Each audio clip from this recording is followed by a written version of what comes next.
is up, everybody? Welcome to another episode of Limited Resources. This is episode number 242.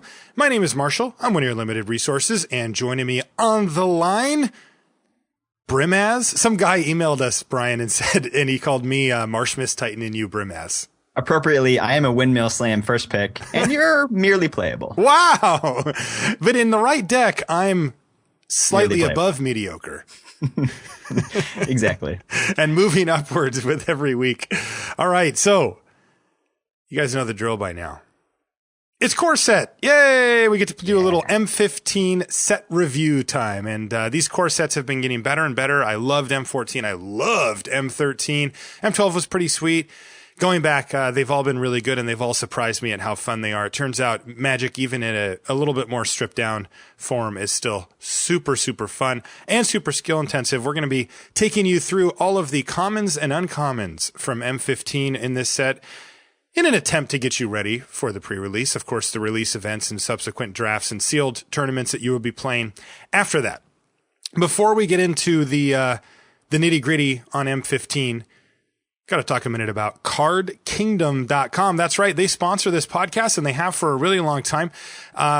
Love having them on as a sponsor.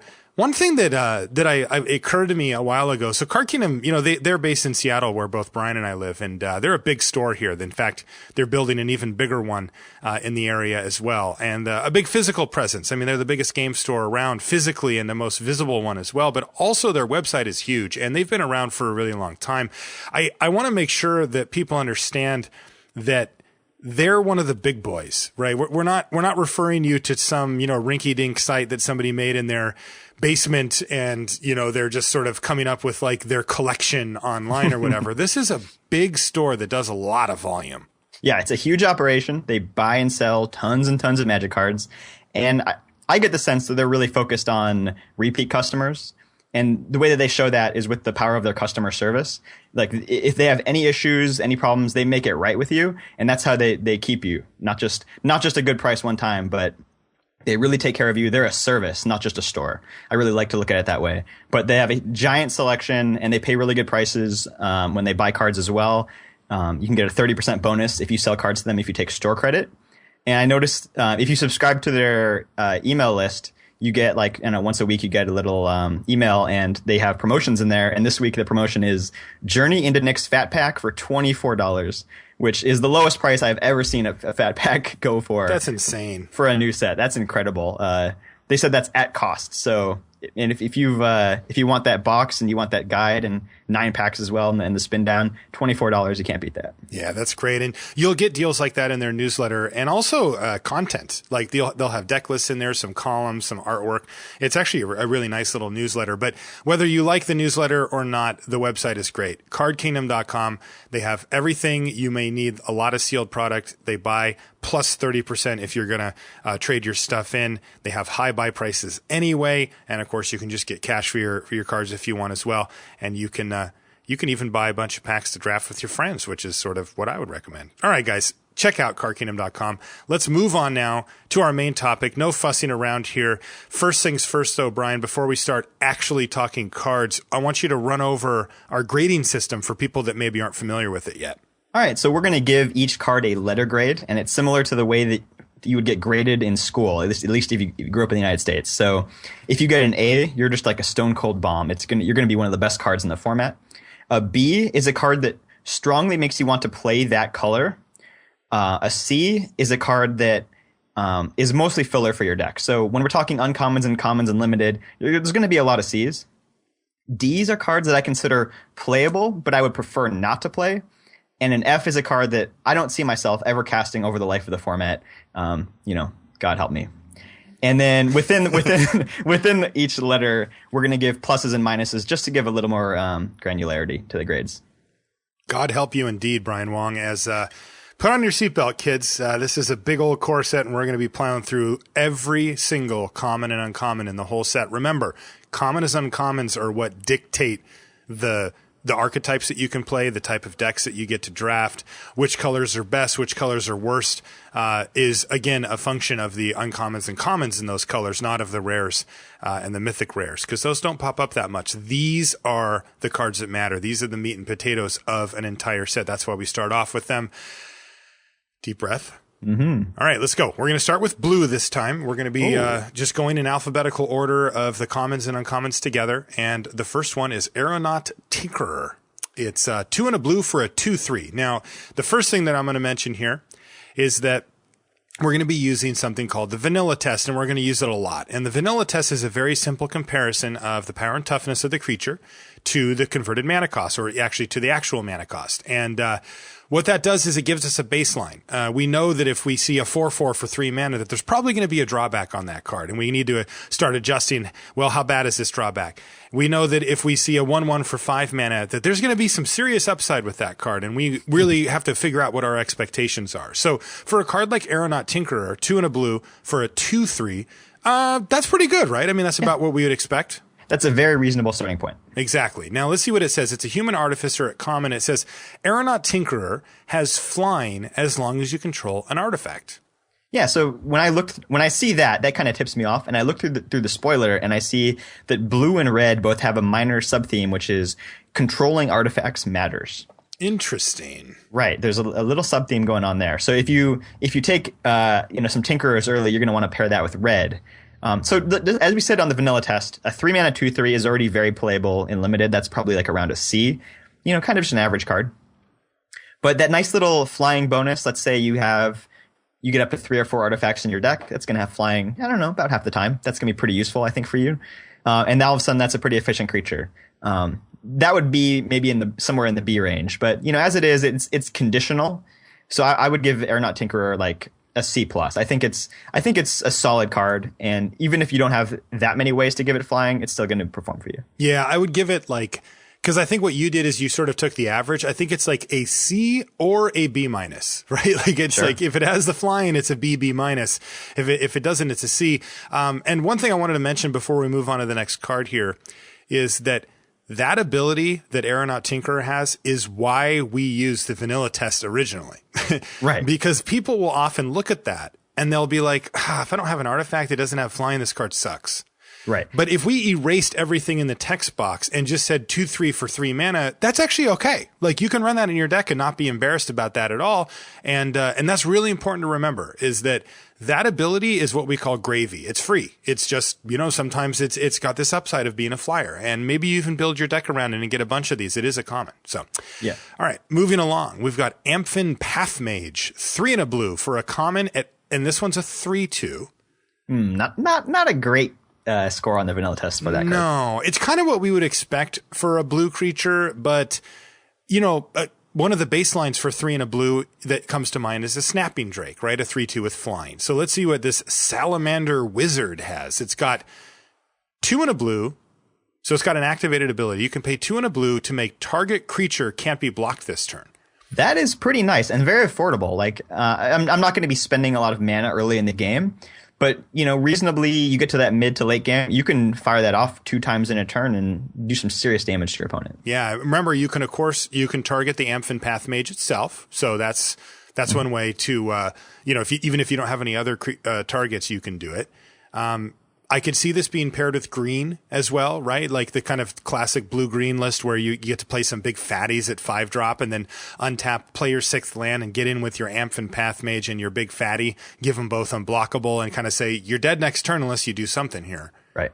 Yeah, the main downside is you're spending 4 mana for a creature with only 2 toughness.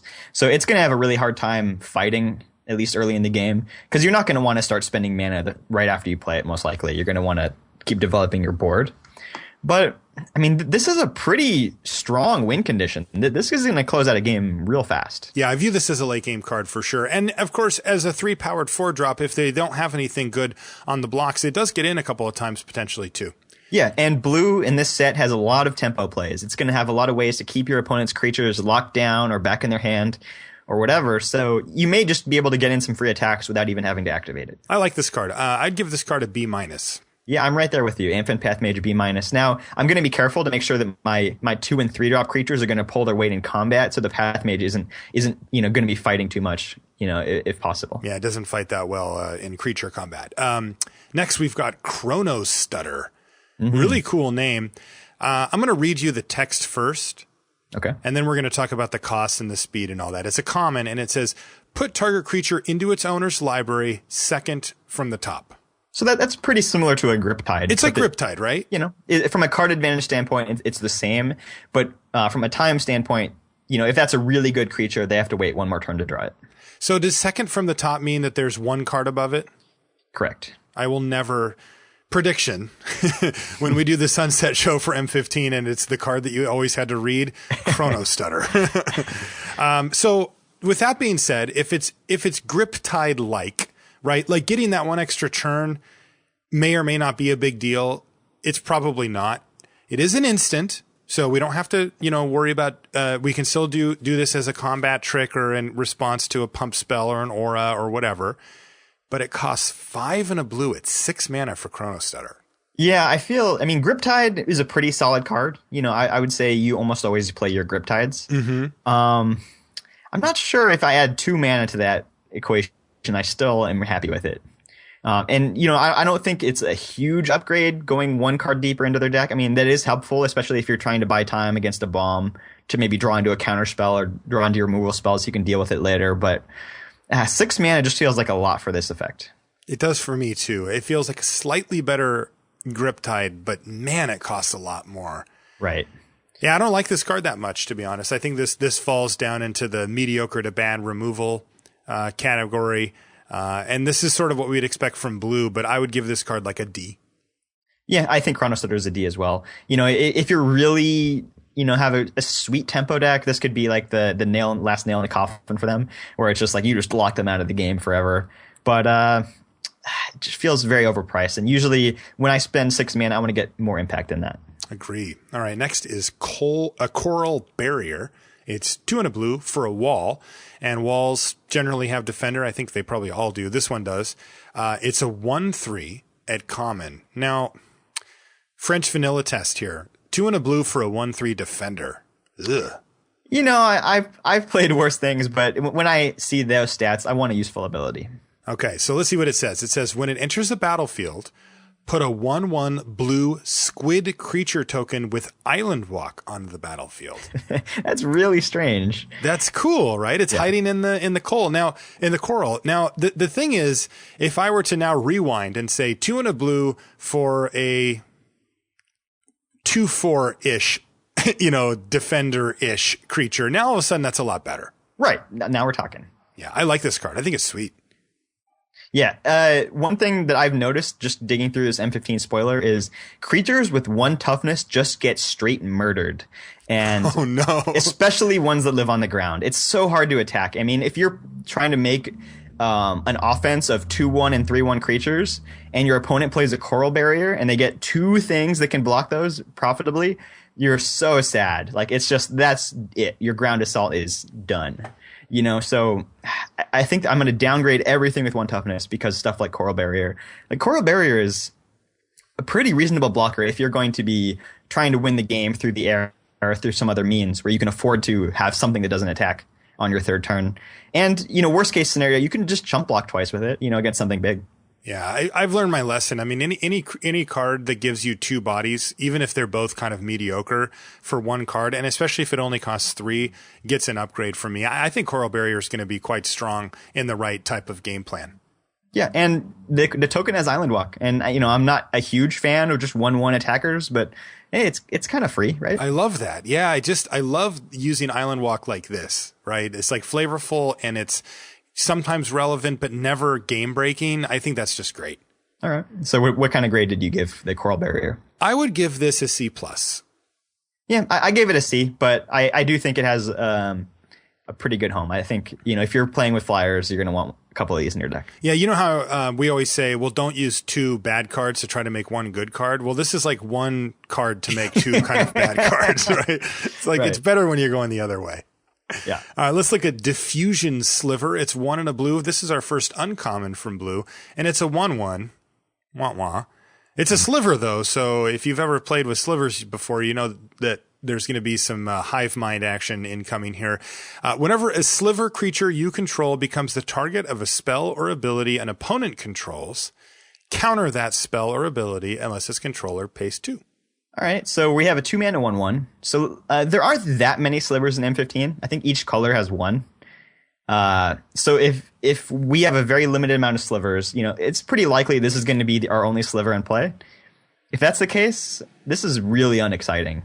Why would my opponent want to spend, or why would my opponent want to aim anything at my diffusion sliver, like any spells or abilities? Because it's such an innocuous 1/1 to start with. Like, you know, this is not going to be the lightning rod for their removal spells. Like, I just don't think that ability is going to be relevant, and a 1/1 creature for 2 mana is just disgusting. Like, it's really miserable. Yeah, it's unacceptable. It is. I don't see this card really doing much. My guess is that it was printed for, I don't know, probably not for standard. I don't think there's enough slivers for that. Maybe, but maybe for somebody's commander deck or something. I'm not really sure, but I don't think it's going to do a ton in limited. No, I don't think so either. And in M14, slivers were a theme, and you could actually draft some legitimate sliver decks. But in M15, I don't really see that happening. Just not enough bodies. I'd give this card like a D-. Right, I agree, like a D-, only if you're truly desperate, or you somehow picked up multiple copies of another good sliver, and there's only a couple in the entire set. All right. What about Dissipate? Dissipate is our pretty basic counterspell here. So it's 1 blue for an instant.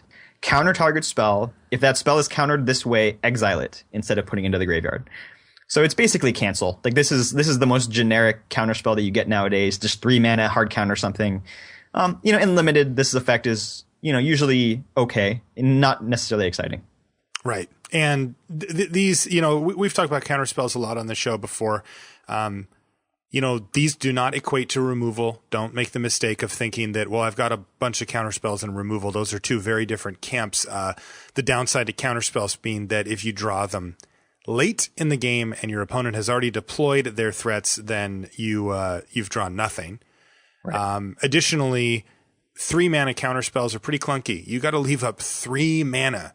If your opponent just doesn't play something, or play something that you don't really want to counter, and then you don't counter it, and then they attack, and then they, you know, now again you've done nothing for your turn. It's really hard to find the right time for a card like Dissipate. I like to put it in as a stopgap for bombs and things that I just have no other way to deal with, and in a deck that's good at going long game anyway. Right. Generally speaking, though, it doesn't get high grades, even though it's constructed playable in some formats. Just a tidbit of single card strategy. If I'm going to put a counterspell in my deck, I like to look for other instants that I can use, or cards with flash. So then if my opponent doesn't play something that I want to counter, I can still use my mana on the end of their turn to, you know, flash a creature into play or cast a draw spell or something like that. That's the best. Mm-hmm. So what grade did you give Dissipate, Brian? I gave Dissipate a C. I think it's acceptable. I don't want to load up my deck with tons of counters. It doesn't really work that well in limited, in my opinion. But, you know, you can play this for sure. Yeah, I give it a C as well. It's just very middle ground. Right. This next card is a personal favorite, Divination. It's Divination. Yeah, go ahead, read it. It's the basic draw spell here, just like following the basic counter here. 2 and a blue for a sorcery. Draw 2 cards. That easy. It's just that simple. And you know, Divination is really funny because in my time, it has seen one of the biggest swings from playability to not playability, depending on what set, because it's been in a lot of sets, and it is hilarious. In M14, Divination was maybe the best common. Like, a lot of people thought it was. Yeah, Sam Black, I think, controversially said it was the 5th best card in the entire set, which is hyperbole for sure. But because he was including rares, right? Yeah. But you know, he was onto something, you know, with card advantage in M14, which is as a set was very, very slow, and just card advantage, you know, was king. But in M15, I feel like we're going to be more in the balanced range, where aggro strategies and control strategies will both, you know, have a chance. So I think Divination will kind of fall in the middle. Yeah, and I think that's where it belongs. But I love to have one of these, man.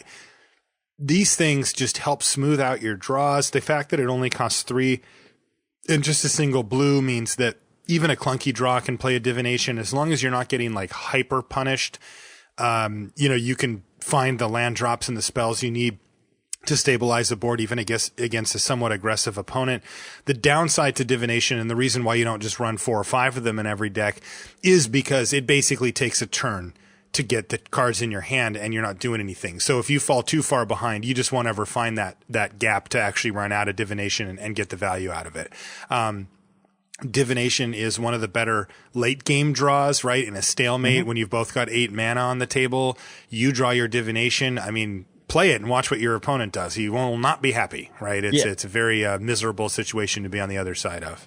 Yeah, when mana is no object, divination is excellent. So, if I'm right, the M15 is a kind of average speed set, then, that's going to be an average case for divination, which has been around a lot of times. So, I gave divination a C+. I think it's a solid card. Yeah, that's where I have divination as well. I think it's solid, but it takes a unique scenario like M14 to make it excellent. And it also, there's also sets that it's been really bad in that are hyper aggressive. And so, if M15 slants over towards that direction, divination will lose some stock as well. Encrust. It's been around for a little while now. It's an interesting blue removal spell. It's 1 blue at common. It's an aura that can enchant an artifact or a creature. You can choose. See that every day. No, and you can choose which one you want to do. Enchanted permanent, so whichever one you do, it doesn't untap during its controller's untap step. Now, that's just static. Now, it just doesn't. So that just happens forever. And its activated abilities can't be activated. Right. So if it's an equipment that you're enchanting, they can no longer pay the mana to equip. Important to note about Encrust is that it does not tap the creature when you cast it. Very important to know. Right. So if their creature is untapped, well, then they're just not going to attack with it. They're going to leave it back as a blocker for the rest of the game, which is potentially annoying. If you're putting this on an equipment and it's already equipped to something, this is not going to make it fall off. Like, they can not move it around in the future, but you're not going to get that instant bonus. So Encrust is kind of a kill spell, but it doesn't always work how you want it to. A lot of times you have to let the opponent's creature hit you, or you have to block or something like that first before you can lock down their thing. So it's not premium removal, but it's definitely playable removal. It's definitely playable, and Encrust is what blue gets, right? Blue doesn't get to just get to tap mana and kill a creature. That's just not in blue's color pie. So Encrust is what you have to deal with. And if Brian's right about the sub theme for artifacts, Encrust could be even a bit better. It rarely hits artifact. It usually just is used to lock down a creature. One other thing to note about Encrust, Brian mentioned that you have to kind of make them, lure them into tapping their creature so that you can really take it out with Encrust. But there are going to be times when you just need to bite the bullet and put the Encrust down this turn, even if you know that they're going to attack you or not attack you or whatever with their creature, and just get it out of your hand. Because I've definitely put myself in a weird situation where I rewound it and just noticed I should have just encrusted and said, okay, fine, attack me. And then you don't get into that thing anymore. Instead of waiting a turn where they attacked me, then I encrusted, but then I was stuck with another spell in my hand that I needed to get out. And sometimes you just need to be like, nope, your creature's untapped, but I'm encrusting it. And sometimes you need to wait. So make sure you pay attention to that. Yeah, the other big downside to encrust is that it doesn't kill the creature stays in play. So if they ever draw a disenchant effect or a way to return that creature to their hand or whatever, then your kill spell got neutralized. Yep, and that's a big deal. Yeah, I think Encrust is fine, though. I gave it a C. I think it's just, mid-grade card that will make the cut most of the times in your blue deck, but is sufficiently clunky that I can't really go too much higher. Yeah, I gave it a C as well. I'm taking any, good creature over Encrust. Right. This next one's kind of interesting. It's an uncommon. It's called Ensoul Artifact. 1 and a blue for an enchant artifact, so it's also an aura. The artifact is a creature with base power and toughness, which is a new term, which I really like, 5/5 in addition to its other type. So it changes your, in this case, scissors into huge, scary, magical scissors that can attack and block and such. Yeah, there's a bunch of stuff you need to know about Ensoul Artifact before you can understand how to rate it, I guess. But the first thing is that you can cast this on artifact creatures, and this is going to grant them a new base power and toughness. So if your creature was an O2 before, say Ornithopter, now it's a 5/5 Ornithopter. But still has flying. Right. Yikes. Also relevant is if you turn your equipment into a creature with Insult Artifact, the equipment can no longer attach to other things because creatures cannot be attached to other creatures. Yeah, the game rules just say that can't happen. Right. So your equipment will slide off of the creature, and just now it will just be a 5/5 in play. Not bad.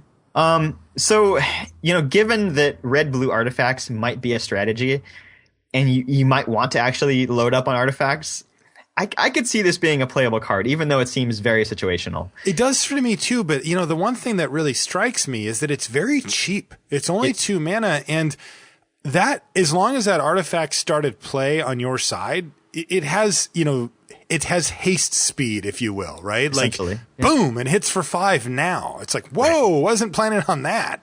Right. So I think that the big targets that people are going to be looking for is, the best one, in my opinion, is the land. Darksteel Citadel is just an indestructible artifact land at uncommon. So you could have an indestructible 5/5 attacking as early as turn 3. That'd be very impressive. I think people are going to cast this on their Ornithopters, and I would argue that's likely a mistake. Because then you're playing Ornithopter. Right, because if you draw Ornithopter and don't draw your Insult Artifact, your Ornithopter is likely not doing much for you. So, I'd rather go with, maybe some Bronze Sables and some Darksteel Citadels rather than the Ornithopter plan. But I guarantee people will Insult Artifact their Ornithopter against me at some point. It'll happen. Yeah, you can't avoid it. By the way, that's a perfect example of what we were talking about using 2 mediocre to bad cards to make one good one. That's that mistake in action. Right. So how good is Insult Artifact? And it's almost impossible to rate because I don't know how many artifacts are in your deck. That's right. But, I think if you manage to have, 2 Citadels and then at least 2 other artifacts of almost any type, I think you're looking at a decent card. What would you give it? I mean, it's hard. It's so conditional. It's really tough to give it a high grade. Yeah, I would give it like a C+ or a B-, just because, that's in a deck that wants it, and, a lot of decks aren't even going to be able to play this at all. So, I mean, don't play this with 3 or fewer artifacts in your deck. I think that'd be a mistake. Yeah, for sure. And I'm on for giving it just a D. Like, there's going to be a few decks that want it, but it's just not a consistently good card. I was really tempted to give it a low score, but I think this might be a sleeper. But, like I said, don't go crazy. Don't put a bunch of bad stuff in your deck.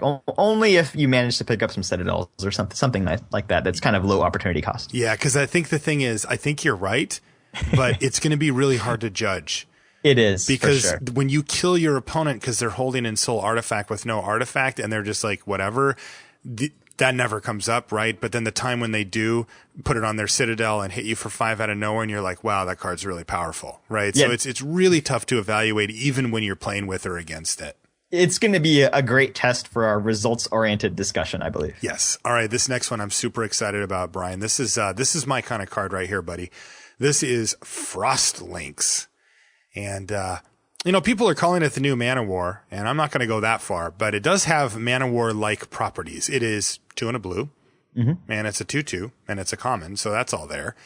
And it says, when it enters the battlefield, tap target creature an opponent controls. That creature doesn't untap during its controller's next untap step.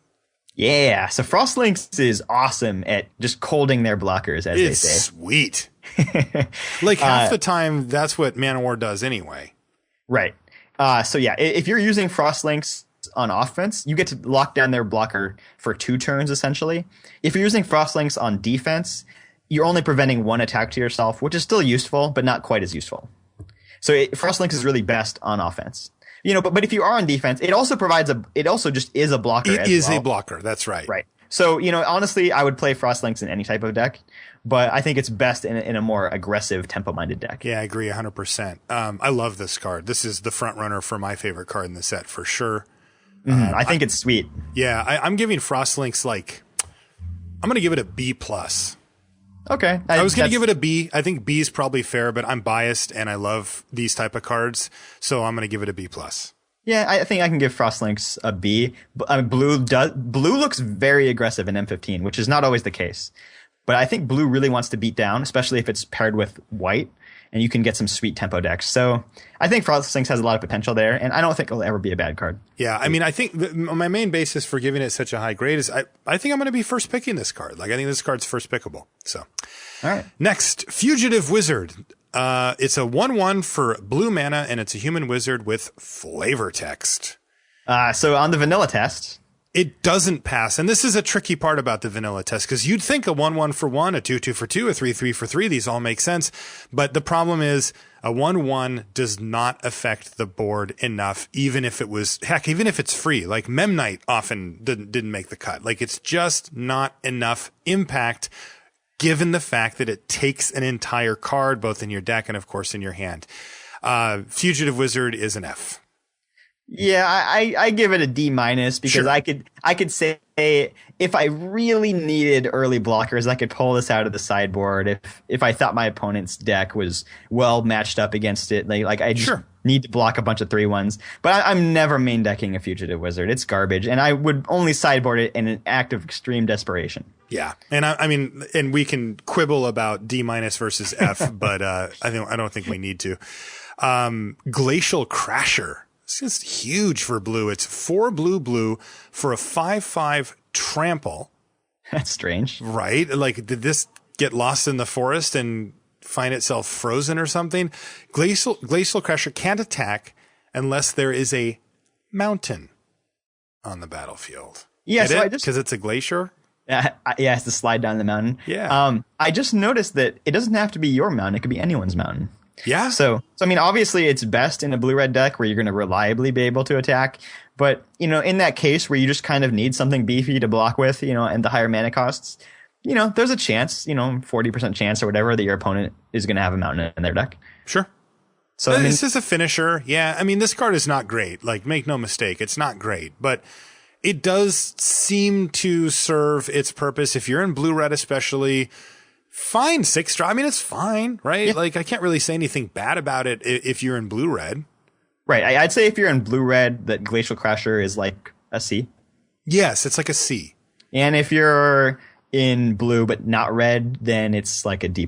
Yeah, I'd put it at like D- actually. Like, I don't think I want to run it. Yeah, but I mean, what if they have a mountain, Marshall? Come on. Yeah, then I'll bring it in out of the board, but I just don't know that I'm going to start it. You know what I mean? Like, that's just... Like, it's such a good attacker. Like, trample doesn't work that great on defense, it turns out. Right. I mean, it's no guarantees. Even if I know that either me or my opponent is going to have a mountain, that I'm going to play it. Not necessarily, I think you can do better, but, that is a relevant body. And trample is pretty nice, because I think there's going to be a lot of small creatures running around on the ground that trampling will be over them will be pretty useful. Right. I give Glacial Crasher a D. Okay, you're a little more down on that. I am. I just don't think it's going to see that much play. All right. Yeah. But if you're in blue-red, I will definitely move it up a full grade to like a C. Okay. Hydro Surge. Yeah, this is a kind of a lame combat trick. War Garble. Yeah, single blue for an instant. Target creature gets -5/-0 until end of turn. So how do we leverage this? Why is this? When is this good? So it can be good if your opponent's attacking with a large creature and you just block it with a whole bunch of stuff and give their creature -5/-0, then your creatures are going to be able to deal with it. That's probably the best way to use Hydro Surge, or just, you can use it as a cheap way. You attack and they block and you say, okay, you thought the creatures were going to trade for each other, but instead my creature wins. If you manage to do either of those things with Hydro Surge, you feel pretty good about it. It's just every other use of Hydro Surge is pretty lame. So if you're just using it to just prevent some damage to yourself, unacceptable. Yeah, that's really not a great use of a card in most situations. Also, it's a trick that can be trumped by other tricks. So it's not a removal spell, because if your opponent has some way to, return, one of your blockers to your hand, or they kill your creature or whatever, there's a lot of ways that they can foil it or grow their creature, further. Like, there's a lot of ways they can foil it to prevent your Hydro Surge from actually dealing with the thing you want it to deal with. Right. So, I think it's a card that you could play, but it just feels low impact and mostly inconsistent. Like, it's not always going to get the job done. Yeah. But this card just so rarely actually makes the cut. Yeah, I think so too.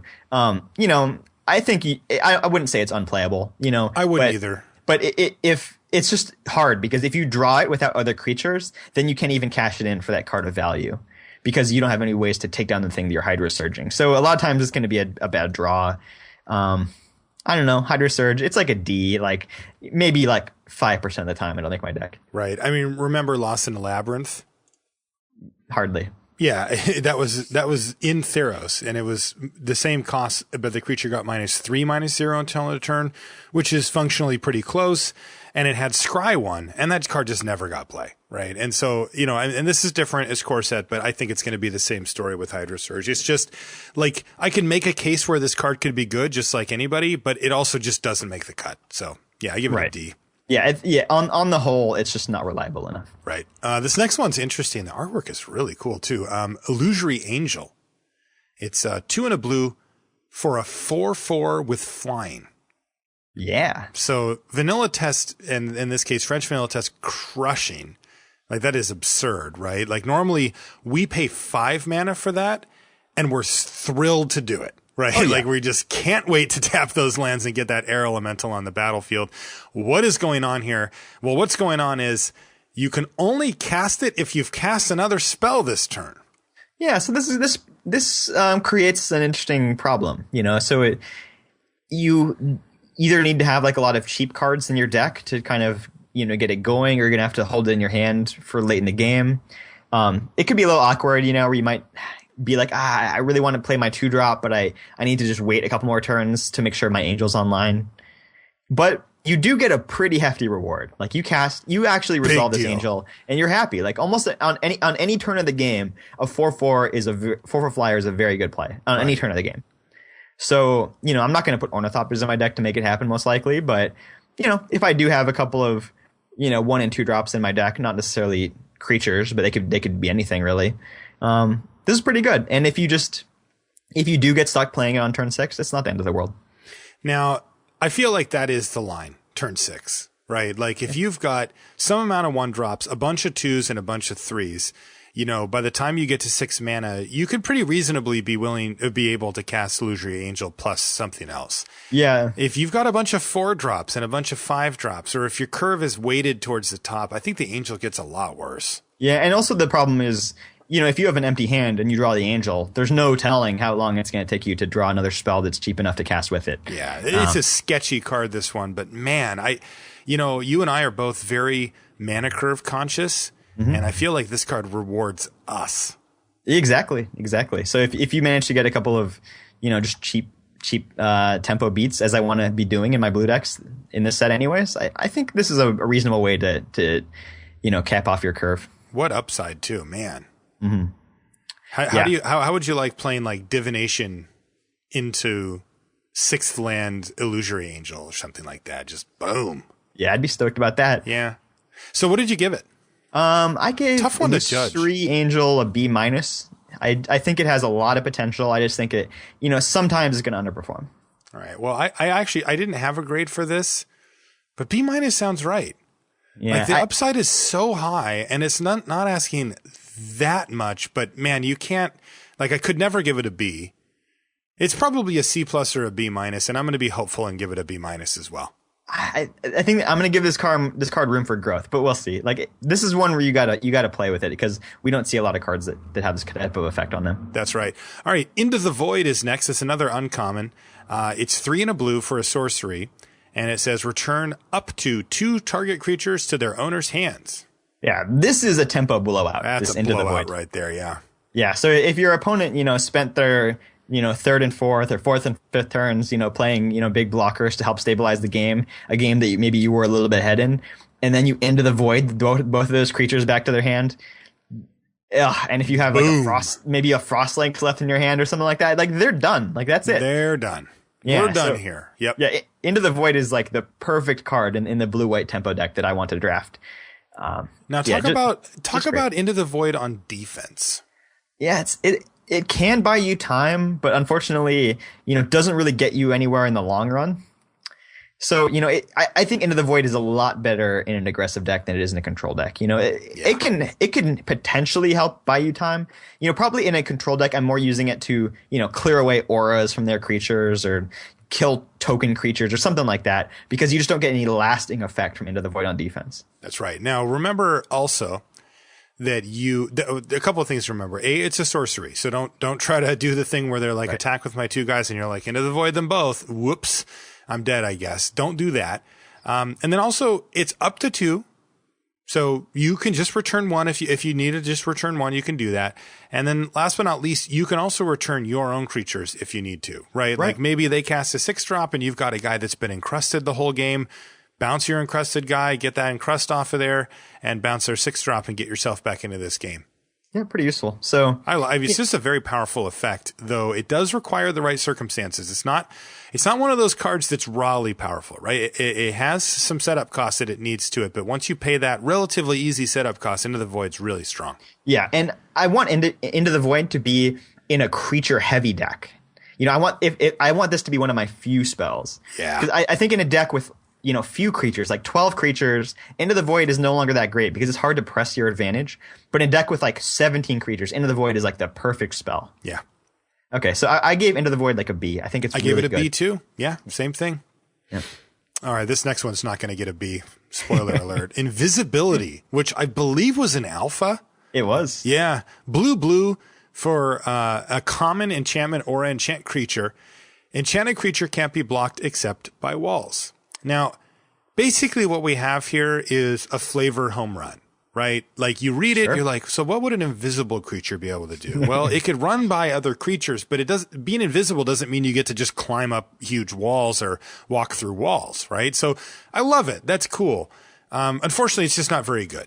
The kryptonite for Invisible Man is a coral reef. He just can't beat it.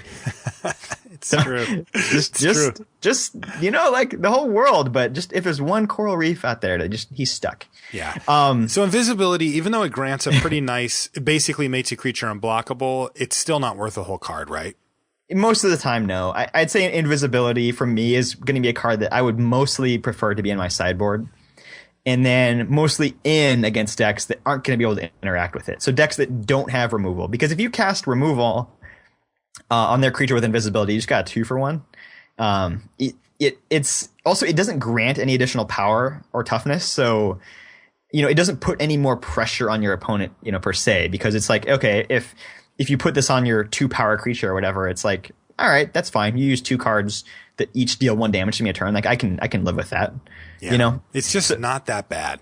Right. So I'd say this is, really mostly a sideboard card. If you have some high power stuff, they aren't going to have, the bounce spells or kill spells to deal with it. Yeah, I'd give it a D. Yeah, I gave it a D as well. But, I'm not going to say it's unplayable. But no, I don't want a bunch in my deck. Either. Yeah, it's just not. But I won't. Look, it's not unplayable, but I'm not playing it. I'm not. Like, tell me a color that doesn't have removal. Right. Like even blue has encrust. Like it's just, they have bounce, but like you're just not, this is just not the way to reliably win games of Magic. Yes, you can steal a win here and there with it. You can also lose a game that you might have won otherwise with it. And I just try to avoid cards like this unless there's a really big opening for me to get a big advantage. Next is an interesting one. So we talked about divination earlier. This is divination's big brother, Jace's Ingenuity. 3 blue for an instant, draw 3 cards. It's an uncommon. Yeah, I like this one. It's so clean. It feels like it's the right mana cost too. Like it feels like a very fair price. So hard to beat this card if they're resolving it and not dying immediately after. Right. And I like that it's an instant. Like I said about with Dissipate, is that, if they don't cast something, you want to have something to do on the end of their turn. Oh, Jace's Ingenuity is a great way to punish somebody that didn't cast any spells on their turn. So it's like mini opportunity. Yeah, and opportunity, got huge props in M14 for in such a slow set, drawing 4 cards off one was a huge way to win a game. But I don't know. I don't think Jace's Ingenuity is going to rise to that level. But I think I kind of hope it doesn't. I like doing that stuff, but I'd prefer a more balanced set this time. Yeah, I think it'll be a good card though. Yeah, I think in the sets that it's been printed in before, it's never really been a good card. It's just been okay. The fact that you need to spend 5 mana is a huge deal. Like we talked about divination taking a chunk of your turn. Well, now you need to get to 5 mana. You need to be pretty darn alive, and you need to find an opening to actually resolve Jace's Ingenuity. This is a late game card for a control deck that's looking to finish things off. You don't just put these into your deck willy nilly in normal circumstances. I like this card quite a bit, but it does ask a hell of a lot of you. Yeah, the thing I like about having a Jace's Ingenuity in my hand is I know that I can win an attrition war. So like, all right, you want to you want to fight? All right, let's trade off all our creatures. And then when you're out of cards, I cast Jace's Ingenuity, and like then we win. Yep, and that is an absolute game plan. Where did you rate it? I gave it a B. I don't know. I give it a C. I'm a full level. I mean, I've played with this card before, and people just don't play it very often. Like it's just 5 mana is so much to not affect the board. You know, you need to have a deck really built around being able to take advantage. It's not like you can just throw this in your random deck and expect it to be good. Yeah, you're probably maybe a B- would be a little more fair, but okay. So you think it's worse than Divination, though? You'd say? I would rather. I think Divination asks a lot less of you. Yeah, the nice thing about Divination is that it can help draw you into more lands, where Jace's Ingenuity means you can only cast it if you're pretty much already set on lands. So that's a big knock against it. Yeah, I kind of view it as a finisher. Yeah, that's probably fair. I mean, I'm gonna go to B- then. Okay. What's next here? Jorubai Merc Lurker. Say that 5 times fast. No. 2 and a blue for a 1/3. Boo. Leech that's uncommon, but it's it's the first of a cycle that we'll talk about that I previewed in the column. It's kind of a cool one. It cares about another color, in this case, black. So it gets +1/+1 as long as you control a swamp. That's it. You just have to have a swamp on the battlefield on your side, and boom, it's a 2/4 for 3. Now that's a lot. It's like such a huge gap between 1/3 and 2/4. Mm-hmm. And then on top of it, it's got an activated ability where you can pay 1 and a black to give target creature lifelink until end of turn. That's pretty good, I guess. That's really good. I mean, for 1 and a black, like that's pretty good. Yeah, I mean, that's nice. It's going to be pretty hard for your opponent to outright kill you in those types of situations. Yeah. You know, still, if their stuff is just way bigger than yours, you're still going to lose the game. Yep. But you know, a 3 mana 2/4 is good. I think in the cycle, this is like maybe the least exciting one or the second least exciting one, but you know, it's a pretty powerful cycle all told. So I don't know. The Merc Lurker, I mean, you're definitely not playing it if you don't have swamps in your deck. Right. So are we just, when we give the grade, are we just assuming that you have swamps, that you're blue-black? Yeah, I think we have to grade these like they're gold cards, right? Like for the most part, like this is a card that basically costs blue and black mana. Right. If that's the case, I mean, I'm giving it a pretty darn high grade. Like just a 2/4 for 3 is already really good. Yeah, it's going to be a really solid blocker. I don't know. Like, I think that's a good ability, but it's not like your opponent can't recover from it. So I don't know. I think it's like a B. I'm not. Yeah, I'd give it a B as well. I think B is a solid grade though for a card like this. Sure. Yeah. What about Capsho Kite Fins? All right. This is a crazy looking fish for 4 blue, and it's a 3/3 flyer. It's a flying fish. Whenever the Kite Fins or another creature enters the battlefield under your control, tap target creature an opponent controls. So this is like, I have a hard time figuring out how good this is. I don't know first either. of all, you know, you want a little more for your mana than 3/3 flying for 6. That's a little bit overpriced there. But this is going to allow you to press the advantage, you know, a decent amount. So like, you know, most decks aren't going to be like, you know, assuming you're putting this in a deck with lots of other flying creatures, you know, maybe they have one thing with reach or whatever. If you just keep blocking that thing down, you're going to be able to win the game eventually. Classically attack only, right? I mean, the creature does get to untap as normal. So that effect is only really happening on your turn. Yeah. So Kite Fins are going to be good, you know, in the late game if you're you know, kind of stuck at parity where you need to find a way to get in some damage. Yeah. Or maybe if they play like a creature with reach that's holding off 2 or 3 of your flyers. Right. Or you need to, you know, just close out the game that you were already ahead in. You know, if you're on defense, you really don't want to spend 6 mana for a 3/3. Like, it's just not a great blocker. And 6 mana is a lot. Like, you can't afford to put too many cards in your deck that cost 6 or more. Yeah. You know, as much as I love tempo plays like this, I'm having a hard time really falling in love with the Capsho Kite Fins here. Like, get ahead, stay ahead is something that I love, but 6 mana is a ton.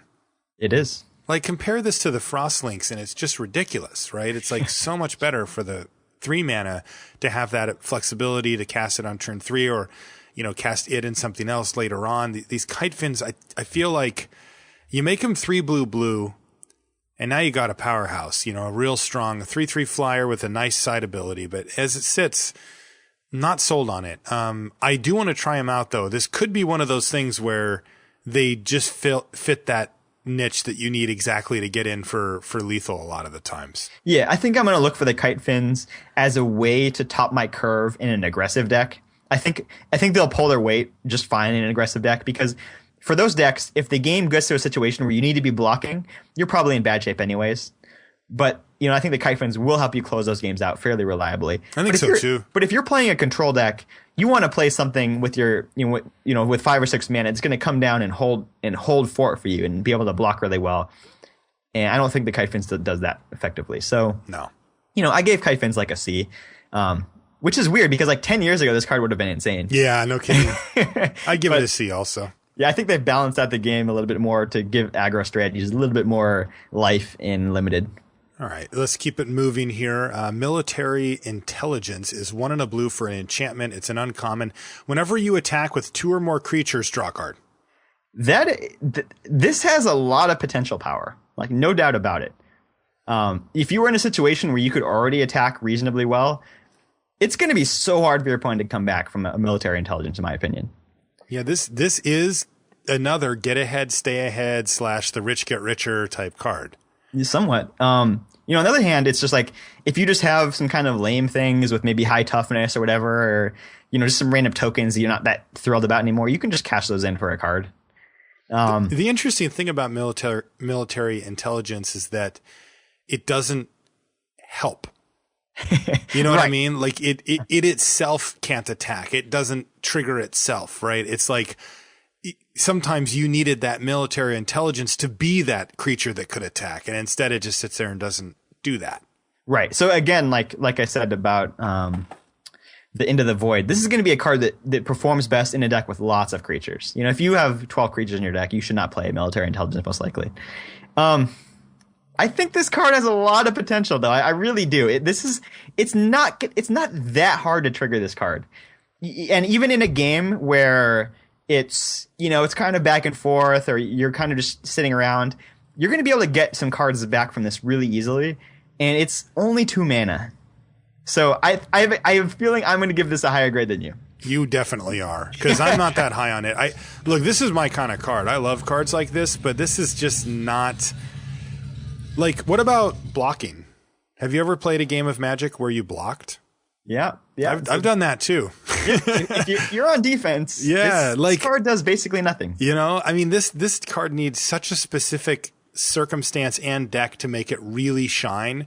Remember, the first card that you do, you're just getting this back, like you're just replacing itself. You don't get to draw multiple cards per turn. It's just triggers when you do 2 or more for that attack step. And then the next time you can do that is when you start really getting ahead with it. Man, setup cost is brutal on this thing. I want to like it. This is my kind of card. I'll probably play it, but I can't in good conscience give it much of a good rating. I think it's probably like a D. All right. Well, I gave military intelligence a B-. Okay, so we have a gap. All right. So this is going to be a fun one. Yeah, so we'll keep an eye on that one for sure. I kept talking myself up, but I just look at that mana cost. That's only 2 mana. Agreed. And I want blue to be a beatdown deck with like Frost Lynxes and Flyers.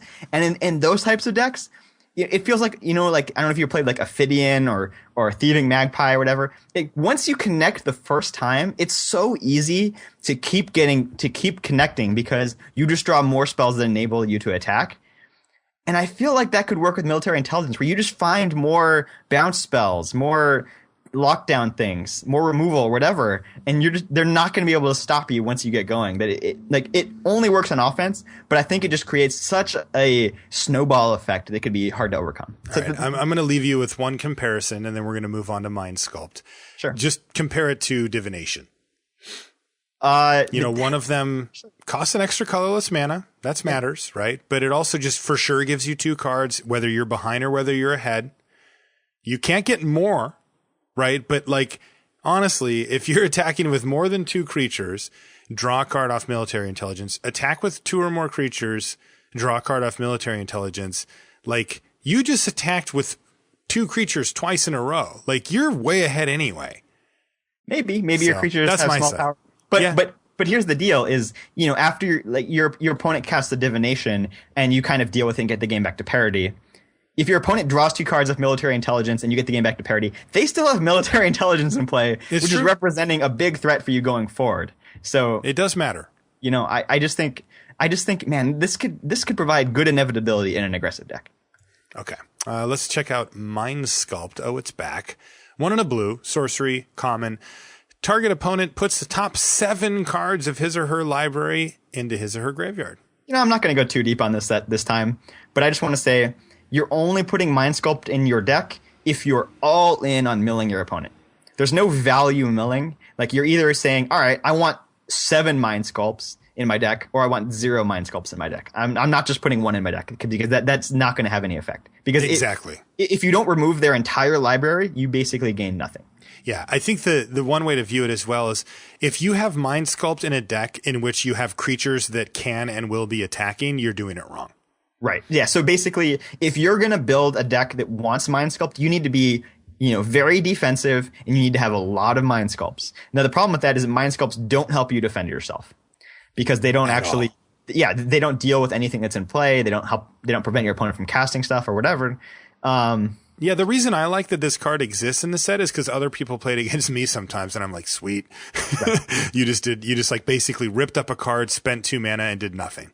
Right. But, if you manage to get all the Mind Sculpts at the table, and there's, a higher than average amount of them opened, and you get 6 or 7, and if you have a good control deck around that, you could win some games potentially. You could. But, I would prefer to win the game with flying creatures, because flying creatures can also block. Yep. D-. I gave it a D- as well. Negate is back. It's a long-held card in core set. It's 1 and a blue for an instant. It's a common, and it says counter target non-creature spell. Yeah. I bring these in out of the board. I almost never main deck them. Sure. I don't feel bad about main decking 1 negate. I would kind of be on the fence about it. I could or I couldn't. I don't feel too strongly either way. But, more likely you want this against a deck with, some removal spells that you want to counter, and maybe like a bomb that's not a creature, like a planeswalker that you want to counter, or just, some rare instant or sorcery that's going to be a huge blowout, or just a deck that has, lots of cheap, just removal spells that you want to counter, like lightning strikes or whatever. So, if you want to protect your own stuff. Right. Where did you grade it? I mean, I don't really know like how to exactly grade negate. Because like I said, I try not to main deck it. I'll bring it in out of the board, but sure. I give it a C-. I don't feel bad about maining 1, but don't go crazy. Don't play like 3 negates in your main deck. All right, I'll give it a D+, because sure. I don't usually. Nimbus of the Isles, 4 and a blue for a 3/3 flyer. Super simple. Yeah, back in the day, these were always the best blue commons, but they've fallen off, quite a bit since then. But still a perfectly reasonable card to have in your 5-drop slot. That's evasion, reasonable body. Not too much to say about it. I think Nimbus of the Isles is like C+. Yeah, C+, right? Yeah, that's where I got it too. Let's keep it moving. Paragon of Gathering Mists. It's 3 and a blue for a 2/2, so that's not too great. But it's an uncommon human wizard that says other blue creatures you control get +1/+1. So it pumps your whole team as long as they're blue. And it's also got another ability. You can pay blue and tap it to give another target blue creature you control flying until end of turn. Yeah, so this is an entire cycle. Each color has one of these.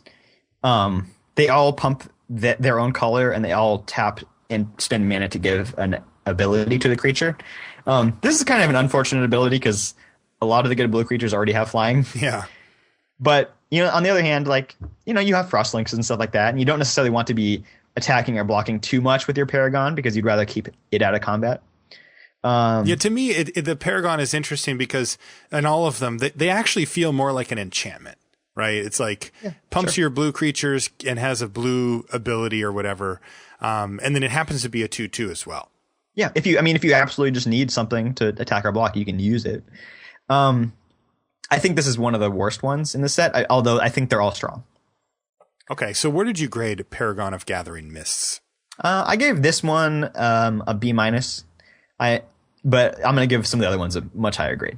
Okay. I'm going to go C+, because I can't quite figure out how heavy you need to be in the color. It's not like it pumps your whole team. It pumps half of your team, maybe more than half of your team. Like how all in do I have to be on blue to make this thing really good? Where you're just like, wow, like that card just won you the game versus, okay, Like that was a good effect. Like one of your creatures got bigger. You made it flying. Like it hit me. That's pretty good. I mean, these cards are obviously fragile. It's 4 mana for a 2/2.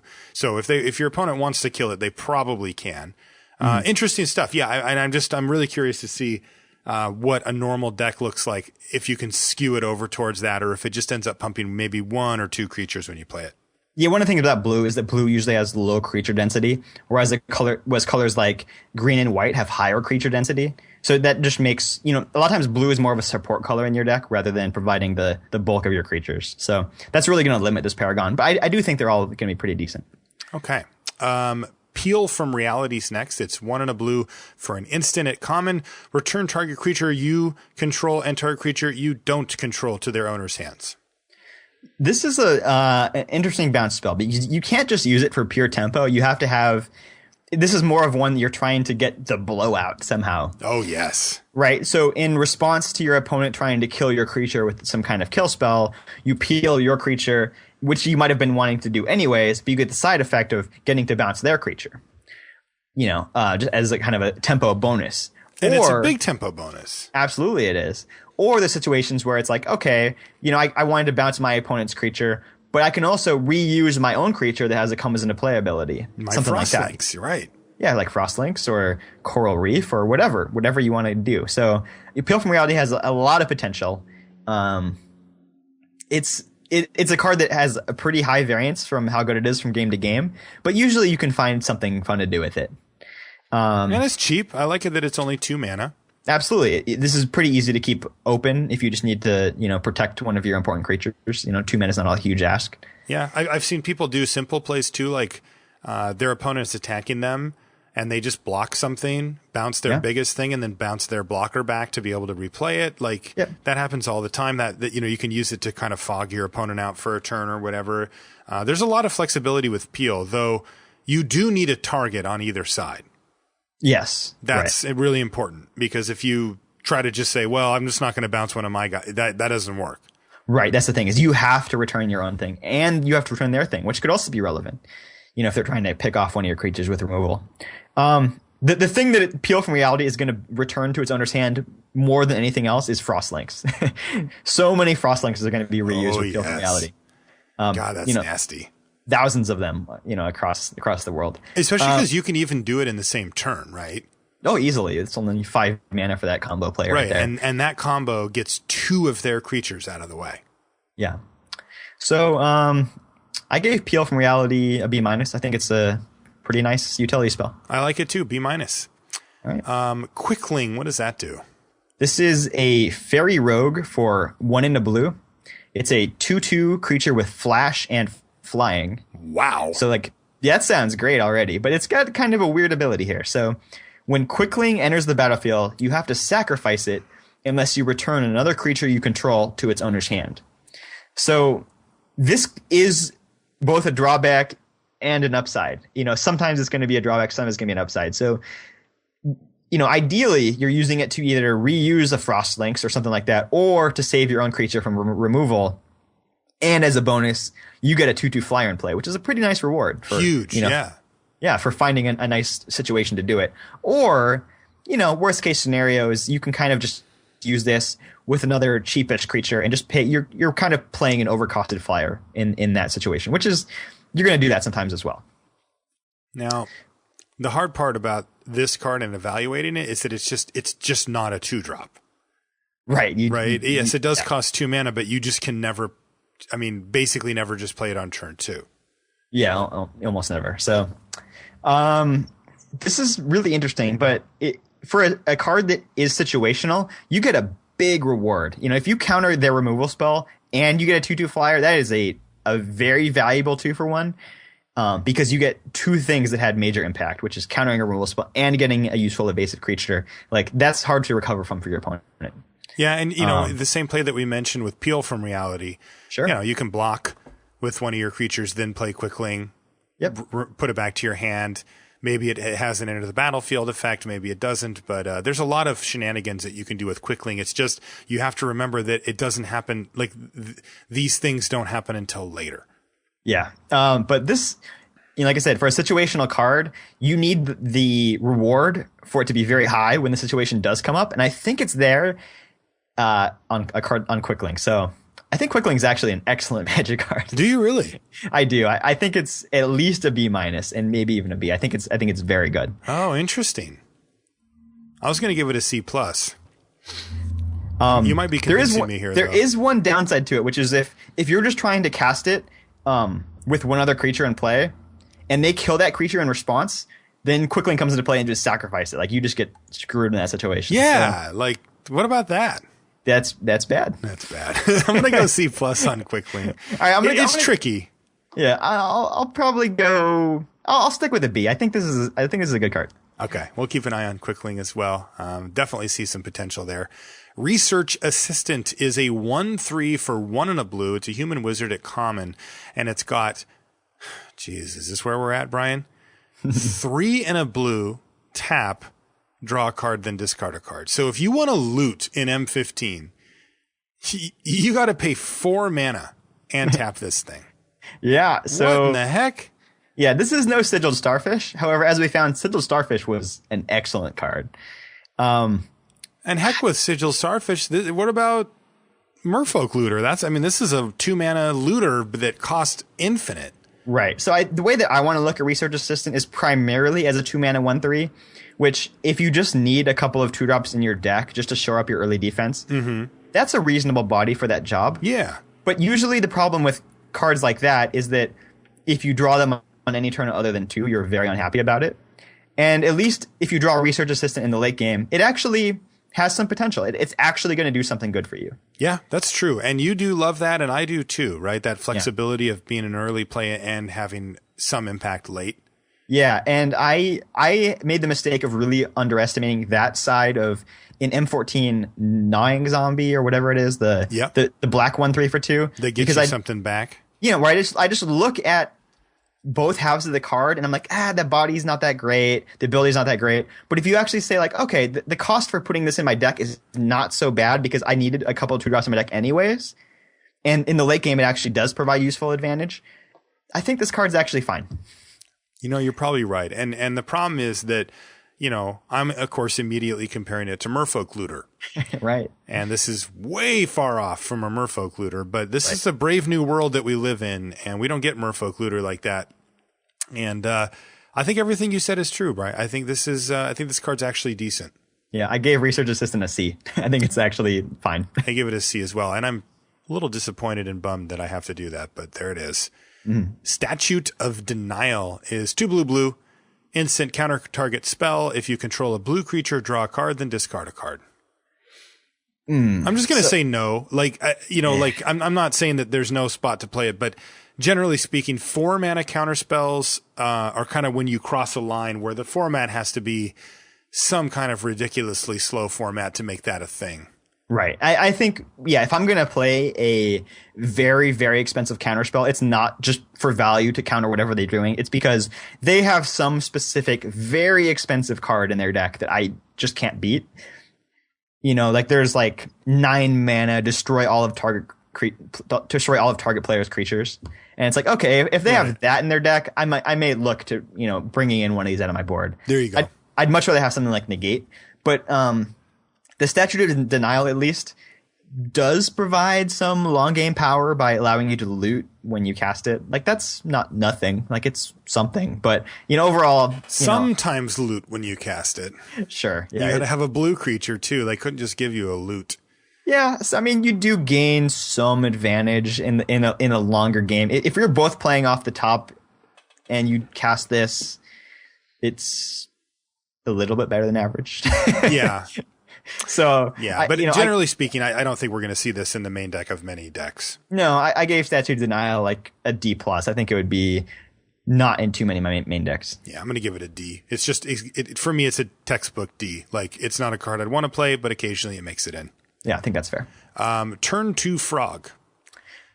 It's a funny card. It always has been funny. It's 1 and a blue for an instant uncommon. Until end of turn, target creature loses all abilities and becomes a blue frog with base power and toughness 1/1. This is a cool card. It is a really cool card, yeah. it's not like premium removal because it has a lot of the same problems that a card like that Water Blast Hydro Surge had, is that they can trump it with other plays. Like if they just kill your thing that's blocking it or whatever, it's like, oh, all of a sudden I didn't get any value out of my Turn to Frog. That said, like it does reduce the creature's toughness to 1. So it, if they're attacking you, you can stack up a bunch of blockers and turn to Frog, and you're going to kill that thing. And removing abilities like at instant speed can be nice too, like turning off their Paragon or something else that has some kind of effect in the game. It's not premium removal, but I think this is a pretty good trick. Like a pretty useful utility card. Yeah, the main thing to keep in mind is that with Turn to Frog, to make it good, the creature has to be entering combat in some way. Like that's the main way to make this card a thing. Turning off a utility creature for a turn isn't worth a card. It's nice to have the option in a card that maybe could be worth a card in another situation, but on its own, it's not. So that it definitely bumps Turn to Frog out of that top tier removal. But I found that generally speaking, you can find a situation where you get something out of this. And sometimes it kills something absurd, right? Sometimes they attack with like a 7/7 dragon and you're like, turn it to Frog, block with my 2/2. Fist pump, right? That happens. So, and Turn to Frog also has the ability to kill some creatures that are just impossible to kill. Otherwise, they have protection from a color or something weird like that, and you just zap it, and maybe it's unblockable. Right. Yeah, anything like that. Yeah. Yeah. So this is going to be one of your best ways to deal with a lot of the rares, and we're not talking about rares today, but they do exist, and you need to worry about them. Yeah. Where do you put it though? You can't give it too high of a grade, but I can't really go too low on it either. Like, is it just a C? No, I gave it a B minus. Like, it's no Doomblade, but I think it, more often than it's going to work more often than not. And a lot of times you just don't have access to better things that do the same type of effect. You know what I'm saying? Like, especially from blue. Yeah, you just don't have access to Doomblade. You wish you did, but you don't. So you have to take some risks along with it. I don't really want to go that high with it. Maybe it is. We have noted that blue seems to be at least a pretty assertive color in many ways here. Maybe it's a little better in that situation too. I'll still just go C+ on Turn to Frog though. Okay.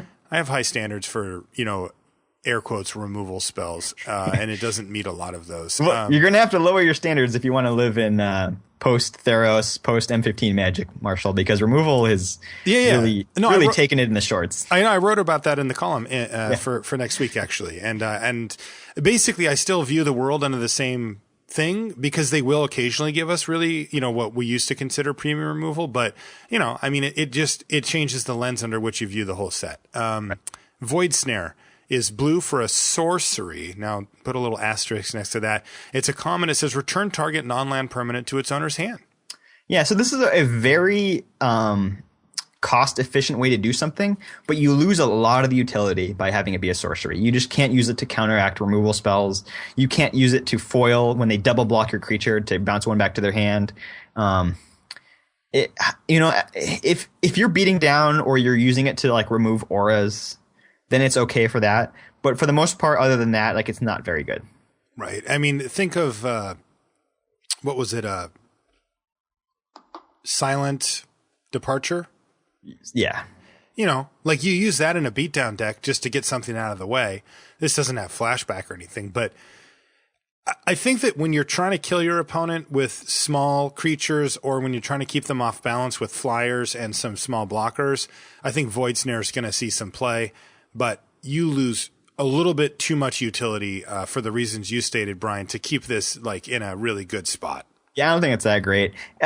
Pretty good in the military intelligence deck, though, where you just keep drawing ways to get rid of their blockers. Now I'm on board. Give me the Void Snare military intelligence deck with a bunch of Frost Lynxes any day. Yeah, exactly. Now I'm in. All right. So, Void Snare, I just think losing all that utility is a pretty big cost.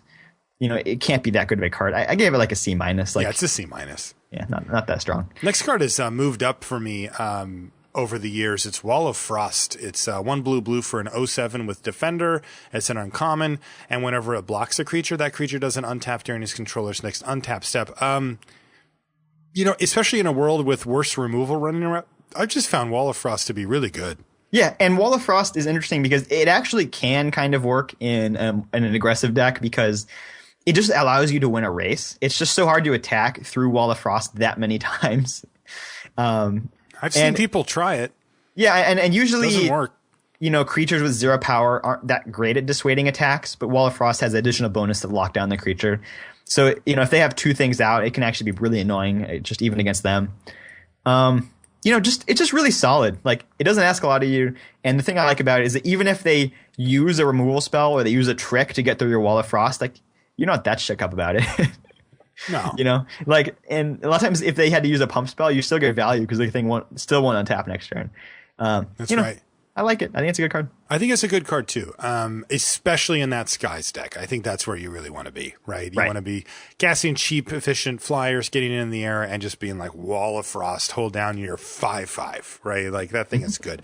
But that said, it's still a defender. It doesn't attack. I'd still give it like a C. Yeah, I give Wall of Frost a C+. I think it's a little bit better than like your average creature. Good. But, yeah, that sounds right to me. Yeah. Welcome turn. It's back. Yeah, this is our last one. So 1 in the blue for a 2/1 flying bird at common, and it can only block creatures with flying. So, if we're going to be playing a blue tempo-oriented, attacking style deck, to play an aggressive deck, you need 2-drops, and this is a really good 2-drop in that type of deck. It sure is, because it's evasive. Now, Welcome Turn is not very good if you're trying to play control.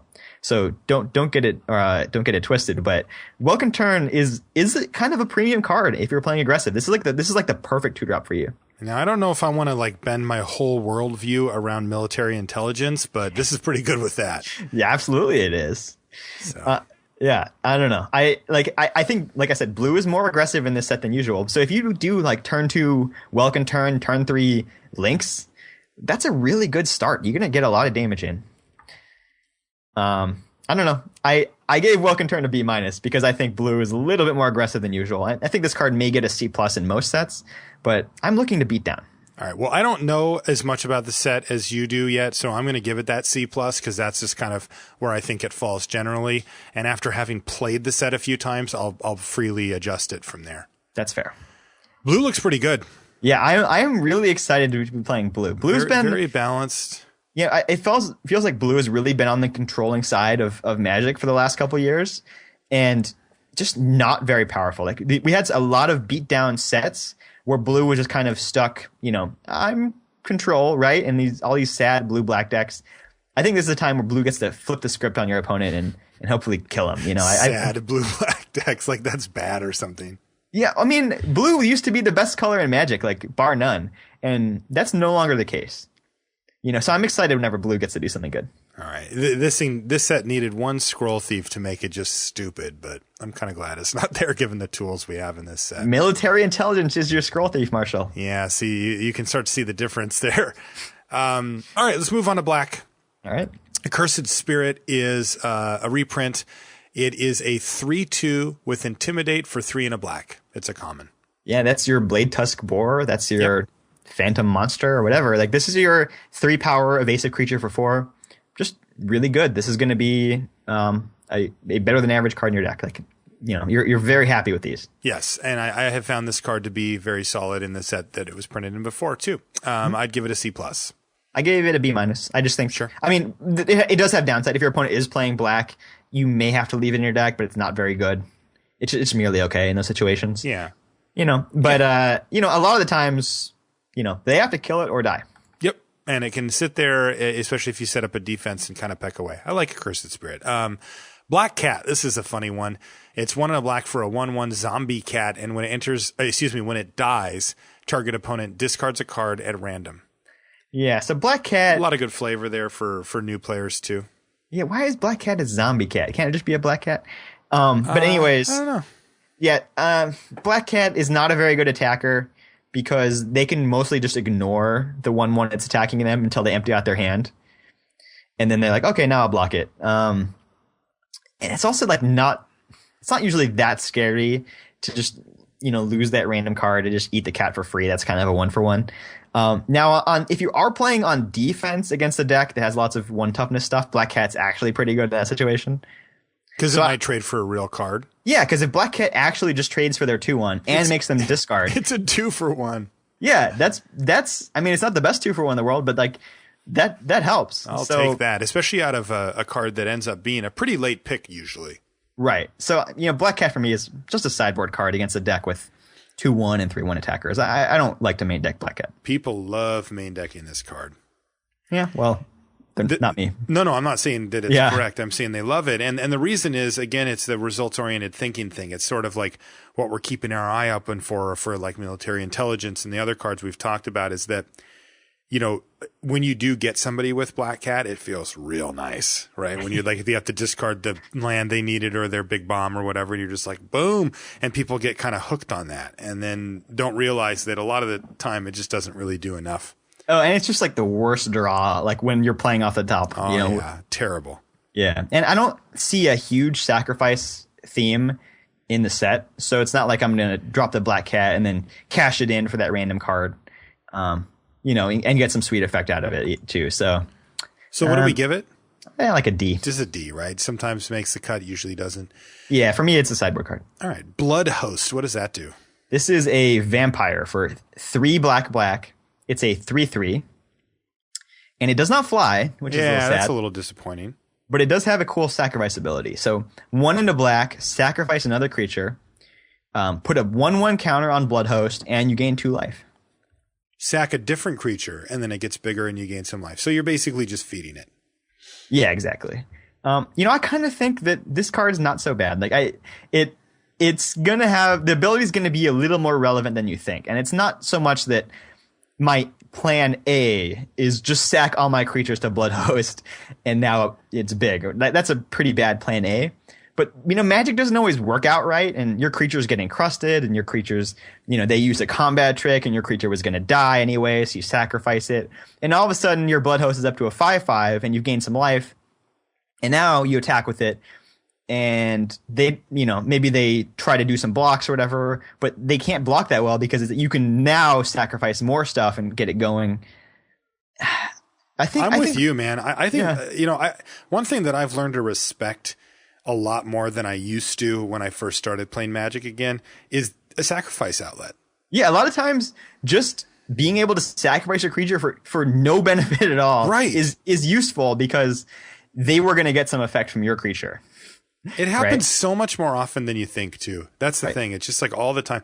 And now all of a sudden, while it's a little annoying that we have to pay 1 in a black, but still, you're getting a really reasonable thing. I mean, making it bigger and gaining 2 life, that adds up pretty quick. Yeah, just the threat of being able to do it is nice because it really warps how they have to block. And also, I think in a race, just being able to gain a couple of life at instant speed could really throw them off. And there's one cute combo that I think will be not that bad in the set maybe, but Blood Host plus this red enchantment called Might Makes Right. Mm-hmm. And Might Makes Right is at the beginning of every combat, if you control all the creatures with the highest power, which basically means I have a creature that has higher power than any of your creatures, you get to take one of the creatures for the turn and attack with it. Oh no, and then eat it? And then eat it to Blood Host. And then Blood Host is going to keep getting bigger and bigger, which means you're always going to have the highest power, which means you're always going to get to keep doing it. And Blood Host is just going to just ravage their whole team. Yeah, that's awesome. And I think that the one thing we want to keep our eye out for is similar along those lines. We saw this in the last core set was the ability to do like a black-red sacrifice deck that leverages threaten effects really well. Yeah, unfortunately, that's the only one outside of rare. Okay, there's no active treason or at common or whatever. Yeah, there's not. Okay. So that's why my eye shifted to that enchantment. But if that enchantment's ever going to be good, it's going to be in a deck with this vampire. All right, now what do you think about Blood Host on the vanilla test? What about a 3/3 for 5? Not very exciting. Right. So where do you put it in general? I agree with you. I think this is a nice little 5-drop for a black deck. Yeah, I said a lot of kind words. I don't think it's quite in the B range. I give it a C+. Yeah, C+. I agree. Carrion Crow. Ooh, he looks mad and kind of nasty. 2 and a black for a 2/2 flying. I like that. It enters the battlefield tapped. It's okay. I mean, how often are you really blocking with your, 2/2 flyer on turn 3 or whatever anyway? Not necessarily that often, but if my opponent has, 3/2s out or their own flying things or whatever. It's certainly a downside. Don't get me wrong. I'm just trying to gauge it. How big of a downside is this? Yeah. So I was thinking just a 2/2 fly over 3 is more like a C plus, and I think that with this downside, it's maybe more like a C. Okay. I like this card. I actually kind of like this. I think it's kind of cool, but that tap thing is going to be really annoying. Yeah. Whenever it happens. Yeah. It's fine-ish. C. All right. C. Caustic Tar is 4 black for an uncommon aura enchant land. Enchanted land has tap. Target player, now this is interesting, loses 3 life. So this is a win condition. This is the most like literal win condition. It's like all it does is say, okay, you have a way to win now. Right. And but a pretty one that, I mean, they cannot interact with that. Right? Absolutely. Most people do not have ways to kill lands or enchantments in their deck. Right. So, and it's loss of life. It's just absolutely like the most, it's like the most unblockable possible. Yeah. I mean, Caustic Tar is just a win condition. It just wins the game. So, I mean, the downside is that it costs a ton of mana and does not provide any defense at all. But, if you have a Caustic Tar out for a bunch of turns, you're gonna kill them. Like, I wonder if John Laux would like this one. This feels Lauxy. He likes inevitability a lot, and this gives you that in spades. Yeah, this is a reprint from like Odyssey Block or something like that. Okay. God, yes. I really don't like cards like this. I really don't. It's expensive, doesn't affect the board. Yeah. But I love the idea of being like, I'm going to build my deck so that 2 things happen. 1, I don't die, and 2, I kill my opponent with this. Like, I can play all creatures that don't attack. Yeah. Yeah. It's just a very reliable win condition. So I think Caustic Tar is, if you're playing an aggressive deck, this is a nice way to finish them off because you're not as worried about your own defense. And good point. If they really shift their deck to be killing your creatures and playing blockers or whatever, you're attacking them on a completely different axis that they're not prepared for. Especially at that point in the game, right? Because the normal progression for an aggressive deck is I beat you down to some single-digit life total over the first few turns. I expend some resources to make sure I keep doing that. Maybe I play a bounce spell or a removal spell and just keep my guys turning sideways. And at some point, you start playing 4-drops, and now I can't attack you anymore. And I'm waiting for the Frostlinks to come off the top of my deck or my big bomb flyer or whatever. All of a sudden, Caustic Tar is like, they can't attack you. Right? Like you've beaten them down. Right. Where if they attack you, you crack back and kill them. Yeah. And now Caustic Tar is just almost impossible to interact with. And you can just sit there like, what are you going to do, bro? You got 3 turns and, starting right now. That's interesting. Yeah. So I think very related. Episode 239, we talk about who's the beatdown. And if you're the beatdown in the matchup, I think Caustic Tar is pretty good because it just really just puts so much more pressure on them because it's going to really limit their ability to take control of the game. So the way I see this card is this. It has a unique and awesome effect in the very late stages of the game. It's also very expensive and doesn't do anything the turn you cast it. So we've got some kind of extremes at play here, right? Well, and if you have 7 lands out, then you can fire it off right away. But sure. Even then, right? The downside, of course, is really focused on if you're losing, this card is the worst. Yeah, it does stone nothing. Right. Like Quadrant Siri, right? Like this does not fit in 2 of them. Yeah, it's also very expensive. 6 mana is a lot. 6 mana is a ton. So it's hard to go too high on this card, but I can see building around it or fitting it into the right deck and having it because that again, the ability is quite powerful. Yeah, it's really going to come down to how fast the format is. But if you're playing against a control deck, they do not want you to have Caustic Tar in your deck. They do not want that. Did you notice who is getting sucked into the Caustic Tar? No, I just saw it right now. Who is it, Marshall? What a horrible card. His antlers are up. It's Elmer. He's once again found himself attracted to water-like substances and finding himself in big trouble. Yep. Every time, this guy. So that's going to lower it a half a grade for you. But yeah. So it's hard. Where do you grade it? It's really hard to give Caustic Tar a grade without having the greatest read on the speed of the format. If it was a slow format, Caustic Tar would be like near bomb status, I think. But, if it's just average, I think Caustic Tar is like a C+. See, I think if it's average, I feel like it's like a D. That may be correct. Yeah. Like, I think that if the format's normal, Caustic Tar is like, it will go in certain decks that want to, like I might just take the Caustic Tar challenge and be like, take it. I'm building around this. Everything I have is going to block. It's all going to be removal and stuff to interrupt you. And then at some point, I'm going to land Caustic Tar and kill you with it. But like, I just don't think that this card gets real play in in just like your average format. Like, like looking back at the formats we've had recently. I'm going to give it a D, and I'm going to say that it's narrow and it's expensive, but that it's going to have a home in some decks. It's so hard for me to tell just looking at the format. And it was kind of cool back in its original set, which I think was Odyssey. I don't remember, but this is going to be an interesting litmus test for the format, I believe. What did you give it? I gave it a C+, which might be insane. You're insane. Child of Night is 1 and a black for a 2/1 with lifelink. We've seen this guy many times. Yeah, it always seems to pull its weight. It seems like a totally fine 2-drop every time it's around. It's fine. Like I said, I'm very wary of 1 toughness creatures that live on the ground. Right. You mentioned that. Mm-hmm. So yeah, this definitely falls in that category. Right. I give it like a C or a C+, depending on the format. I'll just start off with a C+ for it. Yeah, I'll give it a C. Like I said, I'm down on X1s. Okay. What does Covenant of Blood do? This is a 7-mana sorcery for 6 and a black. Yuck.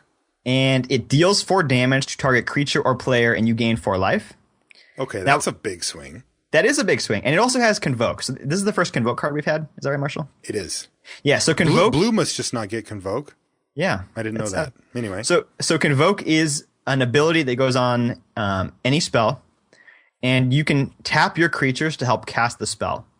So basically, you can tap any creature to reduce the cost by a colorless, or you can tap a creature that shares the color and reduce it by colored mana or colorless. So in this case, if you tapped a black creature, you could pay for the black mana symbol on the Covenant of Blood. Right. So you could even cast this.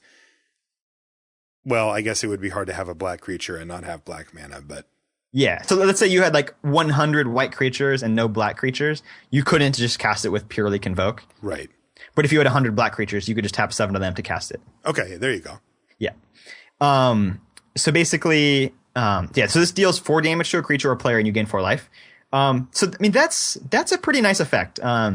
Being able to hit players is useful too, because you can just close out games. Because how many games of Magic come down to, dang, my opponent's stabilized and they're at 3 life.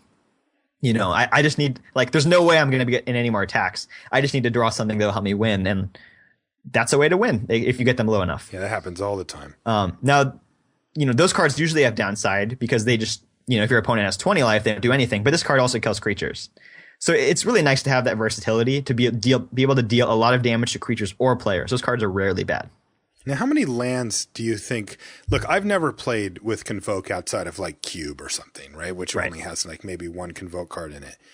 How many lands do you think I would need usually to cast Covenant of Blood? How does it normally play out? So it depends. So if you may be able to do an all-in type Convoke strategy where you're putting a lot more cheaper creatures, and especially ways to put more than 1 creature into play. So in this set, white is primarily going to be the way to do that, because white has a couple of cards that put multiple creature tokens into play, and then those creature tokens can help cast other Convoke spells. Here's our Squid token again, by the way. There's our Squid token. That'll help us Convoke.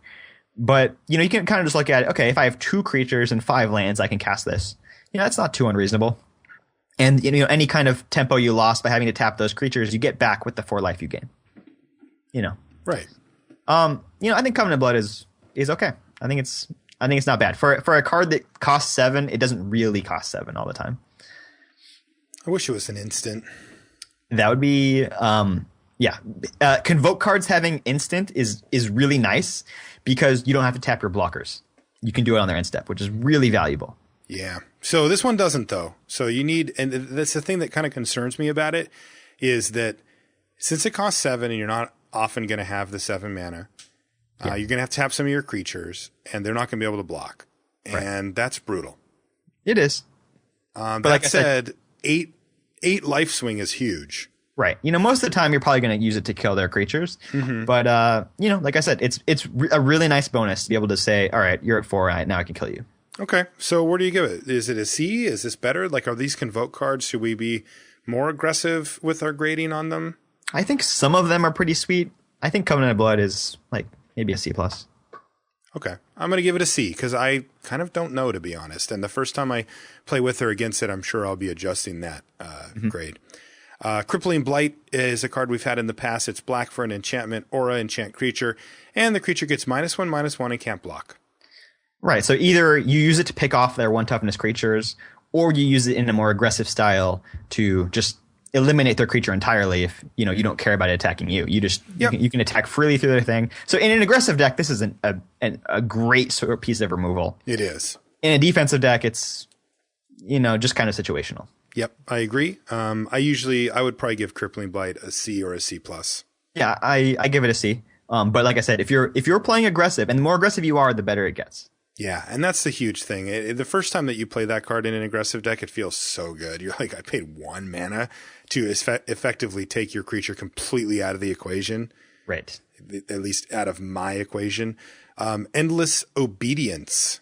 That doesn't sound like much fun. 4 black for an uncommon sorcery. It's also got Convoke. So, take the 6 mana casting cost for Endless Obedience with a grain of salt here. Put target creature card from a graveyard onto the battlefield under your control. Yeah, so this is a reanimator spell, as they call them. I don't really tend to like reanimator spells in limited. And the main reason is that they tend to be expensive. Like this? Yeah, or it's just hard to use them for good value if they're cheap anyways.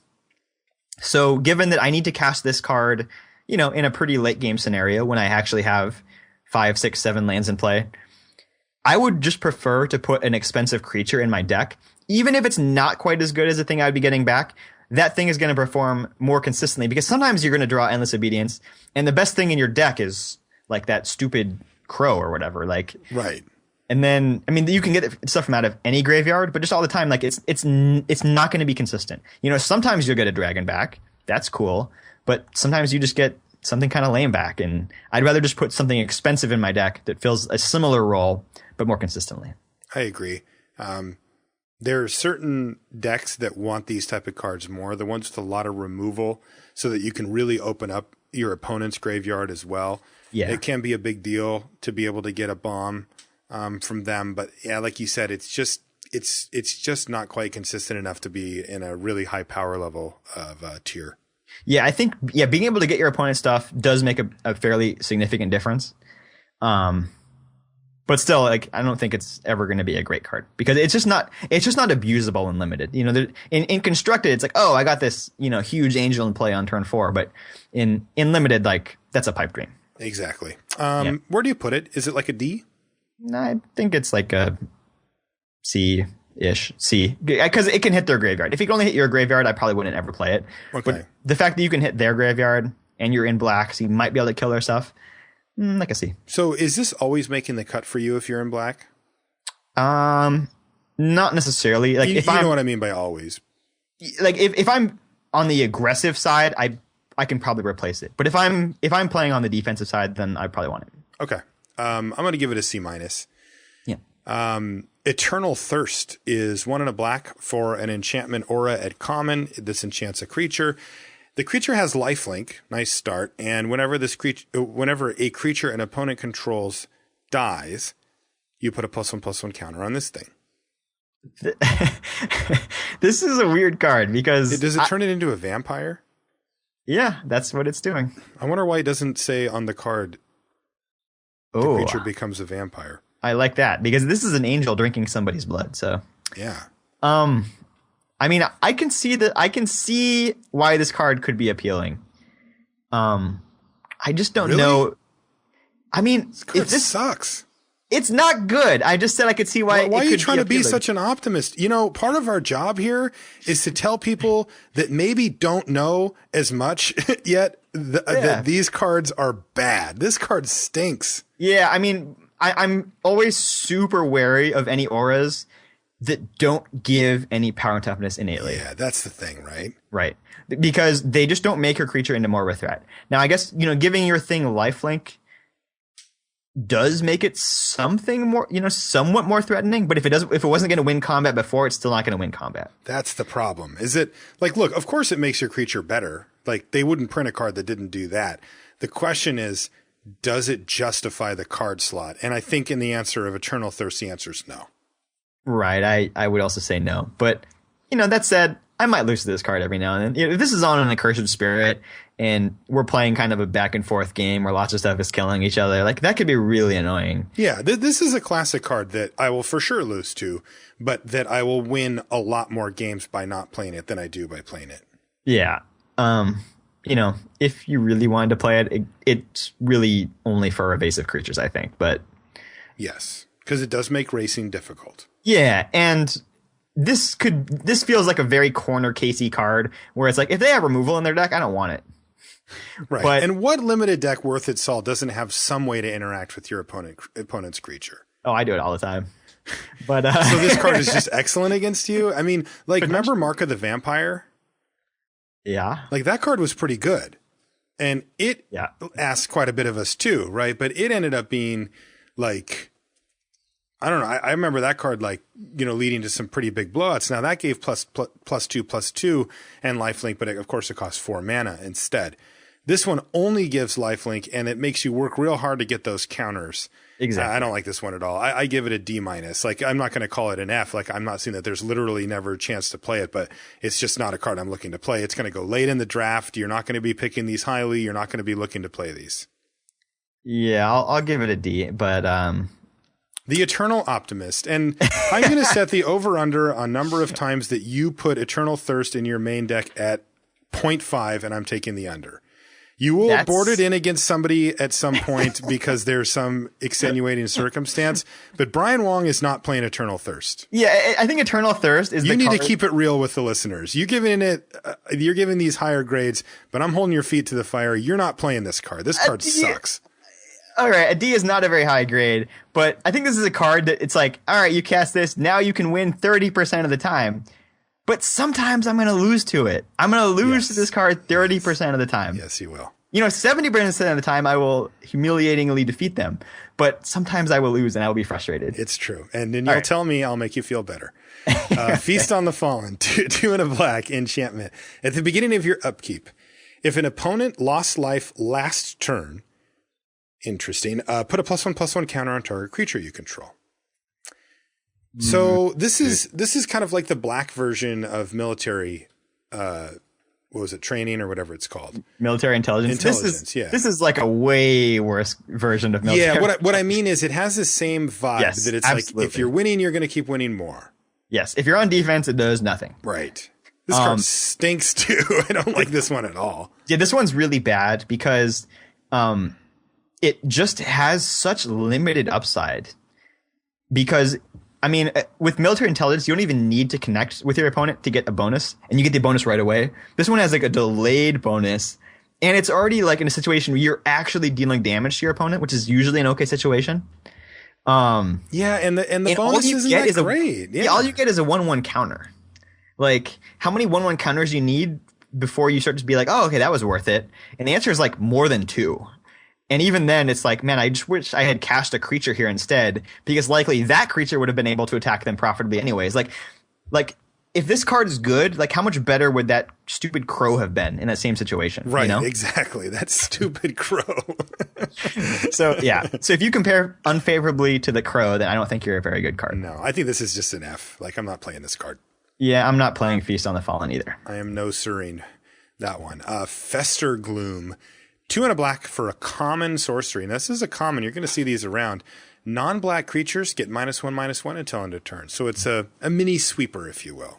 Like I said, it's a really tough world for creatures with 1. No kidding. This one makes it real rough. Yeah. So is this a sideboard card, though? I think you could main deck some Fester Glooms if you wanted to. I think you could. But you would have to be very wary to sideboard them out. Or you could take the sideboard plan as well. Okay. But I think maining 1 Fester Gloom could be okay. I think that could have some potential. Okay. Now the problem with that, of course, is that it's a sorcery, so you can't use it as a combat trick. Right. And also, it's not. your opponent's creatures, it's non-black creatures. So if you have non-black creatures in your deck, which you probably will, they get smaller. If your opponent is playing black, this card is way worse. So, I'm on the fence about maining one Festergloom or not, I think. Okay, so what about doing it post-combat? Like you attack with your black creatures, they make some reasonable blocks where yours don't die, or maybe, they block your 3 power guy with their 4 toughness creature, and then post-combat you Festergloom. Is that a thing? That's okay. I mean, it's like, okay, I killed your Welkin turn and I finished off the creature that you blocked with. Yeah. Or something like that. Which is a pretty reasonable scenario. That doesn't sound that crazy to me. No, it doesn't to me either. I think this card is tricky. Like it's a quirky, kind of weird card, but it does feel like you're going to be able to get a card out of it. You're going to be able to engineer situations where you can get a card out of it pretty reliably. Yeah. I think it's a fairly low end but main deckable card, or a sideboard card with a lot of potential against some decks. And there's a white common in this set that puts 3/1/1 flyers into play. Oh yeah. And this is an excellent card against that, which if that turns out to be a powerful strategy, this is going to be a very relevant card. And anytime we've seen white cards that can put multiple 1/1 flyers into play, it's been really strong. So I think this is maybe even there just for that. Absolutely. I think it probably falls in the D category, where like it makes the cut sometimes in your deck, but there's probably going to be quite a few decks that don't want it. Like if you've got a bunch of 1 toughness creatures yourself that you want to run, this really loses its luster. If you're not really heavy black, it gets a lot worse.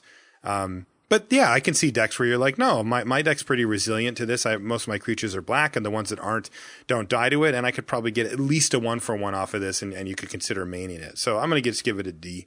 Yeah, I'll give it a D+, but I think I think you could main deck one and not feel too bad about it. Exactly. Flesh to Dust. Here is the Doomblade of the set. Wah wah. It's 3 black for an instant at common. 3 black. Destroy target creature. It can't be regenerated. At least it's an instant. That's. I know they gave us that. Thank you. Murder, no. Doomblade, no. Flesh to Dust. Yep. So here we go, Brian. This is our Brave New World, and it's. This under, normal conditions would be considered kind of a junky removal spell, the kind that you run, but that you don't really want to, but that you're going to need at some point, so you throw them in the deck. And now this seems to be kind of our baseline. Like this is where we're at. You're going to take Flesh to Dust and you're going to like it, Marshall. That's right. And I am. I've already relegated myself to it. I'm running Flesh to Dust, man. I like that at least it can't be regenerated and at least it's an instant. But the fact is, it's hard to get ahead playing cards like Flesh to Dust because you're just very rarely going to be paying less mana than what the other person paid. You're going to be getting pretty equitable 1-for-1 scenarios for the most part, and leaving up 5 mana to try to get somebody to walk into a 2-for-1 is a tough sell. Yeah, but being instant, you might be able to mess up if they do a double block on your creatures, and it does just kill the creature. It just kills it. You don't have to worry. It's not like Lash of the Whip where it's like, oh, if they have a pump spell, their creature lives or something like that. You just kill the thing. It's dead. Yeah. So, you're going to play this card. You're going to take it, relatively highly in draft. It's, a very good creature is better than it, but an average creature is not as good as it. It's like a B-. And it's so sad, but it's like, this is, if you want removal, this is what you get. I'm with you, man. I want removal. I'm with you. It's a B-. You do what you got to do these days. Yeah. You got to rely on your early creatures to keep their early creatures at bay. And then you got to rely on cards like this to make sure that their bombs don't kill you. Yep. This next card is a longtime favorite, and I'm a big fan of this guy, Gravedigger. 3 and a black for a 2/2 zombie. It's an uncommon. Not going to see a ton of these floating around. When it enters the battlefield, you may return target creature card from your graveyard to your hand. Yeah, this card used to be a common for many, many years. I think they may have decided it's a little too powerful for a common. Yeah, I think they just don't want to give us free 2-for-1s anymore. Also, as a common, the my Gravedigger play happened so often that they may have been annoyed by that. The grindiest. Yeah. This is a 2-for-1. If you're playing limited, you may have 1 or 2 kind of bomby cards in your deck. Being able to Gravedigger them back from your yard is really nice. And a lot of times you can just set up, Gravedigger has value in most stages of the game, even if it's I just traded my bear for your bear and now I Gravedigger it back. That's okay. You're ahead. Yeah, you're almost never that bummed about Gravedigger. So it's only 4 mana. The 2/2 bodies are usually at least somewhat relevant. This is just a classic. I love this card. Yeah. It's just a classic card advantage card. Yep. I think one thing that I do see people making a mistake with Gravedigger is trying to be a little too greedy, a little too adventurous. Like sometimes you just got to get back your 2-drop with it, and that's okay. Like you got your card back and you just move on with your life. Sometimes I see people like trying to wait. The cool part about Gravedigger is that it's rarely bad at different stages of the game. You can play it really late and get your bomb back, or you can play it on turn 4 and get your 2 or 3 drop back after you traded. And all of those are really good scenarios for you. And if you don't believe us, wait till you play it. You'll just be like, okay, like this is just good. Like my hand is full, and I've got another creature on the battlefield that matters. Yeah, Gravedigger's great. I give him a B.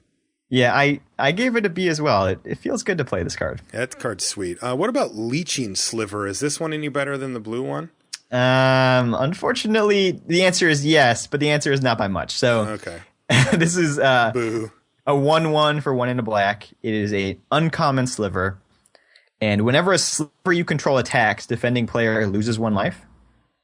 Now, I think if there were lots of slivers running around, this would actually be pretty cool. Because if I could imagine a situation where I'm attacking with 3 or 4 slivers every turn, this is great. Yeah. But if there's only 5 slivers in the set and they're all uncommons and there's like 1 mythic rare, I'm not going to be casting very many slivers that likely. And it does not work well on its own at all. It's just a 1/1 for 2. And unopposed, it can basically do 2 damage to them a turn, but it's just so easily opposed. So yeah, in a world where there were a lot of slivers, it would be great. In this world, it's not. I gotta say these slivers are a little awkward here. Like, why are we talking? Like it feels weird to even be addressing this card because it just doesn't feel like it's going to affect limited at all. Yeah, I think it's just kind of like they're just kind of throwing a bone to people that just like having slivers, and slivers are a really fun mechanic. But slivers are really cool. But this is more like, oh, you played an M14, and you had a sliver deck. And you open M15, there's no slivers, and you don't have no incentive to open the new packs. But now you do. Okay, that makes sense. So for us, though, it's like, what, a D- or something? Yeah, it's like a D. All right. Mind Rot. The Anti-Divination, 2 and a black for a sorcery. It's a common. Target player discards 2 cards. Yeah, so unlike Divination, it's not consistently card advantage because in too late game of a situation, if they don't have any cards in their hand or they only have 1 card in their hand, it's just not a great play. Mm-hmm. And that's the main knock against Mind Rot. Also they get to choose what they discard, so which is a big difference. Yeah, you don't always get what they want. Mind Rot's it's very playable, but it's not a must play under any situation. If they have very expensive bombs, I kind of like having these in my sideboard because they have to play out all those lands to get up to that cost, and I can hopefully Mind Rot it away. But, I think it's a marginal main deckable card and a marginal sideboard card as well. So it's like a C-. I give it a C- as well. Not a card I ever get excited about, but it makes the cut sometimes. All right, this next one. Yeah, Necrogen Scudder? What? What? Necrobite. Not Necrogen Scudder, Marshall. Necrobite. I wasn't going to let this one fly. I tried. This is an instant for 2 and a black. Target creature gains Death Touch until end of turn. Regenerate it. This was a reprint from Born of the Gods. Gosh, thanks for reading it like that.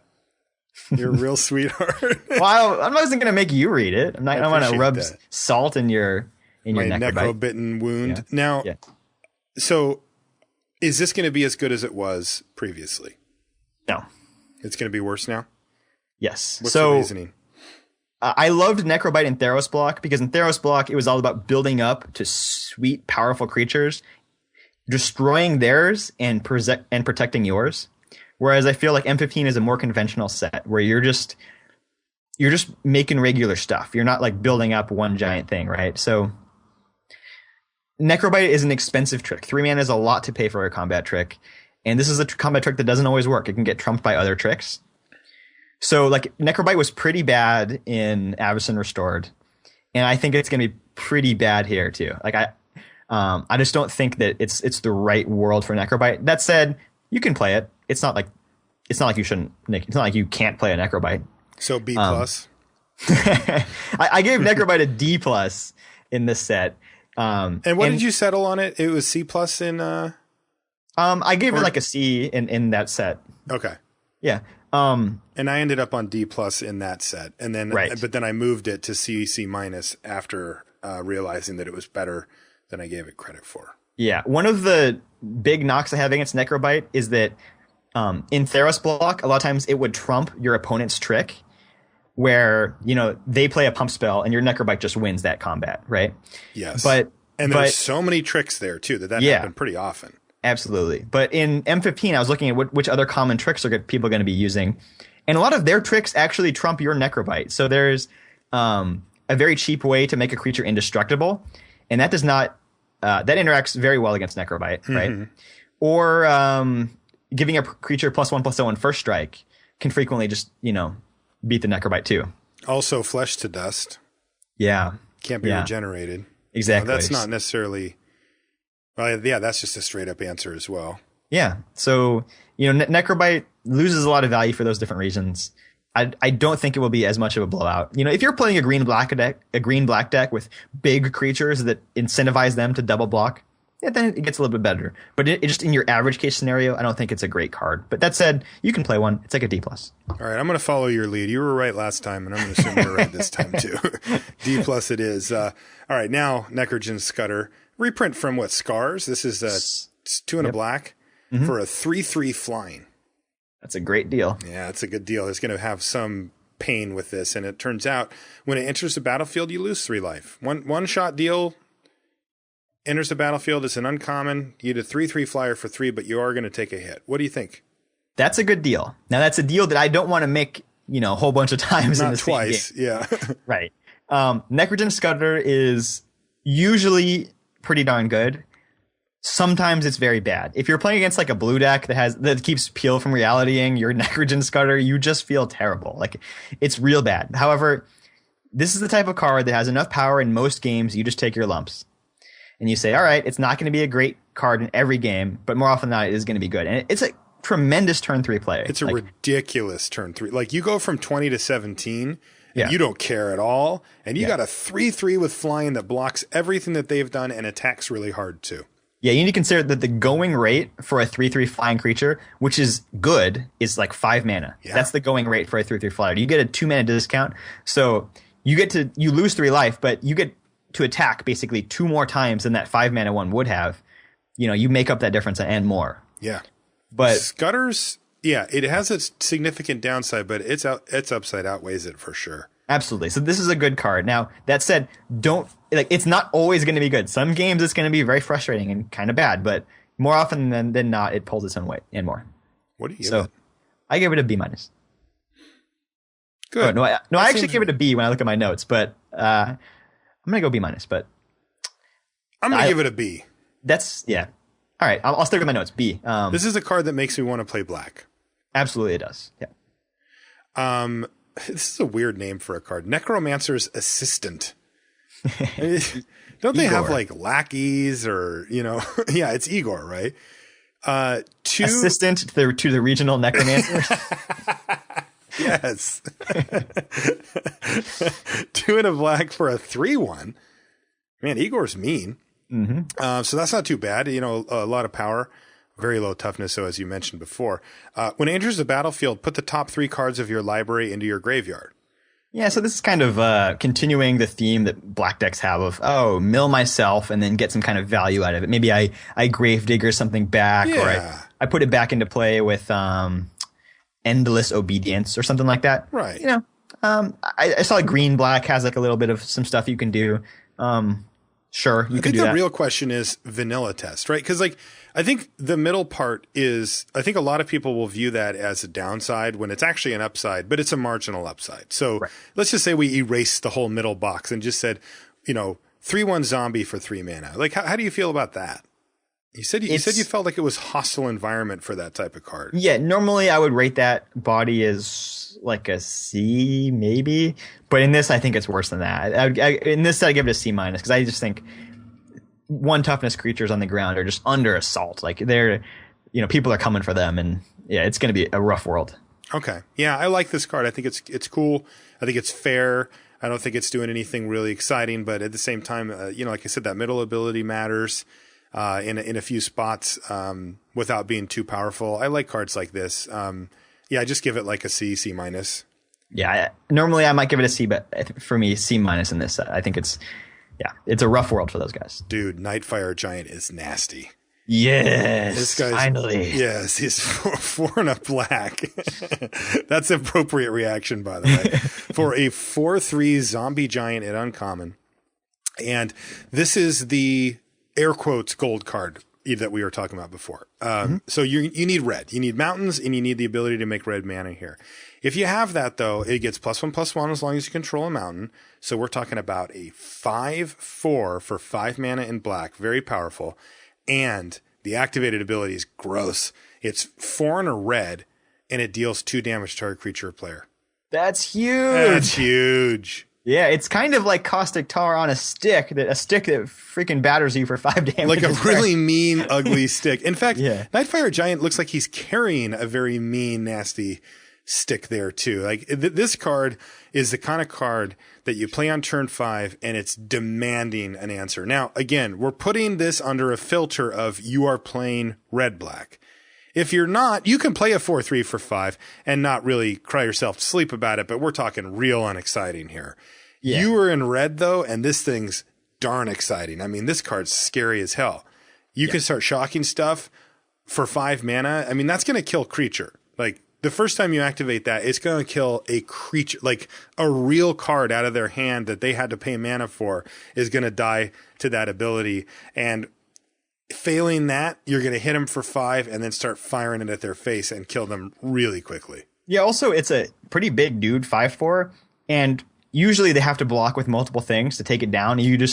You really dissuade them from doing that because you can take out one of the blockers with the activated ability. Yeah, you could see them very easily being like, I'll block with my 2 bears. That doesn't work. Yeah. No, it does not work. And it also just allows, I'm not always going to want to risk my Nightfire Giant in combat. It just allows all my small creatures to get through because it's like, even if you block with a big thing, I can finish it off. Right. So This guy's a house. It's really good. I also thought if I'm not playing red, I'm just playing black, I would strongly consider like playing an 18-land deck that's like 8, 8, and 2 mountains. Yeah, mountain or 2 just for the mines factor. I know. Yeah, because if you don't draw a mountain, it's not like the 5 mana 4/3 is that bad. But if you do draw the mountain, then you're super stoked. So it's kind of like you're splashing a card, but you're splashing a card with less downside because if you don't draw the mountain, you still have a card that you can cast and attack with. I totally am on board for that, especially given that Nightfire Giant is a late game card, right? I mean, it's a 5-drop with a 5 mana cost activated ability. This is what you're going to do to clean up the mess. And that just means that you get more draw steps to try to find that random mountain that you put in your deck. All right. So grade. Let's give this puppy a grade. So if we're putting it under the category of being in red for sure, it's really, really strong. It's B plus-ish probably. Yeah, I'd say B plus for that. I gave it an A minus. I actually think this is like a bomb. Like this is okay. I'm with you, man. I mean, it's right in that range. B plus, A minus. There's not a big difference there. Man. It's ridiculous. Now, in a normal circumstance where, like, what about the one where you have a mountain? It drops down a bit. But like you said, upside, man. I mean, you're playing a 4/3 for 5. You can live with that. And then, boom, you find that mountain. And all of a sudden, you only need 1. You're not activating this twice in a turn very often. So just that 1 mountain makes it a 5/4 and unlocks the ability to start shocking stuff. Really impressive card. Yeah. B plus, A minus, yeah. Yep, right there. Right, it's right on that border. It's real strong. Paragon of Open Graves is it's a paragon for black. So other black creatures you control are gonna get +1/+1. It's a 2/2 for 4 mana. Same thing, 3 and a black.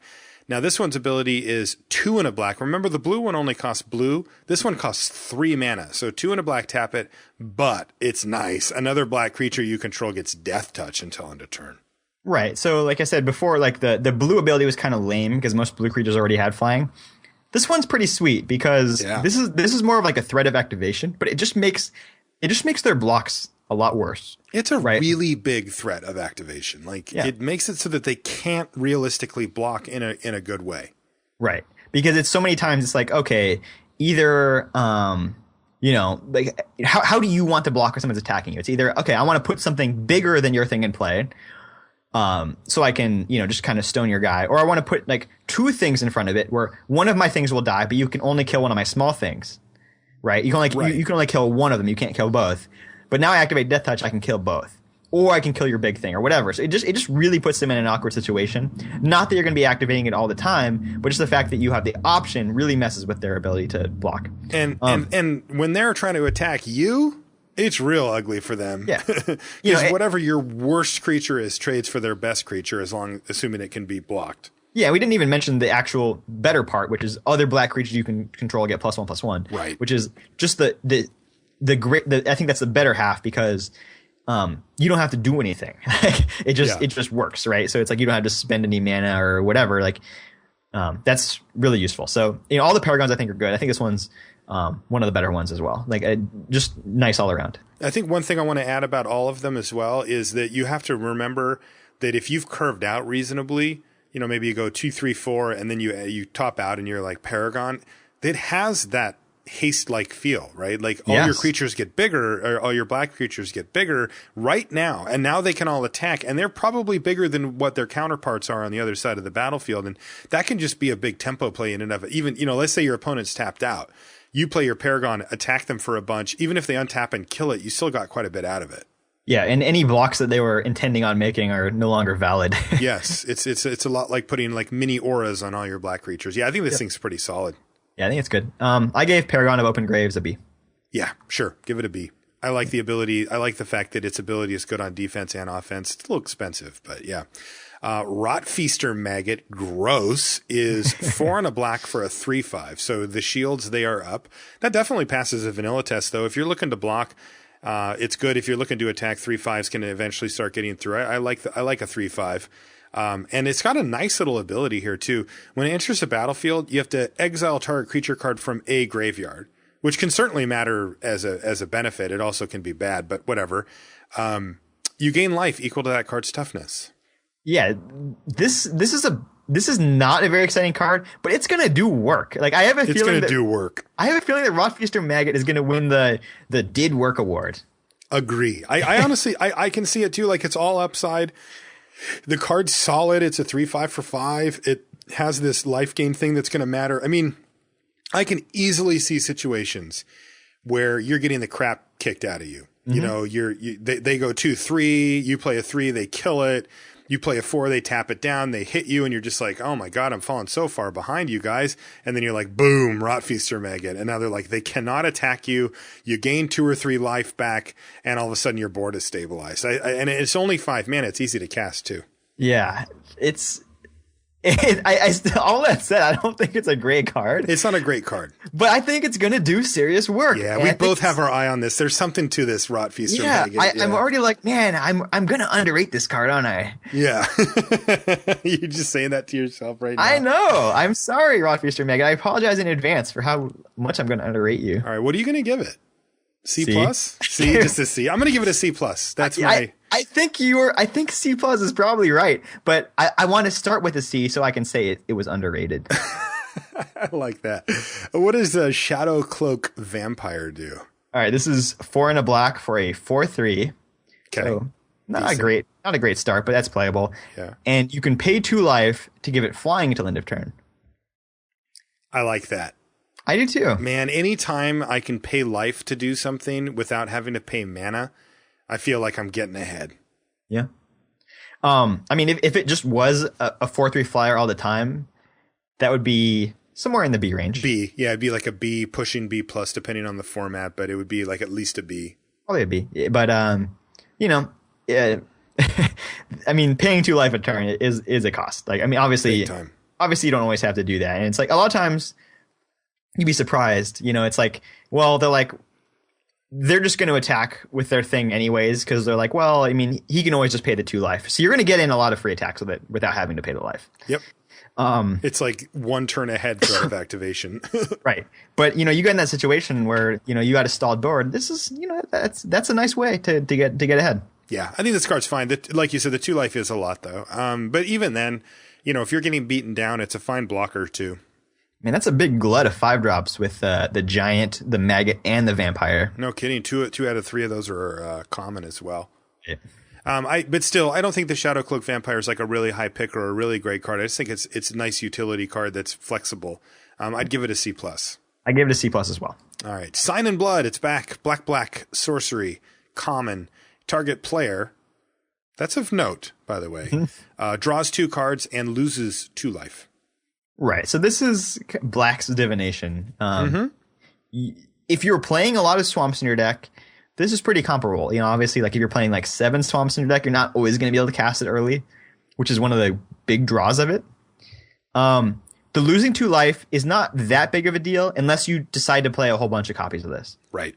Like if you get up to 3 copies of Sign in Blood, all of a sudden, like you're watching that life total, and you're like, Exactly. Especially if you're playing against an assertive deck that's looking to take you down in life total quickly, then Sign in Blood gets a lot worse. Yeah, and I think it's okay. Like this is kind of an average card. Like, and you can use this to deal the last 2 points of damage to them. People forget that all the time, man. I have killed a lot of people with Sign in Blood. Yeah, but you basically never target your opponent with Sign in Blood unless they're at 2 or fewer life. Right. Don't do it. They will draw what they need. It's how Sign in Blood works. Right. It's so risky. I think it's a C. Like I think it's a perfectly playable card. It almost always makes the cut for me, but it's not super exciting. Yeah, I give it a C as well. Doesn't really move the needle, but I'm happy to have it. All right, this next one is, wow, this is a really strong spell. It's interesting because I wrote up a piece about the removal in this format, and as a piece of removal, Stab Wound, which is what we're going to talk about, isn't groundbreaking. It's fine. But as a card, it's an excellent card. 2 and a black, enchantment aura for an uncommon, enchanted creature. It's an aura that enchants creatures. Enchanted creature gets -2/-2.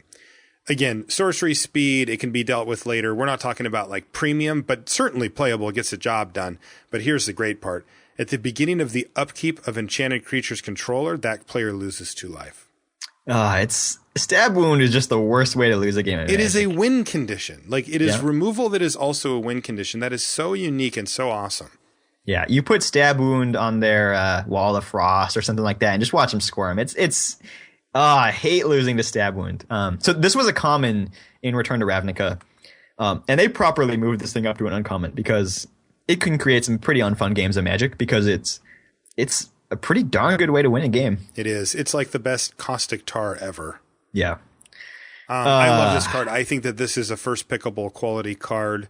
It is. I think that you'll never not run it in your black deck, and I mean the life loss adds up really quickly. Sometimes you just use it to just kill a creature when you need to just kill a creature. It takes 4/4s and makes them very blockable 2/2s. Like Stab Wound, even if it isn't, one of those all timers, is just an excellent card. And like you said, I'm glad to see it in uncommon. I don't want to see these floating around that much, right? But I give it a really high grade. I'll give it an A-. I'll give Stab Wound a B+. Like the thing that just pushes me over into the A- range is the fact that it's a win condition. Like I can't tell you how many times I've played it on turn 3 and my opponent is just like, crap. Like I can't do anything about that right now. And it's like tick tock, and you just sit there and stare at them and you're just like, dude, you better do something. And usually that something means burning a removal spell on their own creature. And you're just like, ha, ha, ha, ha, ha. Yeah. And the great thing about Stab Wound is a lot of times while it's doing that, it's also neutralizing one of the ways that they were going to try to win the game. Yeah. It's right? so good. All right. So I give it an A-, you give it a B+, but we both agree that it's an excellent card. Yep. What about Typhoid Rats? Typhoid Rats, our old friend, is back. Single black for a 1/1 with Death Touch. Yeah. Format dependent. This card has, generally speaking, been playable. We saw that in Theros block it was excellent. Yes. And in this block, is it going to be excellent still? I doubt it. I think it'll be playable, but it'll be back to its normal stance of like sometimes you want it. Against the green decks, it's good. Against the blue decks, it sucks, that kind of thing. Absolutely. And like I said, bad world for 1 toughness guys. And this is a 1 toughness guy, so... So are we in like D range? Like, like, do you expect this to make you're starting 23 cards in your black decks most of the time? Or is it more like, more towards the sideboard end? I'd say you play it more often than not. I mean, it's still like a C-. Also, I haven't mentioned this yet, but in a world with Convoke, just having some cheap creatures in your deck that have some potential in the mid to late game is useful because they help you power out stuff. Ah, for sure. That's a big deal. All right, C- it is. This next one, I can't wait to talk to you about this one, Brian. I've been waiting all week. Ulcerate. Just judging by the art, I would say the card is called RoboCop. It does look like but he doesn't have, well, he does have skin in there. Yeah, it is RoboCop. Uncommon instant black. Single black mana. Target creature gets -3/-3 until end of turn. Holy crap. It's Black Lightning. It's Black Lightning, but it does have a rider here. You lose 3 life. Ugh. Once you go Black Lightning, you never go... Yeah, you just die quicker because you lose 3 life. Frightening? I don't know. Boo. How good is this card? I mean, the first whole section of it was unbelievable. The lose 3 life, though, is pretty steep. Is it worth it? You definitely play this. It's kind of annoying if you're just losing because your opponent has lots of bears and you need to use this to kill a bear. That's not the greatest thing in the world. But yeah, man, there's paragons out there and you need to kill paragons. Killing them at instant speed is great. Just having a 1 mana kill spell is really, really valuable because your opponent doesn't necessarily play around stuff because, they go to put an aura on their thing, you kill it. They go to use a combat trick on their guy, you kill it. Who knows, right? Sometimes the question I have for you is, sure. So they're going to is one way to view it that, so you take your hit, you take your life loss of 3, but if you kill something that was going to do more than 3 damage to you anyway, then you're ahead, right? Yes, absolutely. And like I said, this has a lot of 2-for-1 potential. You can blow people out with a cheap removal spell like this one. How high do you grade it? I First gave pickable? it yes. I gave Ulcerate a B, but I mean, like Lightning Bolt is near the A range, right? Yes. Lightning Bolt is like a B plus A minus, and this is obviously not quite as good, but also you get the added bonus of -3/-3 instead of 3 damage, so that you can team this up with one of your creatures or 2 of your creatures to take down something bigger. When you think about that, you don't need. I mean, you can use this to kill a 4/4 with your 2/2. Yep, sure. Ulcerate seems really good to me. Yeah, I just think the blowout potential from being able to respond to something that they're doing with 1 mana is great. But we also, and the reason why it doesn't creep up is because we have to respect the fact that there's going to be times when you cannot cast this spell. Yeah. It's going to be scary sometimes. B it is. What does Unmake the Graves do? All right, this is an instant for 4 and a black. It's a common. It has Convoke, so you can cheapen that cost by tapping your own creatures. And its ability is return up to 2 target creature cards from your graveyard to your hand. Not a huge fan. Yeah, I've never been a huge fan of these, double Raise Dead cards.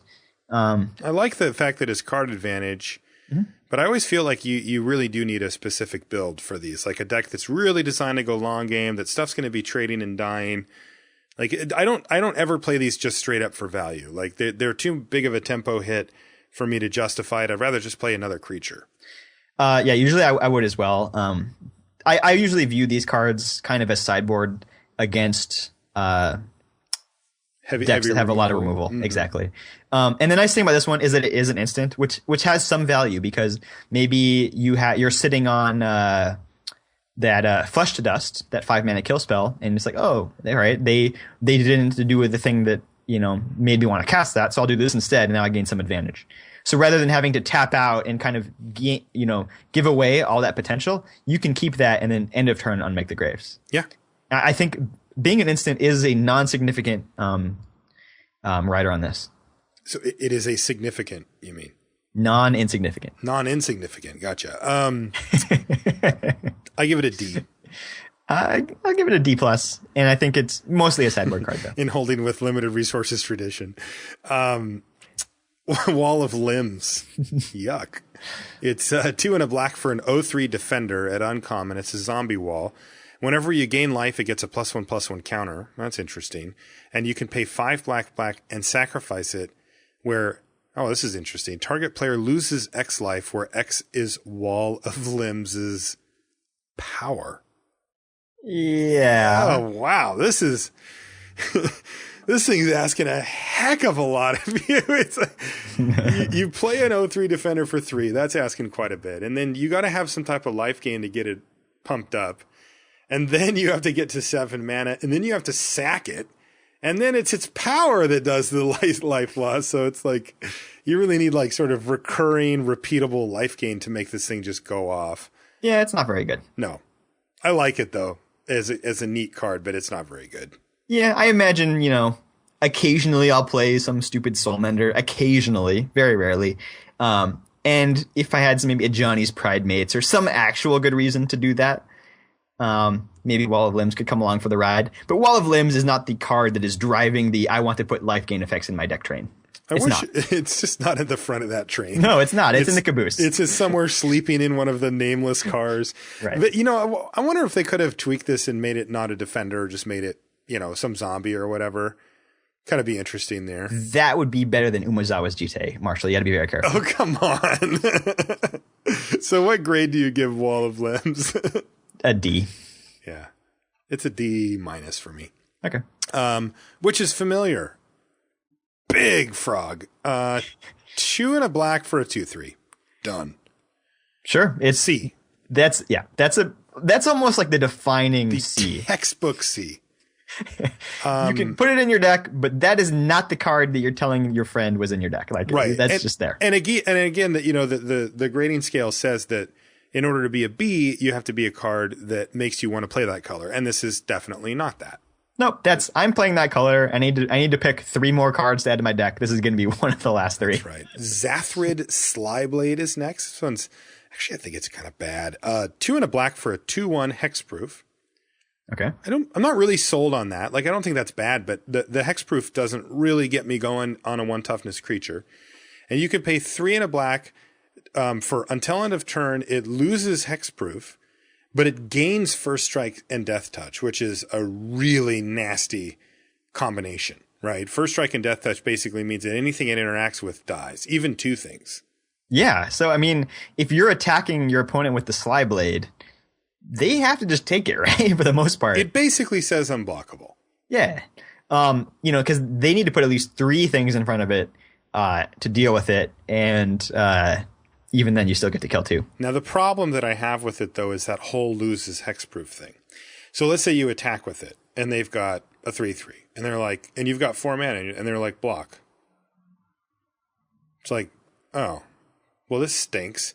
Now I'm priced into paying the 4, and then they kill it, right? I mean, they're not going to block unless they can kill it, and then your whole turn's gone. Like, the 4 mana is a ton of mana, to turn it on. So, yeah, like I feel like this is the truth. Like, this is like the lie detector machine, right? Because like, if they want to make you use it, they can. And realistically, you're not going to have a whole heck of a lot else to do for the turn.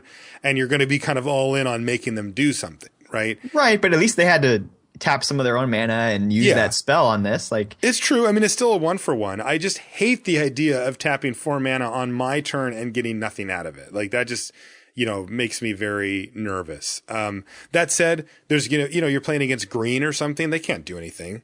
Yeah. Right? And so you just get to sit on this thing and be like, yeah, well, don't do anything. But again, I keep coming back to it. It's the 4 mana. That's the part that really bothers me about this card, because I like the interaction. I like what's going on here. I think it's really cool. But like, are you really going to then, is the game plan against, like, let's say that your green opponent plays like a 4/4 and a 5/5. Your game plan is to just say go while they keep developing their board, and you leave up this 4 mana to hold off their team.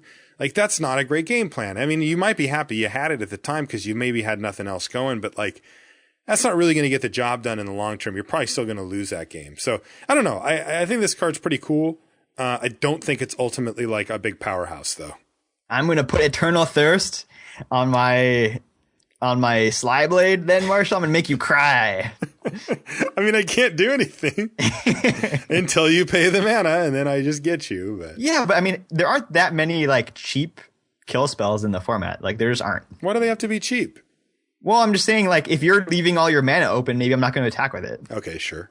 I think the actual biggest knock I actually found against this card, which I maybe overlooked on my first thing, which is, all right, I'll just block with my stupid squid token, and now you have to spend your entire turn spending 4 mana to kill it.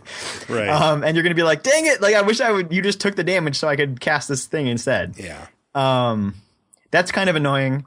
ultimately, I do think this is a fine card, and like it does have hexproof, so you can just put auras on it. Like it's a good target for auras. And like it's not. I mean, it's pretty low downside, right? It's like you do just get a 2-power thing for 3 mana, which is not great, but like it's okay. I don't know. I'm I think pretty unhappy playing a 2/1 for 3. Yeah, but it's not really. You're right that it's not in the gutter, right? It's not terrible, but like I certainly wouldn't play a 2/1 for 3 with no abilities, right? Would I play a 2/1 hexproof for 3? Probably not. Maybe. Give it this ability, and now we're talking like it's getting it up into the playable range for me for sure. But like, I see a lot of problems here, man. I just see like what seemed like such a cool card when I first read it feels like very play aroundable, very manipulatable. And I hate the fact that if I don't pay it, it just dies to everything. So it makes me so sad. So because the card is like so clever, it makes you actually feel dumb. It makes me feel dumb for being the one that's playing it. Yeah. Well, I don't agree with you. All right. I think this card. Give it a rate so I can give it a full letter grade below whatever you give it. Well, if you're going to go full, I'm going to give it an F. So you have to give it a Z. No, I gave the Slyblade a B-. I actually think this card is kind of cool. Okay, you are insane. I might be. I think you're insane. I think I might even go more than a full letter grade. Wow. I'm going to give it a D+. Okay. I think it'll make the cut sometimes. And if the removal doesn't stack up well against it, then it'll certainly go up a bit. But I'm pretty down on this card. Like, I really do feel like if you're playing against a competent person, they're going to be able to really work you with this thing. I just think it's going to be an evasive attacker a lot of the times in the early game. And then in the late game, it's going to be a really annoying blocker. Okay, that's fair. I mean, it does put pressure on your opponent to have instant speed ways to interact with it. Sure, and then you know, like you can't encrust this thing, right? You can't. Yeah. You know, there's a lot of stuff that doesn't work. So I'll definitely give you that. And it's not like the end of the world if they somehow killed your Slyblade. I think you have to like. You can't look at it like that. No. But you're not telling the whole story. It is in my mind the end of the world if I have to pay 4 mana and then they kill my Slyblade. That's my whole turn. Like they just time walked me. I don't like that. I don't even like playing cards that don't affect the board, let alone just spewing off mana into the ether and then just having my Slyblade die. That's like the argument I've heard against watching Game of Thrones, which is I don't want to fall in love with characters just to be brokenhearted when they get killed. No, this is different. I like Game of Thrones. It's better to have loved Zathrid Slyblade and lost than to never have loved it all. You're so right. That is such a crappy analogy. All right, let's move on to Zoffshade. We'll put Slyblade on the list of ones we're watching. Okay. Zoffshade is 3 and a black for a 2/2. And you can pay 2 and a black to give it +2/+2 until end of turn. This card was originally from Rise of the Eldrazi, and it was pretty bad in that set. But that was an impossible set to compare to because that was like one of the craziest sets they've ever made as far as like warping the environment. Exactly. So that's not really a starting point at all. I kind of just had to take that evaluation and just completely trash it. Okay. So what do you like for the shade from Clean Slate, or maybe even with what we think M15 might look like? So we kind of just look at it and it's like, okay, it's a 2/2, it attacks, it's threatening to be a 4/4, which is, going to get through some damage early in the game. But then in the late game, it can really get big. You can get up to like a 6/6 maybe. I do like a mana sink. Yeah, exactly. I don't know. It's not a really efficient way to do stuff, but that said, like, sometimes you have 6 mana. Sometimes you have 9 mana. Like now you have a thing that's like really hard to kill. So what I think is that it's not great at either end. Right. It's not a great mana sink. It's a good one. And it's certainly not a great 4-drop, but it's an okay one. Right? A 2/2 for 4 is pretty miserable. But with that upside of being able to get pumped, you get the threat of activation. It's going to be able to attack pretty freely for the most part. I think this card's okay. Yeah, I think like you said, it's not a great 4-drop. It's not a great 6-drop if you want to look at it that way. But the fact that it kind of is both is a little bit in its favor. Yes. So I give it like a C. Yeah, I think it's a C as well. I think it falls right in the middle.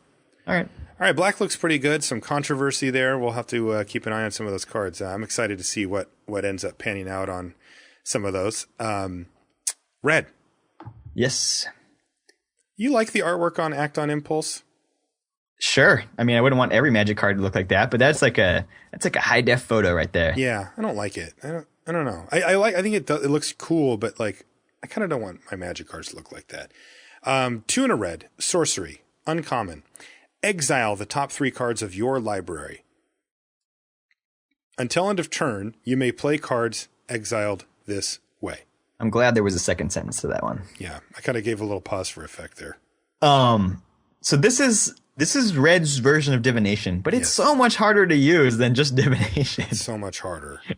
The upside is very minimal compared to divination. It's like it's going to be so hard for you to use all 3. Like, you know, one of them has to be a land. And you have to have a land drop available, by the way. You don't get to get an extra land drop, but you can play a land from exile here if you do have a land drop around. Yeah. So if you're ever going to cast this card, don't play your land first. It's just not like a huge blowout when it's okay. And a lot of times you just can't even, like, you just can't cast it on like turn 3 or 4. Like, it's just not good. Right. I just think it's kind of generally not that good. Yeah, it's probably not. It's a cool card though, but it's really cool. Yeah. But I can't imagine, like, where's the scenario where you're super happy with this? Turn 8? Yeah, you have to have a lot of lands in play, most likely. And even if you build your deck to have a lot of cheap things in it to make this card okay, it's still going to be bad sometimes. But if you just flip over like 3 lands, you know. Yeah. Like, plus, we're talking about turn 4, 5, 6, or whatever, and now you're just playing cheap stuff. Yeah, the ceiling on this is pretty low, and the floor is also pretty low.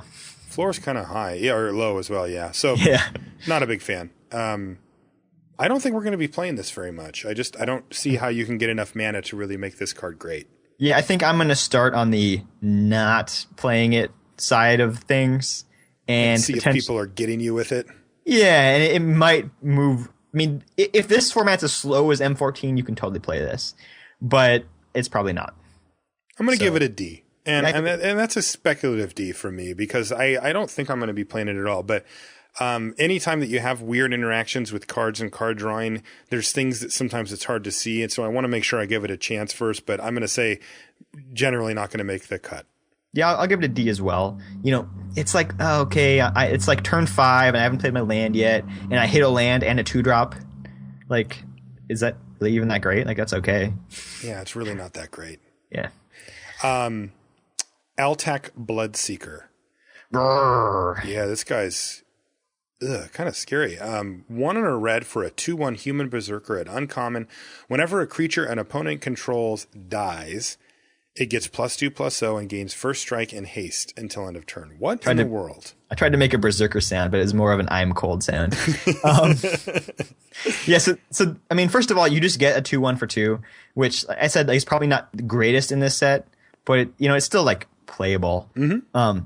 But if you combine this with any kind of instant speed removal, all of a sudden you have a way to like blow out your opponent if they try to block you. Now, and also the really interesting thing to me is that it gets haste. So are they trying to make this into kind of a card for you and I, Brian, where it's good early, but it also has at least some application later where like maybe you can play it in a burn spell and then get an extra bonus off of it occasionally?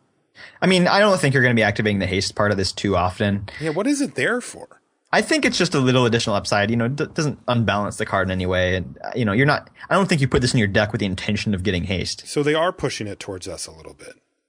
Sure. Yeah. I mean, thank you, Wizards. It's just a 2-drop that has a little upside. That's the way I'm going to look at this card. But you see this thing really going down in combat. You see it being like attack with my guys, and they're like, yeah, sure, eat your Altac Bloodseeker, and then you kill something else. Sure. Pump it, give it first strike, and have it win combat. Yeah, I mean, it just threatens your opponent. It's like, it kind of makes them lean towards not blocking because they'd be afraid of getting blown out. Or you have a sorcery speed kill spell, or you have this Forged Devil, or just some way to kill something before combat. That's not the end of the world either, because now all of a sudden they're definitely not blocking it, right? Okay. And the creature has to be the opponent's creature, though, right? You can't sack one of your own guys like in a black-red sacrifice deck and then try to make this thing go. Yeah. Okay. Seems okay. I like the upside. I like the fact that it's a piker, as we call them, a 2/1 for 2 in red. But it just has this like random upside that you can just get people if the circumstances play out correctly. Yeah, better than your average 2-drop. For sure. Still, that whole text thing in the middle isn't really that exciting because it won't be that often that you can engineer a spot where you can instant speed, blah, blah, blah, blah, blah, to really get full value. Right. I mean, there's going to be times, I guess, where you just first main phase, kill your guy with my sorcery removal. The thing becomes a 4/1 first strike attack. Like, that's fine. Yeah. It's also kind of funny because you can give another one of your creatures first strike and then have that creature kill something. Now your creature becomes a 4/1, but first strike combat's already done, but you still get to deal at least the 4 damage. So do you not get to deal the damage then? You get to deal damage, but you don't get to deal it as first strike. I see, but you don't lose it's not like that window is passed and yeah, we talked about this in some of the rule shows, but you don't get skipped in combat if you all of a sudden gain first strike. Okay, that seems good. Yeah, but I mean that's nice. You get to at least deal 4 damage to your opponent or 4 damage to whatever's blocking it. I see the blowout here later with Cone of Flame, which could potentially kill 3 creatures, and now you can attack for 8. Wow, that's insane. Boom. I like that. Still, I mean, I wouldn't have like grandiose dreams for my Bloodseeker, right? It's just going to be a card it's a bear that has some upside. Right. So C+? C+. All right. What's the next one? Belligerent Sliver. I keep giving you the slivers on accident, but yeah, on accident. So 2 and a red for a creature sliver. It's uncommon. Sliver creatures you control have this creature can't be blocked except by 2 or more creatures. Okay, whatever. I mean, would you play a 2/2 that has that? Sure. Okay. So I'm not stoked about it. No, where does that put it? That's fine. It's the kind of your run in the mill evasion. It's like a C. Yeah. Let's move on. Okay. Blast Firebolt. Blasted Firebolt. I hate the name. That's a cool name, Blast. They just take all the red thundery sounds and just put them all together. Blast Firebolt Flame. Yeah. Master. Yeah. All right, what does it do? It is an instant for 5 and a red, and it deals 5 damage to target creature. Destroy all equipment attached to that creature. So, primarily does it have Convoke? It does not. So you're spending that whole 6. Like that's really expensive for a kill spell. Mm-hmm. That said, it's an instant. It has some additional upside against equipment. This is a card that you can play 1 in your main deck, and if they have equipment, you could totally bring in a second one respectively. Yeah, I think this is for me. This is the type of card that I hope to not have to play too often. But when you do, you're like, gotta do it. You kind of shrug when you cast it. Yeah, 6 is a lot of mana. It is. I like that it's an instant, though. If you do get up to that point, it's going to kill almost anything. Yes, especially in this set. Creatures don't get that big in this set. No, I'd call it a C. Yeah, I give it a C as well. All right. Borderland Marauder is 1 and a red for a 1/2. It's kind of weird. Whenever Marauder attacks, it gets... Okay, well, that makes sense. It gets +2/+0 until end of turn. Yeah, this is cool. This attacks as a 3/2. And critically does not have only 1 toughness. I keep harping on this, but I think 1 is a bad place to be. 2 is a good place to be. I think this is a pretty efficient beater. I like this card. I like it too. It doesn't block very well, but I like the fact that it doesn't block very well. It's in red. It's not supposed to. It's telling you what to do. Yes, I like it. I like that it leads you down the path of wanting to attack with it. Yeah, it seems cool. It seems like a C to me, though. It doesn't seem really great. I gave it a C+. Yeah, maybe it's a little better. I guess a C would be like a 2/2 or whatever, so it's got to be a little better. You're right, C+. What does Broodkeeper do? It's 3 and a red for a 2/3. It's an uncommon. Human Shaman. Whenever an aura becomes attached to Broodkeeper, I'm out, by the way. Maybe I'm back. Put a 2/2 red dragon creature token with flying onto the battlefield. It has fire breathing, so you can pay a red to pump it +1/+0 until end of turn. Wow. This is kind of a fun build around me card. Yeah. You can say, all right, normally I wouldn't be playing that many auras, but now I'll put a couple more in my deck just for this.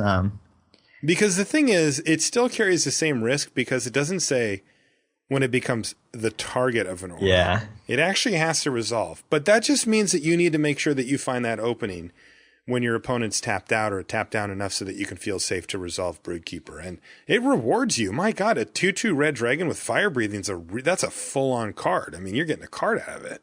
That's a sweet card. Yeah, it's like a good card. Yeah. And we pay, what, 4 mana for that? Yeah, easily. That's insane. Yeah, and this red has a very cheap enchantment that you can sack to deal damage. And that's a card you're just going to put in every deck anyways. So this is a good way to leverage. If you have a couple of those, you get a lot of extra upside. Okay. As much as I hate the aura plan, I don't generally like it. It's always about risk and reward for me. And anytime that they've pushed the reward side of the aura high enough, I've been happy to play them. Okay, maybe I lied, but I have played them.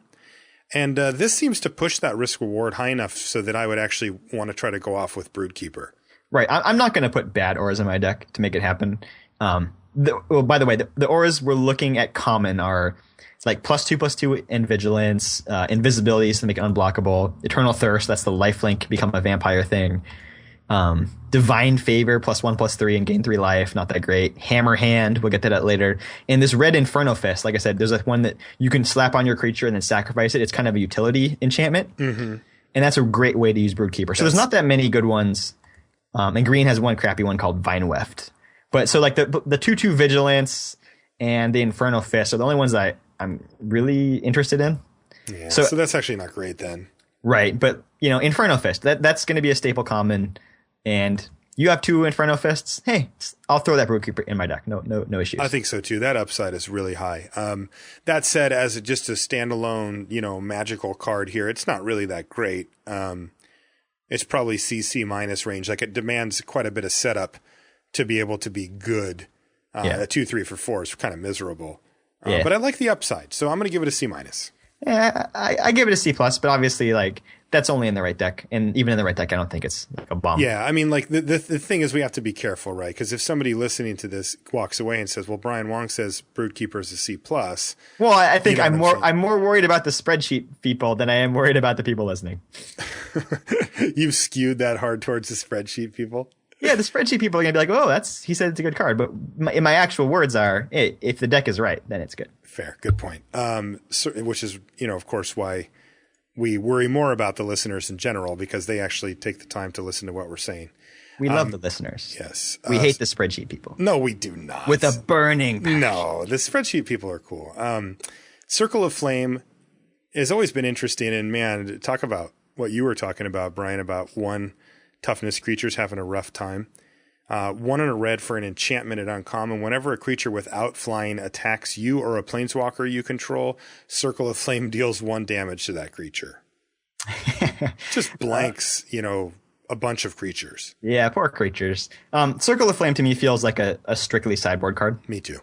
Yeah, it just does nothing against a lot of decks. And red is such an aggressive color that like I'm not going to have the red control deck that often, so if they have 1 toughness creatures and they just leave it back to block, I'm not that happy about it, Right. So yeah, it's good. It's a sideboard card and a very situational one at that. Yeah, we don't usually give grades to sideboard cards because they're either B pluses or Fs, so there's no real reason. Go ahead. And critically without flying, so you can't bring this in against the 1/1 flyer. Oh yeah, right, of course. Right. I didn't. Somehow that even though I just read it, it didn't really click, and I was thinking that I could kill what's it called, welcome turns and stuff. Yeah, the mage is standing on a rock up in the air with the fire on the ground below him. He's still going to get pecked by those birds. Gotcha. Clear a Path is another probably just sideboard card. It's red mana for a sorcery. Destroy target creature with Defender. Oof. Trying to find the situation where I'm bringing this in. They cast 3 Wall of Frosts in game 1. Okay, let's bring in a Clear Path. There you go. Yeah. Outside of that, it's sideboard only, and even then it doesn't see much play. Yeah, I mean, how many walls are really that threatening to your plan? Not many. All right, this next one. This is a big one, Brian. This is a big one. Cone of Flame. Read it. It's a sorcery for 3 red. Cone of Flame deals 1 damage to target creature or player. Sold. No, I'm not done yet. 2 damage to another target creature or player. Sold. Actually, yeah. And 3 damage to a third target creature or player. Unbelievable. This card is such a beating.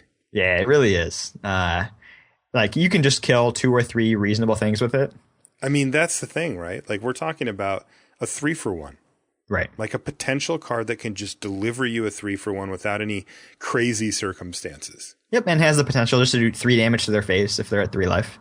Yeah, now one of the things to remember with Cone of Flame, if you haven't played with it before, is that you do need 3 legal targets for it. You cannot cast it unless you have 3. But yeah, you're not allowed to target the same thing twice. That's right. But the cool part is, since it can hit players too, you can make yourself one of the targets. Sure. As the 1 damage, for example, and then even your opponent for the 2 damage and then kill something with 3 toughness. So it's not hard to find 3 targets. It's just remember that you do need them. That's the saddest Cone of Flame ever, by the way. Yeah, that is. And I got to say, that's not that bad. You're doing 2 damage to your opponent and killing one of their creatures. And we're like, yeah, that kind of stinks. Yeah. No, like imagine how good this card is if we're saying that about that scenario. Yeah. So Cone of Flame, I don't think we'll have the same issues that, Pinnacle of Rage had in Theros block where the creatures just got too big for it. Right. I think Cone of Flame will always have a couple of useful targets. Like the most reliable 2-for-1 in the set so far. Absolutely. And with 3-for-1 potential from what we've seen. Gravedigger's up there. But yeah, Cone of Flame, True. Deal 3 damage to your thing, deal 2 damage to your Paragon, deal 1 damage to some other loser. Paragon is dead, everything shrinks, now their whole team is dead or whatever. Like, Cone of Flame is great. Yeah. So how highly do you rate Cone of Flame? A-. Yeah. It's unbelievable. Super powerful. First pickable and all that. All right. Crowd's Favor is next. It's red mana for an instant with Convoke. It's kind of weird, right? Yeah. So basically what it says is you can tap a red creature to play it for free. Right. Yeah. The only creatures you can use to reduce its cost are red ones because it has no colorless in the mana cost. Right. And it says target creature gets +1/+0 and gains first strike until end of turn. Yeah. This is a pretty cool trick because I like it. You can just do it out of nowhere. Your opponent won't see it coming that often. They attack right into you. Boom. Crowd's Favor. The other cool thing you can do is you can use it as a tempo play, which is tap out to summon your creature before combat. And that way, if you need to Crowd's Favor, you still got to use your full amount of mana for the turn. Yeah, I like it. Now, I can also just use that creature I just played, right? Absolutely. Like block with it, etc. Yeah, you can Convoke even with creatures that have summoning sickness. So don't worry about that. It's pretty cool. I like Crowd's Favor. I think it's cool. It's not a high impact card, but you can definitely get a card worth of value out of it, and it's super sneaky. Yeah, I like combat tricks that only cost 1 mana, and this actually could cost 0 mana potentially, because they allow you to get ahead. Mm-hmm. You can cast 2 cards in 1 turn and get big tempo advantage. And it's pretty standard for a 2/3 to block a 2/2 or whatever. That happens all the time, and you can clear that thing out of the way. I like Crowd's Favor. I don't think it's an amazing card, but I think it's pretty good. Yeah, I gave Crowd's Favor a C. Yeah, I think it's a C+. I'm in on free. I like the fact that people won't play around it for a while. Yeah, I don't necessarily want like a whole bunch of them in my deck. No. I think very happy to have one. Yeah. Forge Devil, you're back. It's red mana for a 1/1 common devil, and when it enters the battlefield, it deals 1 damage to target creature and 1 damage to you. This is one of my favorites. It's so annoying, this card. There's like cult favorites or whatever. Like I'm in the Forge Devil cult. That's the one card I'm in the cult for. Like you've got a binder full of Forge Devils under your bed, and like you don't tell anybody about it, and you just like flip through the pages every once in a while. Yeah, the number of times I first picked Forge Devil in Darkest Section, like really? when I definitely shouldn't have, but I did just because I liked it. That's awesome. I really like Forge Devil. This is another card that just ravages any type of 1 toughness deck. Man, because you weren't kidding. This is just a rough world for these guys. Yeah, it kills one and then sits there to block another one. Just a horrible world. Necromancer's assistant, like poor little guy, like he cannot survive in this world. Forge Devil's cool. Like I think there's going to be a reasonable amount of targets, or you can just use it to finish off something or whatever. Like you can kill something that's carrying hot soup. That's very relevant. Super relevant. for the first time ever. That feels weird saying that. Yeah, Forge Devil. A lot of uses. Doesn't ask a lot from you. So did you go B or B minus? I gave Forge Devil a C. Yeah, okay. But I love it. I really like Forge Devil. It makes me feel smart when I use it. All right. So this is a Brian Wong card. I wonder how many people are going to give me that card to sign for you to sign when I'm at a GP. Foundry Street Denizen. Hey, what did you give Forge Devil? C minus. Okay. Foundry Street Denizen, red mana, 1/1, Goblin Warrior, and whenever another red creature enters the battlefield, like Forge Devil, under your control, Foundry Street Denizen gets +1/+0 until end of turn. I don't like this card. No, it's really for like an all-in red, like all-in virtually mono red beatdown deck.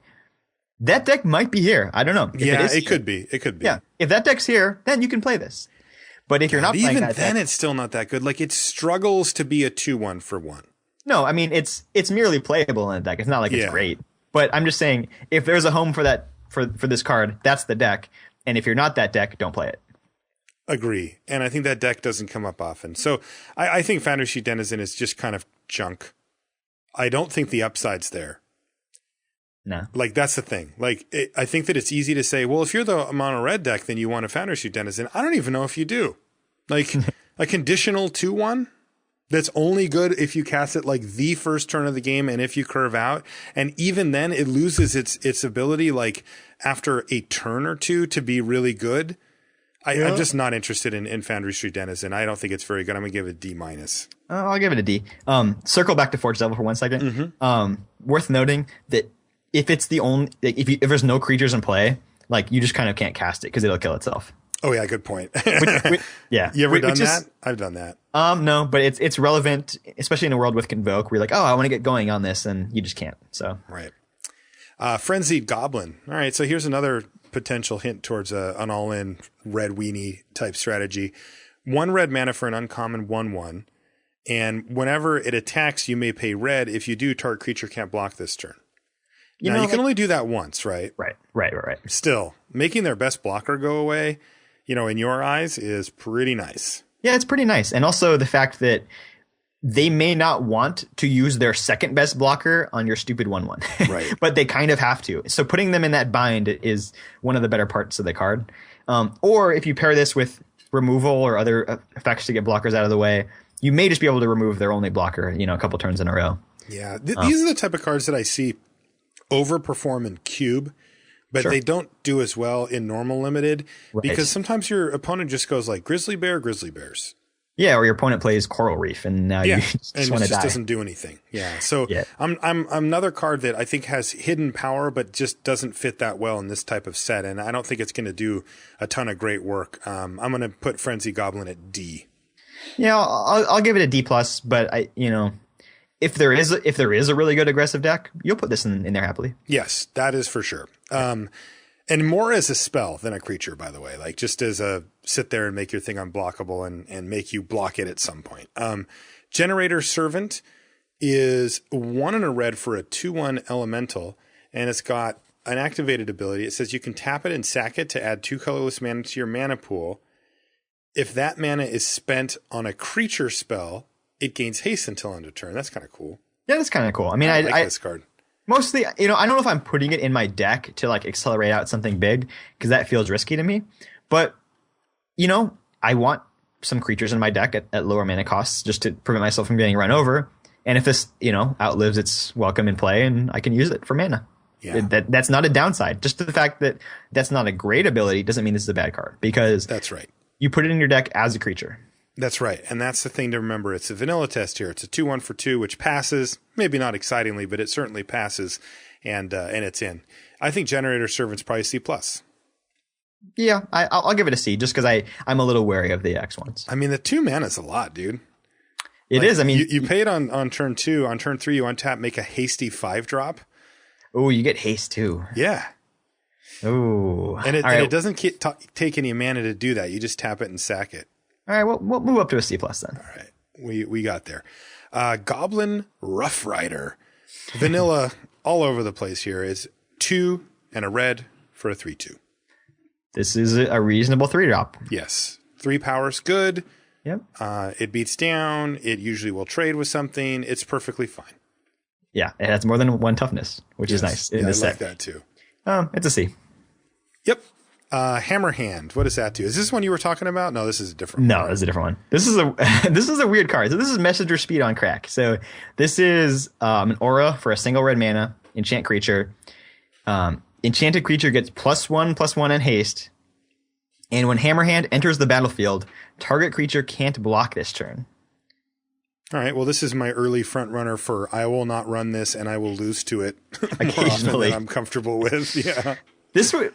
If you were playing Theros block, would you run Hammerhand sometimes? Like, I feel like if you factored in Heroic, this is actually kind of cool. Yes, I would for sure. Yeah. This is a lot of stuff for 1 mana. It's just, it wears out its welcome fairly quickly. Right. It's just, you just don't get a lot of lasting effect. Right. If you weren't getting benefit from the haste and from the target creature can't block, then all you're left with is the +1/+1, and that's really not a card of value. No. It's so, there are going to be games where that would be a good card, but I just don't see it happening that often. Yeah, I think this is just a classic thing where like it's hard to say something bad about this card when you just read it, but when you look at it in the big picture, it's going to be up against real combat tricks and real auras and real creatures, and it's just not going to make the cut that often. I'd give it a D. Yeah, I'll give it a D as well. But I'm willing to give Hammerhand a chance. Like I am too. I'm not writing it off. I agree with you on that. I think that we've seen enough small weenie effects that will be like, you can't block or you can't, interact with me in combat. And Hammerhand could just be another one of those that makes it so that you can play a game where it feels like your opponent never gets to block. Right. And that's what you want. All right. Next is Heat Ray.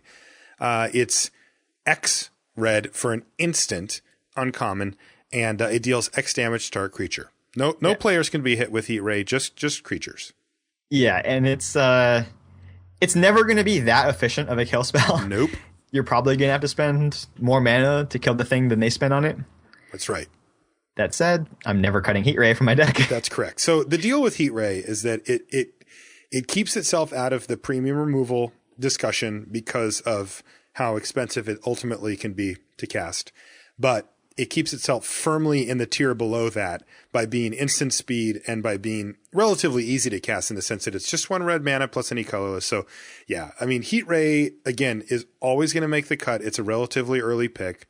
It's just never the super exciting removal spell where you can feel like you get way ahead of your opponent. Right. But sometimes, you got to kill Paragons. There's actually a fair amount of utility creatures in this set. Oh, that makes Heat Ray a lot better. It does, because that means they're a little bit smaller. Yeah. And killing them is pretty important. I give Heat Ray a pretty high grade, actually, even though I don't personally find it, too thrilling. But I'd give it, I'm trying to decide between B and B minus. I'm going to give it a B. I give it a B as well. Yeah, I think it fits the bill on a card that makes you want to play that color. All right, now here's Inferno Fist. This is the one that I thought was Hammerhand, but this is one you said it's going to be a spell that we're going to be seeing a lot of in M15.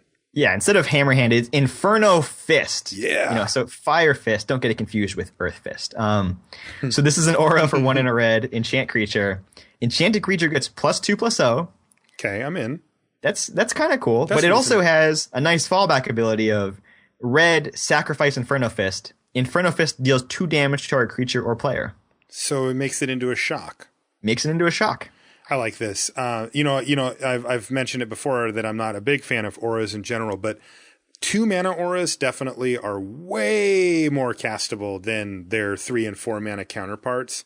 I mean, you can find a slot where your opponent has tapped out or where you play a 2-drop and then play this the next turn with your red mana up or whatever, and you can get this thing resolved onto something. It's not that difficult. And another thing that I like about auras is when they make the stats on my creature better.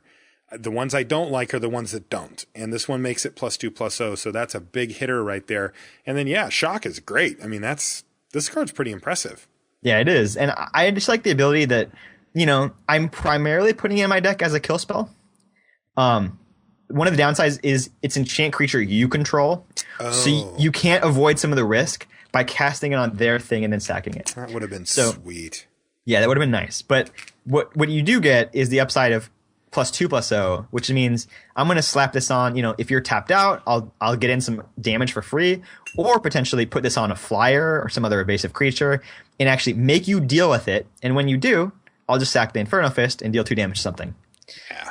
So I like this card. I think it's pretty good. I think Inferno Fist is sweet, actually. Yeah, I think I like the dual roll that it beats down, and then when it doesn't, it gets something out of the way or goes to the face.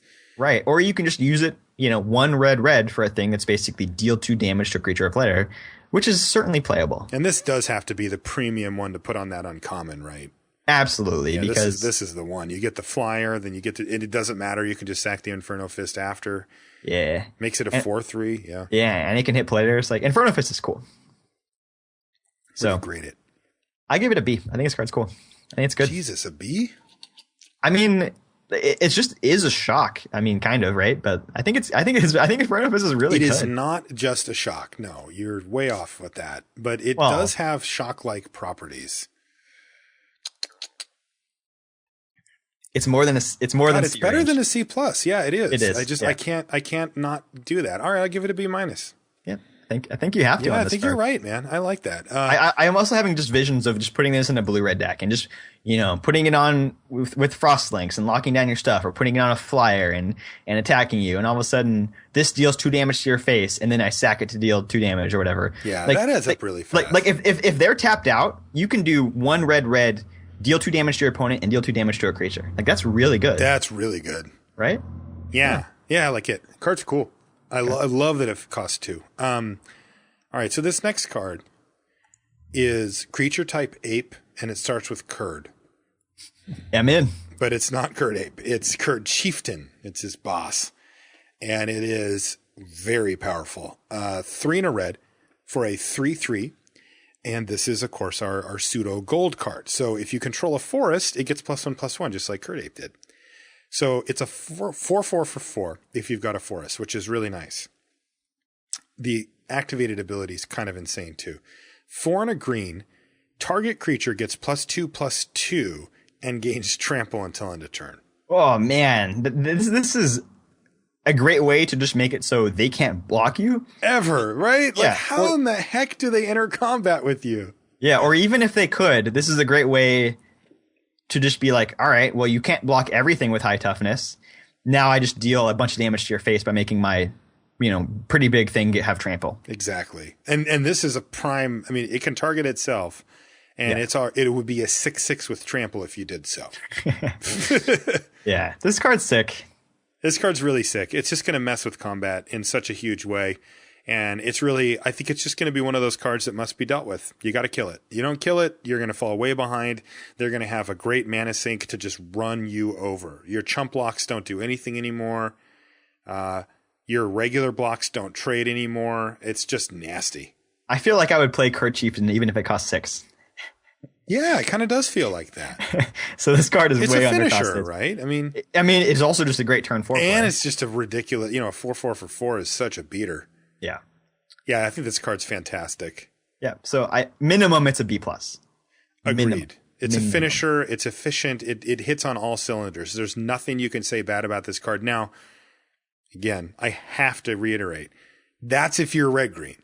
Sure. We're assuming that, right? Yeah. Playing it like it's a gold card here, because you take it out of the red-green context and it's a hill giant. And that is way worse. That is such a pedestrian, it's a C or whatever. But we're talking about like pushing this up into the A-, B+ range, given that it's basically a gold card. And, in a core set, you don't get gold cards. Maybe there's 1 or 2 floating around, but you don't get real multicolored cards. And when you see a card like this that sort of takes that place, you can see how powerful that can be. Yeah. Also of note, in the set at common is Evolving Wilds. The land that allows you to sack it to get a land of any type. Wow. So you can splash that forest pretty easily for a Kurd Chieftain or for the giant. Yeah. And this one falls into that same category in the sense that you just need the one forest. Like, you're not really going to be activating this multiple times. So just the one forest sitting there is going to get her done. When we talk about the 2/4 in blue, you kind of do want the ability to give multiple things lifelink if possible. But yeah, these ones are worth that, I think, for sure. Yeah, I think even if I'm like blue-red, I can put an Evolving Wilds and a forest in my deck, and already like Kurd Chieftain's up to like a B range. Yeah. So where did you come down on it? Is it A- for you? It probably is. Yeah, I think so. I think In green-red, I think it's an A-. I mean, the thing's balmy. It's going to be so hard to win a game when your opponent plays turn 4 Kurd Chieftain. Yeah. I like the fact that it costs 5 to activate at least, because that way if they do kill, especially if you target it, which, by the way, warning, if you do target itself with it, you are taking on incredible risk, because if they kill it in response, then you don't have that ability to throw around the +2/+2 and trample anymore. And that's a big deal. So, if you feel like your opponent isn't going to kill you anytime soon, it's definitely worth considering, attacking with a bunch of things and pumping other stuff if possible. And maybe even just leaving your chieftain back sometimes. Same thing with the giant. Yeah. Yeah. All right. So A- on Kurd Chieftain, assuming that you're in green. What does Krenko's Enforcer do? It's got to be a goblin. It is a goblin. For 1 red, you get a 2/2 Goblin Warrior. This is a common. And it has Intimidate. So kind of a low-level evasive ability. Okay. Seems fine. Yeah, it's fine. This card's existed before as Skirk something rather. Okay. C plus. Yeah, it's like a C or C plus. Yeah, it's right in that range. Makes the cut in your deck pretty much every time you're playing red. Yeah, I mean, if you're like on 7 mountains, it's not that great. But if you're on 10 mountains, then it's pretty good. Okay. Just because it's hard to count it as a 3-drop if you're not main red. Right. Yeah, so I'll give it like a C. I'm not in love, but C's fine. Lava Axe. Interesting that it's here. It's a 4 and a red for a sorcery that deals 5 damage to a player and a player only. Yep. So Lava Axe is for one type of deck, and that is Beatdown. How many Lava Axes would you play? I'm not bounding my amount of Lava Axes. So you would play 5 or 6? If my deck had like an insane mana curve and some early removal, I would consider playing 6 Lava Axes. Okay. I mean, it does just sort of like, you know, if you get off to that quick start, like we talked about before with an aggro deck, your opponent's probably not able to attack you. I've played against a deck with 5 Lava Axes in it before, and I didn't know what to do because if I sit back, I will get Lava Axed to death from 20, and if I attack them, they'll race me very easily by casting some Lava Axes at the end. Yeah. Now, what's the downside to Lava Axe? The downside of Lava Axes is it does not affect the board at all, which, and in Limited, that's primarily the way that you win the game, is if you're ahead on board, that you can press damage through to your opponent and win. So if your opponent doesn't die to Lava Axe, you didn't get anything, basically. Right. It didn't do anything. Yeah. So, you know, if you kill them, then sure, that's great. But, you know, if they're at 20 life and you cast Lava Axe, they really don't care. The other thing is it makes life gain a lot better for your opponent. I mean, if they can gain 3 or 4 life, right, they've basically killed 1 Lava Axe from your hand. Yeah. In general, life gain is a lot more efficient than damage to the opponent. Right. You know, for good reason, because damage to your opponent is more powerful than life gain. It's essentially, but yeah, if you're putting a bunch of direct damage to their face in your deck, they can counteract that by putting in life gain. Yep. For me, Lava Axe is the quintessential D. It is, you know, not a card that will always make the cut in red, but under the right circumstances, it will. Yeah, I'll give Lava Axe a D+. I kind of like it in a very aggressive deck. If you're playing a defensive deck, it's horrible. You don't touch it. That's right. Lightning Strike. Here's some business. Now we got a real spell. It's back. It's back. It's, you know, 1 in a red, instant, deals 3 damage to target creature or player. That's as good as removal gets at common these days. That is your premium red removal spell. There's actually another one that's really good too, but this one's the best. This one is the best. I would give Lightning Strike an A. Yeah, I'll give it a B+. I don't think it's better than the Giant or the Curd thing or whatever. Yeah, I mean, I just think for 2 mana, like, I don't really know how you could ask for much more than what Lightning Strike does. It kills creatures that cost way more, like 2, 3, or even 4 mana. Even 5 drops, a couple of them die to Lightning Strike in this set. And it's flexible as well, being able to go to the head when you need it to. Yeah, I think there will only be like maybe 3 or 4 uncommons you would take over Lightning Strike, and probably no commons, assuming you're playing red. Right. And so I like to reserve the A's in the removal camp for the premium removal for the best stuff. Some sets don't have it. This one does, Lightning Strike. I mean, maybe it's an A- because like Lightning Bolt would have been an A. So yeah, I'll go A- on Lightning Strike. You know, because it doesn't kill anything, right? Like there's stuff that it survives it too. Mm-hmm. Might Makes Right is an uncommon for 6. It's an enchantment at the beginning of combat on your turn. If you control, you mentioned this one before, Brian. If you control each creature on the battlefield with the greatest power, gain control of target creature an opponent controls until end of turn. Untap that creature, it gains haste until end of turn. Yeah, so it's worded very strangely, but it just means if you have a creature that's bigger than any of their creatures, or bigger than all of their creatures, then you get to take something. Okay. This card's not very good though, right? I don't know. We've seen this. These red cards are all 2/1s and 1/1s and stuff. Yeah, I'd say, well, a lot of what is going to allow you to play Might Makes Right has to do with what's in their deck and not only what's in your deck. Because if they're playing green, like you just can't play this because like even if your stuff is pretty big, like most of the time you're not going to be able to take anything. So if they're playing, I don't know, white, blue or something, maybe you could consider playing it. But then you're stealing small stuff anyway. Yeah. So not Which great. Makes it a little worse. I mean, I think this card is just terrible. This is not, you will not see me playing this very often. I give it a D-. If it works, it's so good. Yeah, it's I mean, it says right on it, win more. Like it's the rich get richer. Might Makes Right. Like it's just, Right. Yeah, typically almost any creature over this would be better. Yeah, typically if you have the biggest stuff in play, you don't need that much more. Right. Like it just puts away a game you were winning. I don't want that.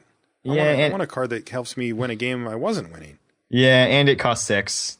6 mana. It doesn't do anything. At least it does affect that first combat. But I want to do it with the vampire, Marshall. What vampire? Oh yeah, the vampire, right. Yeah. So that was why I didn't give it an F. I'll give it a D, but God. Yeah, I don't. Oh yeah, D's are bad. No, D's are cards. You said it at the beginning. You're the one that said what a D was. A D is a card I prefer not to play. Yes. This is a card you are not going to play. This is an F. All right, I just want to leave it some room for growth, Marshall. No, stop doing that. You need to have a firmer fist on some of these ones that just aren't there. Like I like us noting that there might be a spot like with the vampire, right? Something along those lines. But like, if you send me all of your M15 like screenshots of every deck that you submit on M15 and I cull those over, I will not find might makes right in any of them. Period. All right, D minus. D. Miner's Bane. I love these conversations. 4 red for a 6/3 elemental at common. You can pay 2 in a red to give it +1/+0 and trample until end of turn. This is an interesting card. It is. I can get a lot of damage through, though, probably only once. Yeah, so you only get 3 toughness for your 6 mana, but you do get the ability to basically get up to an 8/3 trample.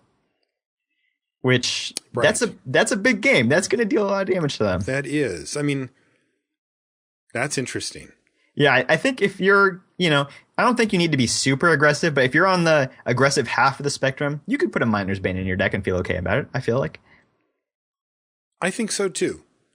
I think it's not great, but I think that, as your end game 6 mana spell, it's probably okay. Works really well with that first strike giving combat trick and a few other things. Yeah. Miner's Bane bats cleanup. It does. Exactly. That's exactly what it does. It bats cleanup. It's like the rest of you creatures dealt the first 15 damage. I can deal the last 5. Right. We'll get in there. Who needs Lava Axe? Also, it really does demand double blocks in a lot of scenarios. Yeah. No, I like this card more than Lava Axe. I think it does a similar job, and it won't always do the same job that Lava Axe does, but it will do more types of jobs, I think. Right, like it blocks too. But it does. Not that that's what you play it for, but Lava Axe doesn't.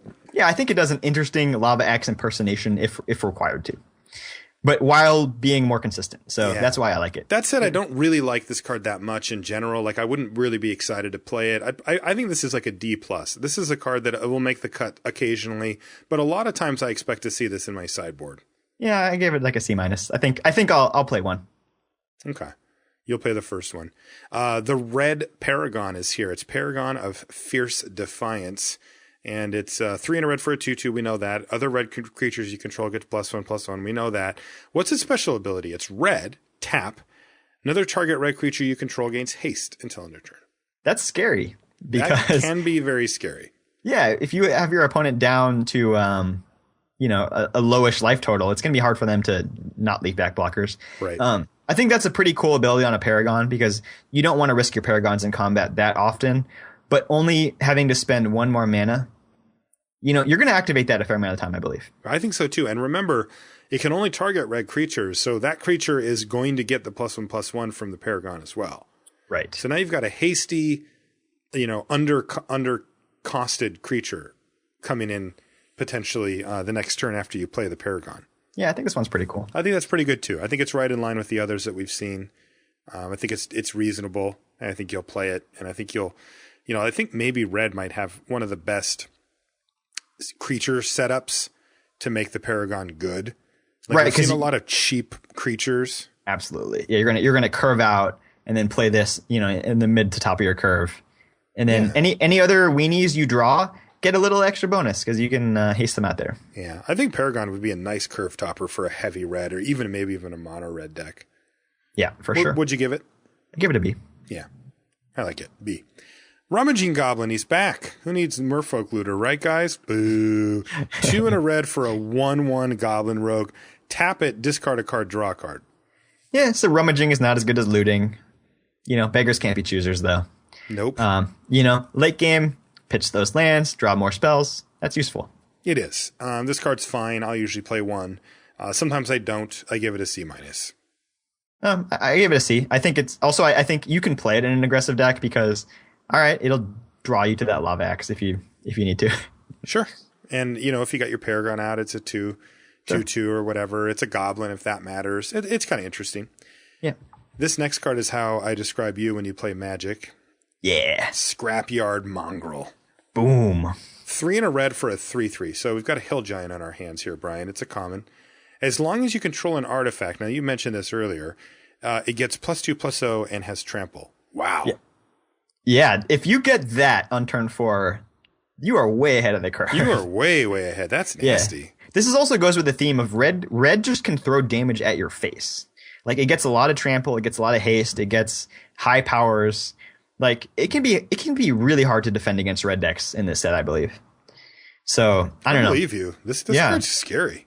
Yeah, this is kind of cool. If you are playing like a near mono red aggro and you get some Darksteel Citadels in there because you can afford to put those colorless lands in your deck, this is pretty good. Yeah, that's interesting too.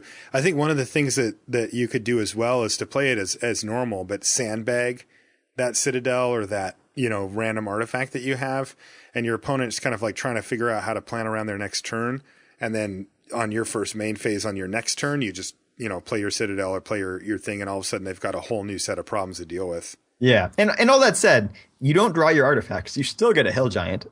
That's fine. That's totally fine. Yeah. This card seems actually quite strong. Yeah, I don't know how big the artifact sub-theme is. It feels aimed at limited, so I'm assuming that we have enough of them to make it worthwhile. Mm-hmm.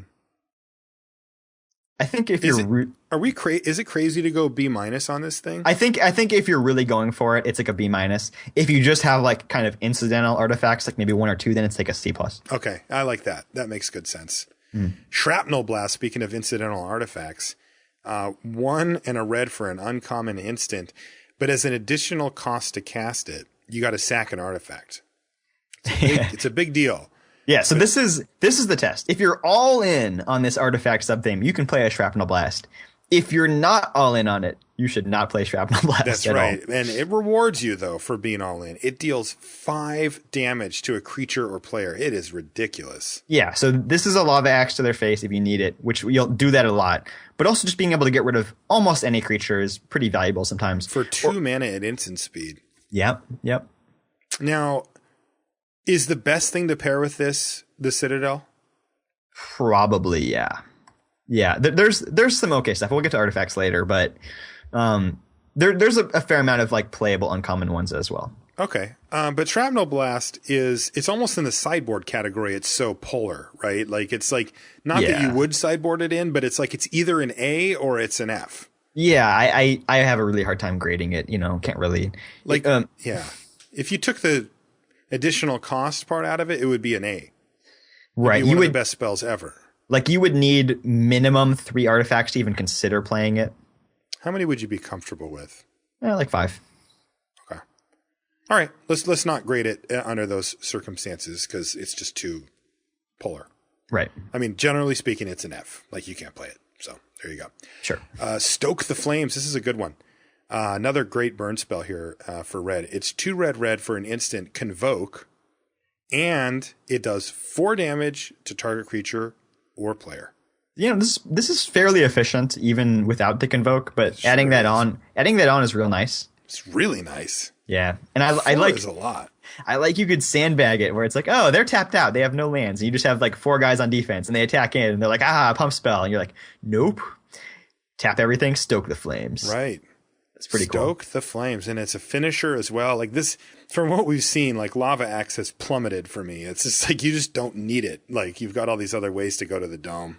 Yeah. There's a lot of ways to deal the last 3, 4, 5 damage to them. Yeah, this makes sense. This is really, with all of these like Foundry Street denizens and frenzied goblins and stuff, it's starting to all kind of come together here.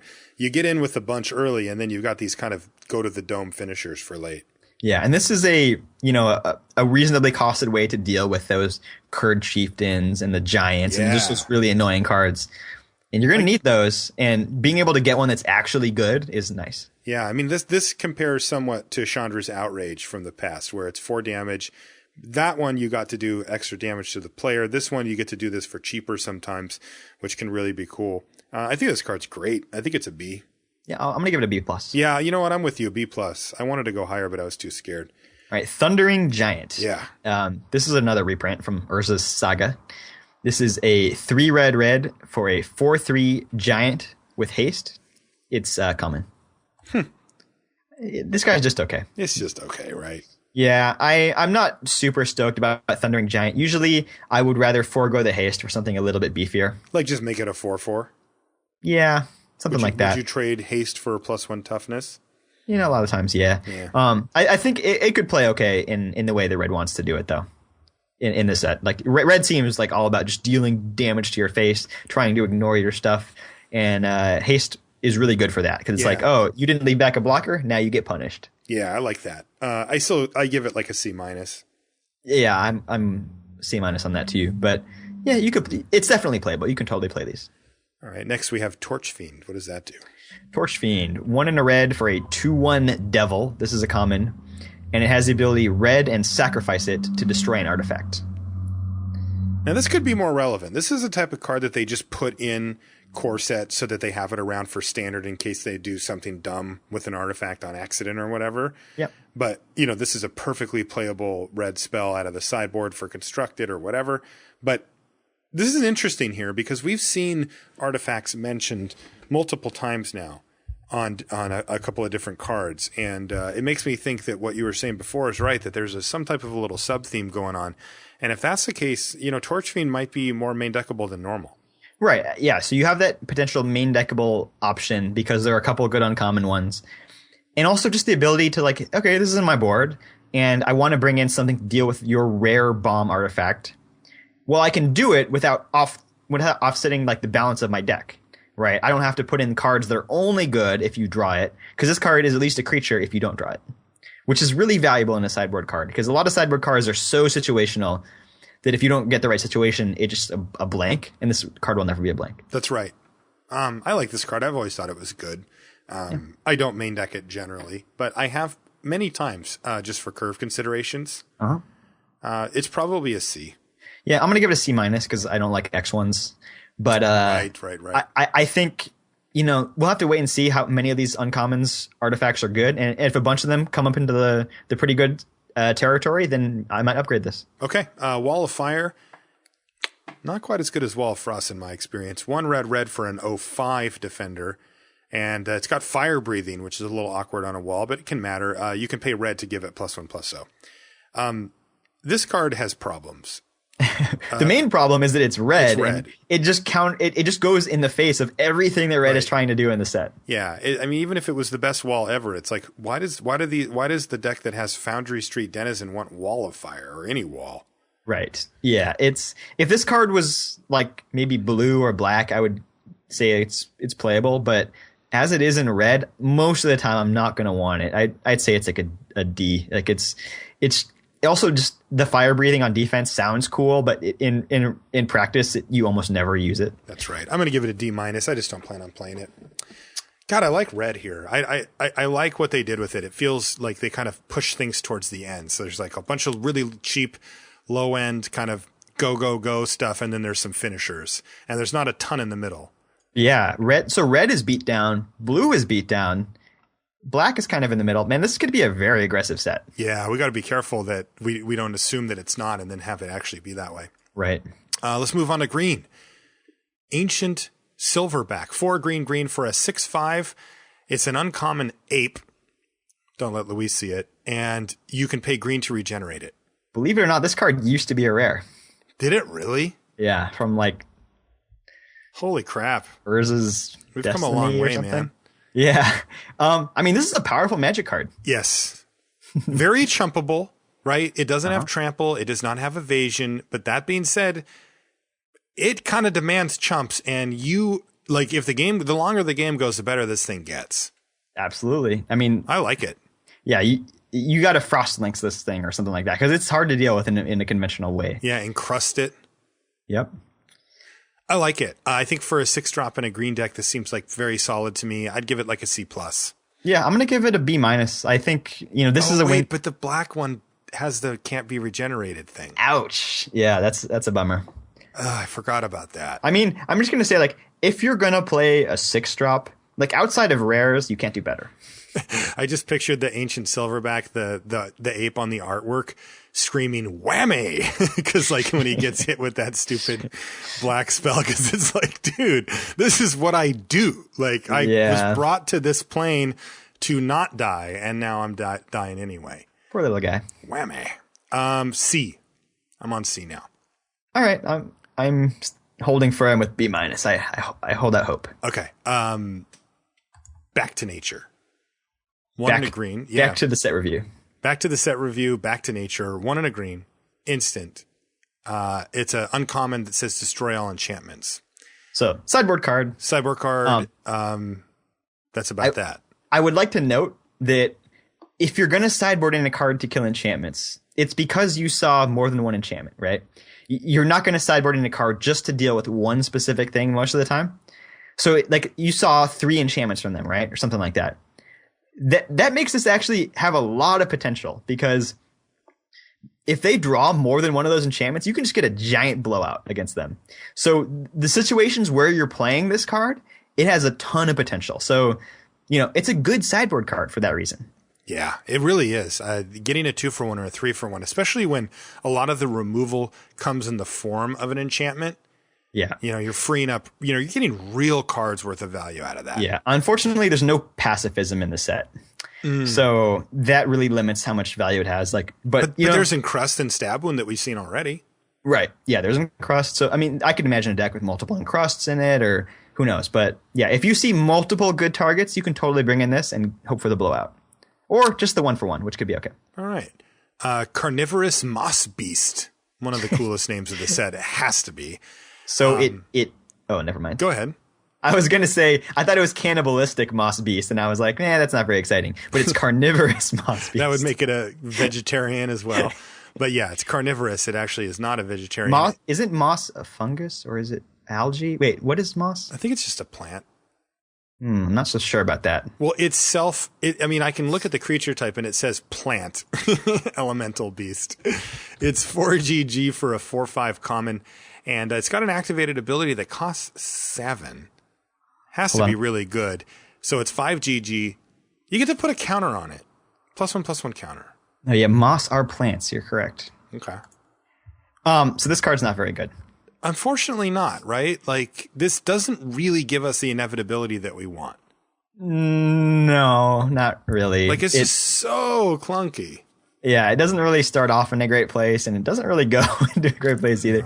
That said, the card's not worse because it has some stupid activated ability, so don't underrate it for that reason. It's not like an F. No, you should underrate it because it's a 4/5 for 6. It doesn't really do anything. Sure. Like, Ancient Silverback is so much better. Oh, yeah. Ancient Silverback is miles better. It is also an uncommon versus a common, so it's not a fair comparison. But when it comes to picking 6-drops, you're not going to have that many choices. And I don't think that Carnivorous Moss Beast is going to be your first one very often. No, hopefully not. The Dirtliest. I give it a D. I gave it a D as well. Charging Rhino is kind of a classic. Oh, no, this is actually not what I thought it was. What was the one? Oh, I think of Stampeding Rhino. Here's Charging Rhino. Much different. 3GG for a 4/4 Rhino at common, and it can't be blocked by more than one creature.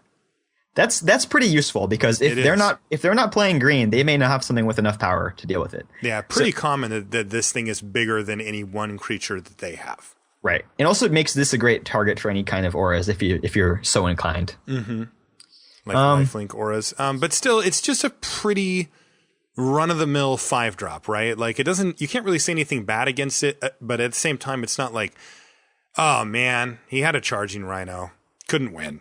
No, but it's, totally you got to fill out your mana curve. This is a better than average way to do so. Agree. But not a lot. I'd give it a C+ myself. I would give it a C+ as well. All right. That's a rare. Ooh, here's one. Elvish Mystic is back. So green mana for an Elf Druid at common. It taps to add a green to your mana pool. I remember when I first started playing Limited, these were okay. Like they saw play, but like people didn't really pick them super high. You could get them kind of when you wanted, these mana elves. But these days, that doesn't seem to be the case. They seem to be quite high picks now. I don't know. I'm still not so sure if any of the core sets have had this card be that great. Dude, what was it? Was it in the last? There was one where it was like, man, people took it high. Oh, in M14 they weren't that good at all. Maybe it was an M14. Maybe it was M13. I can't remember. Maybe. Yeah, the more aggressive the format is, the better this card is. Okay, this format feels somewhat aggressive. Yeah, you're just gonna get Forged Deviled and. Ooh, yeah, that's bad. Whatever the black thing is that kills everything. That's bad too. I don't know. It also, my knock on Elvish Mystic in this set is, oh wait, I'm a creature that can help cast spells. Yeah, so is every creature because Convoke is like all over the place. Oh no, it doesn't even have the unique thing going on anymore. Yeah, they took our Jorbs or whatever. Like, poor Elvish Mystic. the Elf Union needs to get together and fight back against this Convoke. Against the menace of Convoke. Yeah. All right, so where do you put Elvish Mystic? I think I'm kind of out on it in this set. I gave it a C-. Holy crap. I was going to give it a B. Go for it. I'll give it a B-. I like what you said about the Forged Devils and the Sweeper thing and just one toughness things dying a lot. That definitely does factor into to how this performs in this set. But I still think it's better than you're giving it credit for. So minus. But yes, B. B-. Right. Feral Incarnation is 9 mana. Boom. We'll start there. It's a big cost. It is, but it's got Convoke. And it's a sorcery that's uncommon, and you get 3 green beast creature tokens. Yeah, so you get 9 power and toughness, which is more than you can get on any magic card. You know, like there are very few magic cards that allow you to get that much power and toughness. Right. So one of the big downsides of Convoke is that it leaves you very vulnerable because you have to, if you have to tap all your creatures, you're just stuck for a turn. Mm-hmm. But this one, you actually get 3 blockers out if you cast it. Yes. So it that really makes up for it. So I think Feral Incarnation is actually pretty good. So like where's the target mana cost? You know what I mean? Like obviously 9, you wouldn't play it. Right. So let's say I have 3 creatures and 6 lands, I can cast it. So 6 lands worth of mana is where you're, so like in the similar spot to where you could cast a 6-drop is when you expect to be able to cast Feral Incarnation, at least somewhat some of the time. Yeah, I don't think that's super unreasonable. Okay. Because that's an insane 6-drop. It's an insane 6-drop. You know, that's not always going to be the case. It's going to be better than that sometimes. It's going to be worse than that sometimes. So if you're playing the green-white deck that, like I mentioned, had just tokens, and you can maybe be able to power this out even sooner than that. Wow, you never know. That gets pretty scary. Yeah, but I just think this is, if you're going to put an expensive card in your deck, you want it to win you the game, and this is going to win you the game more often than not when you cast it. I think that when you resolve Feral Incarnation, you're going to feel like a very powerful wizard. Yeah, absolutely. I'm on. I mean, I never thought I'd say I like a 9-drop, but when you artificially reduce the cost a bit and give me this much for it, I'm in. Yeah, I gave it a B. I think it's pretty good. I'm going to say B-. The setup cost is still a factor, but I agree. I mean, I'm with you on this one, though, B. I think that like having creatures is not that much to ask. Right. I wish that green had more creature tokens in this set, but you can pair this with white and get some, or you can pair it with blue and get the stupid. I'm going to tap my squid token to cast exactly. I'm doing it. That's fantastic, right? That is really sweet. Gather Courage is next. It's an uncommon for green. It's an instant, and it says target creature gets +2/+2 until end of turn, which all sounds fine and dandy, but it's also got Convoke. Mm-hmm. God, that's annoying. You have to play around everything. Yeah. So yeah, the green play is so frequently cast my creature before combat, tapping out, and then attack you, which is kind of an insane bluff as well, because like it's like he has Gather Courage, right? But whether you have it or not, like, what are they going to do? Yeah, and it's perfectly solid on its own as a slightly smaller giant growth. Yeah, and you just get a lot of good tempo plays when they attack into you, and they use the combat trick of theirs and use Gather Courage to come back over the top on them without having to spend any mana because you just tap your creature. It's really good, and it's like they make that play because you're tapped out, and they got worked. Gather Courage is good. It's not like a bomb or whatever, but like as far as combat tricks go, this is a real nice one. Okay. C+, yeah, B-. C+. What do you like? Yeah, I give it a C plus. I think it's a little bit better than the red one. Yeah, but not a lot better. That's good. What about Hunt the Weak? It's back again. It's 3 and a green for an uncommon sorcery. You put a +1/+1 counter on target creature you control, and then that creature fights target creature you don't control. It's common. Sorry. Oh, did I say uncommon? Yeah. Oh, sorry. Yeah, common. Yeah. You will see these around. Yeah, so I don't like expensive fight cards that much. Me neither, man. Because fight cards are already conditional, but now it's like it's making the window that I have to find that situation like a little bit smaller because it takes so much mana. You can play Hunt the Weak. It's fine. It frequently, if you're playing green, it's your only answer to something like an Accursed Spirit, where you kind of need an answer. But this card's not great. The risk factor is just so high, right? It is. I mean, getting the counter's nice and stuff, but it's just anything that's an instant that interacts with that creature, just 2-for-1s you, or at least 1-for-1s you. And that's just, it doesn't even necessarily just kill something. Like, you also have to have a creature. And there's a lot of times where you draw this and you don't have a creature, or maybe you have a 1/1 or a 2/2 that's just not good enough. Yeah, I think a lot of people are going to look at this like it's a removal spell and pick it highly because of it. And I think that'd be overrating it. I agree 100%. I actually put this at D. Oh, yeah. See, I give it like a C-. Like, I'm just not a big fan. Yeah, but, because what you're saying, though, is that this will make the cut for you, like, basically all the time you have one. Is that true? See, ultimately, I don't end up with them that much because I don't pick them high. Other people pick them higher. That happens to me, too. If you were to say, like, every time you draft green, you just have 2 Hunt the Weeks in your pile, how often will it make your deck? And the answer is, 60% of the time or something. I don't know. Yeah, see, for me, it's less. So that I guess our grades reflect how often we play it. Yeah. Hunter's Ambush, what does that do? This is an instant. This is a really weird one. For 2 and a green, it's a common. Prevent all combat damage that would be dealt by non-green creatures this turn.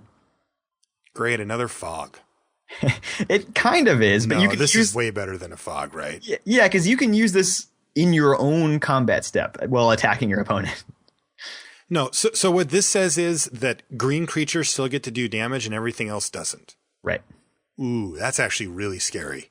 Yeah, I mean, this card has a ton of blowout potential. It really does. Like, this is not a fog. This is this is much different than that. This has like, if you're heavy green, you're definitely main decking this thing. Yeah. If you're 70% green plus, creatures, something like that. I mean, think about it. A scenario where you're like block to trade, block to eat your guy. And they're like, okay, I'm fine with the trades. I'm going to use a combat trick on my other guy or whatever. Like, now you play this, the combat trick gets nullified, and both of the other two things just die. Mm-hmm. Interesting. All that said, you can use it as a fog, and I'm not saying that's the primary reason to put it in your deck, but that's not to say if the right situation comes up, you wouldn't do that. No, you definitely would. That's the thing, is that fogs situationally are very, very good. We know this. It's just not good enough to justify a card. But when you get the ability to actually get card advantage like this, and then you staple a random fog to it, that's great. Right. So I kind of think Hunter's Ambush is not going to be a high pick because you're only going to want it if you're very, very green. Yes. So if you are very, very green, you don't need to spend a high pick on it, right? You're just going to pick one up late and you can like play one late or something like that. It's a common. Yeah. So, these things are going to wheel all the time, I'm pretty sure. Probably only want one of them anyway. Right. Hunter's Ambush has upside, though, that maybe looks a little bit hidden. Don't dismiss this because it looks like a fog. This is a little bit different than that. Yeah. I'd say it's like if you were mono green, it's maybe a C or a C plus even. But, for most of the time, your average case scenario, it's going to be more like a C minus D plus. Yeah, I'd put it at D or D plus just because it does require you to be so green. But if you're heavy green, I think it moves up pretty strongly into like B minus range. Yeah, if I had to give it a resting grade, I'd say it's like a D plus. Yeah. Invasive Species. This sounds nasty. 2 and a green for a 3/3. Well, I like that part. It's an insect at common. When it enters the battlefield, return another permanent you control to its owner's hand.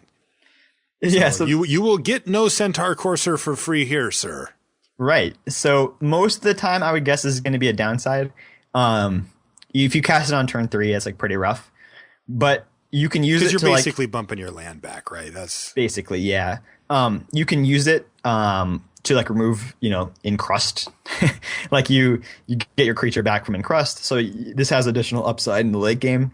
Also, you can reuse any comes into play creatures you have. So there's Satyr Wayfinder, which was our friend from Theros block. Mm-hmm. If you play turn 2 Satyr Wayfinder, turn 3 invasive species, that's not bad. There's a couple other comes into play green things that you can get a little bit of bonus out of. Maybe in other colors, if you're doing this with Frost Lynx or doing this with Forged Devil or whatever, you feel pretty cool. Ultimately, I think this card's kind of average. I think so too. I mean, the problem with all of those, of course, is that they take this from being a 3-drop to being a later than 3-drop, and the 3/3 for 3 is really appealing, right? Like that's a nice one. The rest of them, make it so that you're playing it on turn 5 or turn 6, where it's fine, but a little bit less good. Well, I mean, if you're turn 2 Wayfinder, turn 3 invasive species, then you're good to go. Mm-hmm, that's true. But like I'm talking like with the Frost Lynx or with something that's been encrusted or whatever, that's probably going to happen later. Right. I don't hate the card, but I don't love it. No, I think it's okay. These downsides are real. Yeah. I think, man, it kind of hurts encrust just having this kind of stuff floating around. There's now 2 of those. C-? I give it a C. I'm going to give it a C- on gut. I'm just on my gut. You have a very large gut, Marshall, so I'm scared to go against you.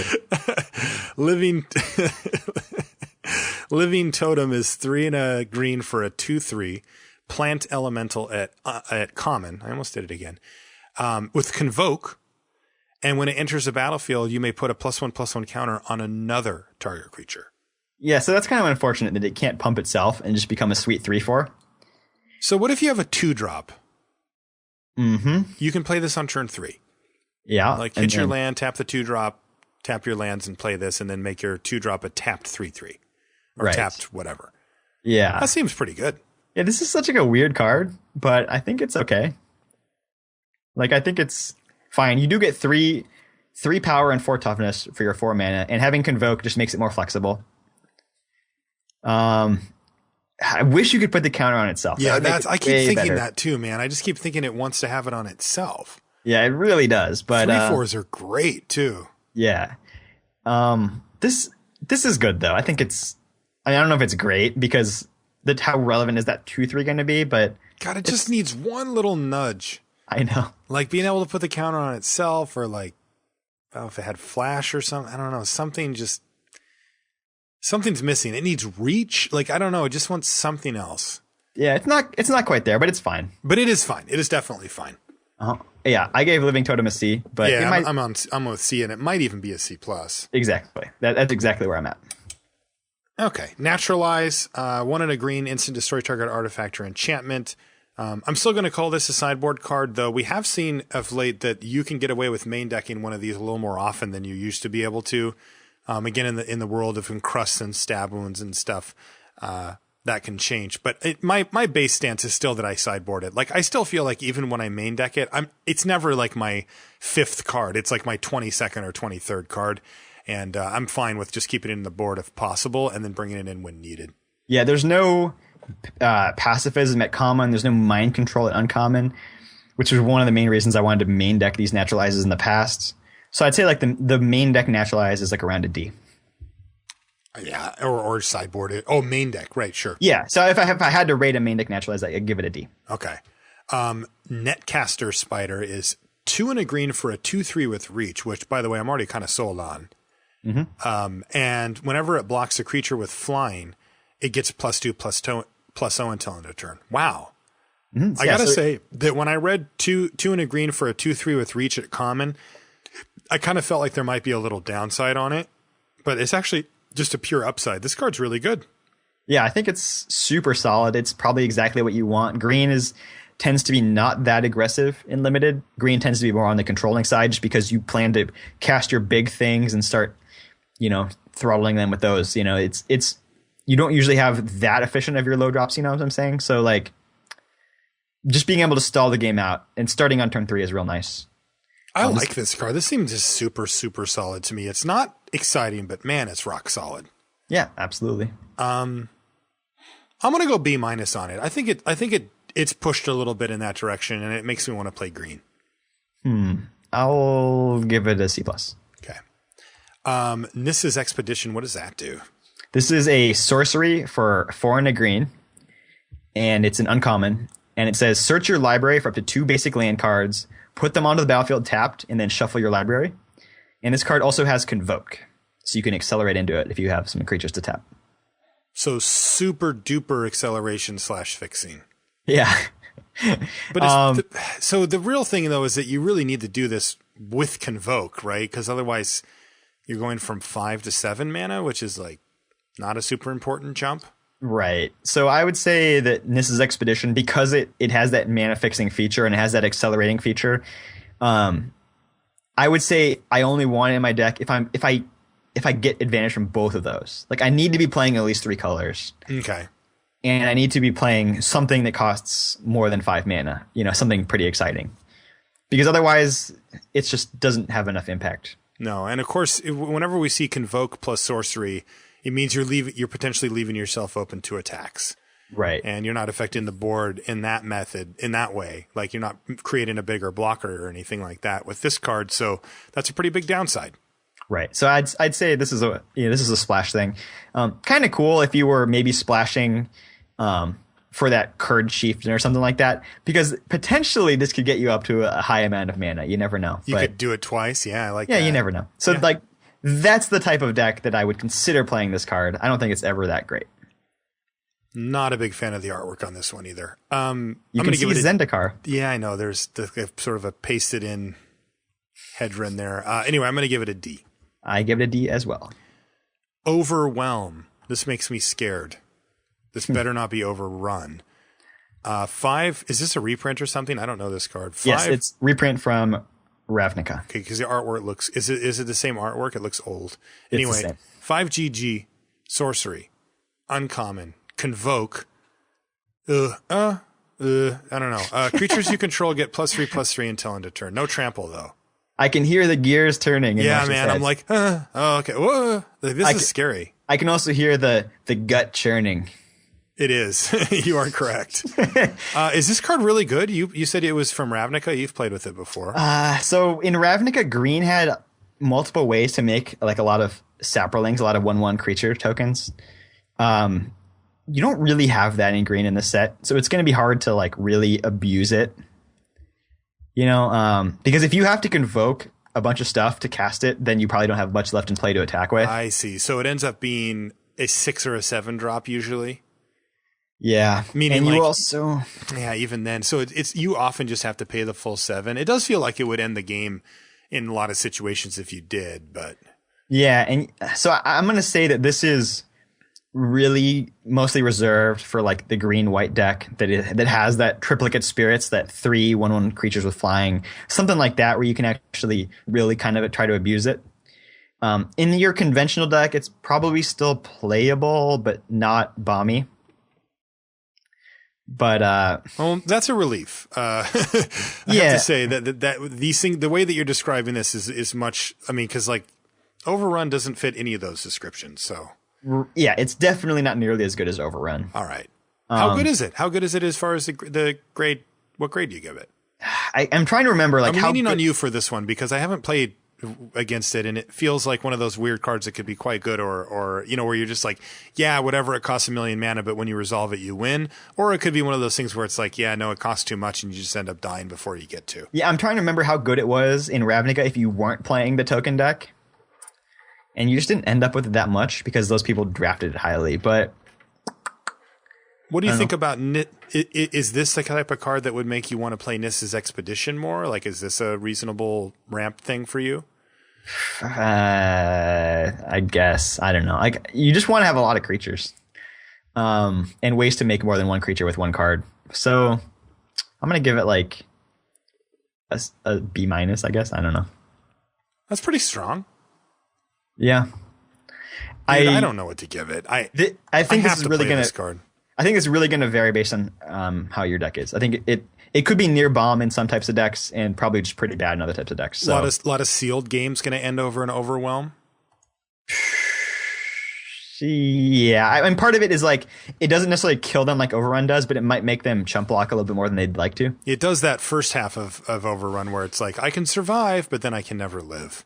Right, but they might just be able to get away with chump blocking with a couple of their lame creatures and keep their good creatures and still be stable after that. Right. Okay, I'm going to give it a C because I have no idea. I mean, I barely have an idea on that one. I think it's really going to depend on your archetype. All right. Paragon. We've got the green Paragon of Eternal Wilds. 3 and a green for a 2/2. The normal stuff, other creatures you control get +1/+1. It's an uncommon. So G tap. So this one is another one that only costs 1 mana. The black one, remember, costs 3. Another target creature you control gains trample till end of turn. This is the one I'm like least excited about. This isn't that exciting, yeah. Yeah. I mean, also, part of it. Go ahead. Green creatures are already pretty big. That's what I was going to say too. You know, and like I said, we're not really getting a lot of tokens out of this set, so it's fine. I think all the Paragons are at least pretty good if you're main that color. I give it a B-. Okay, I'm going to give it a C+. I think this is a pretty unexciting one. Yeah. Next is Plummet. Generally speaking, Plummet is a sideboard card. It's 1 and a green for an instant at common that says, and I said at common, by the way, destroy target creature with flying. Yeah. Now, there have been sets where we have been fairly comfortable main decking one of these. I don't know if this is one of those sets. I'm going to assume that it's not. Yeah, in M14, I was pretty comfortable maining 1 because colors that don't normally have a lot of good flyers, like red and black, had some reasonable flyers at common and uncommon. And in this set, I don't see it. Right. Like red is basically not making a flyer. Black has a couple of ones that aren't that great. So I would lean against main decking the Plummet because also green has just none. Right. So yeah, I would lean. I'm going to start off with Plummet, main deck Plummet at like D-, where I don't think I really want to. Okay. But very powerful sideboard card. I'm just going to put it on sideboard.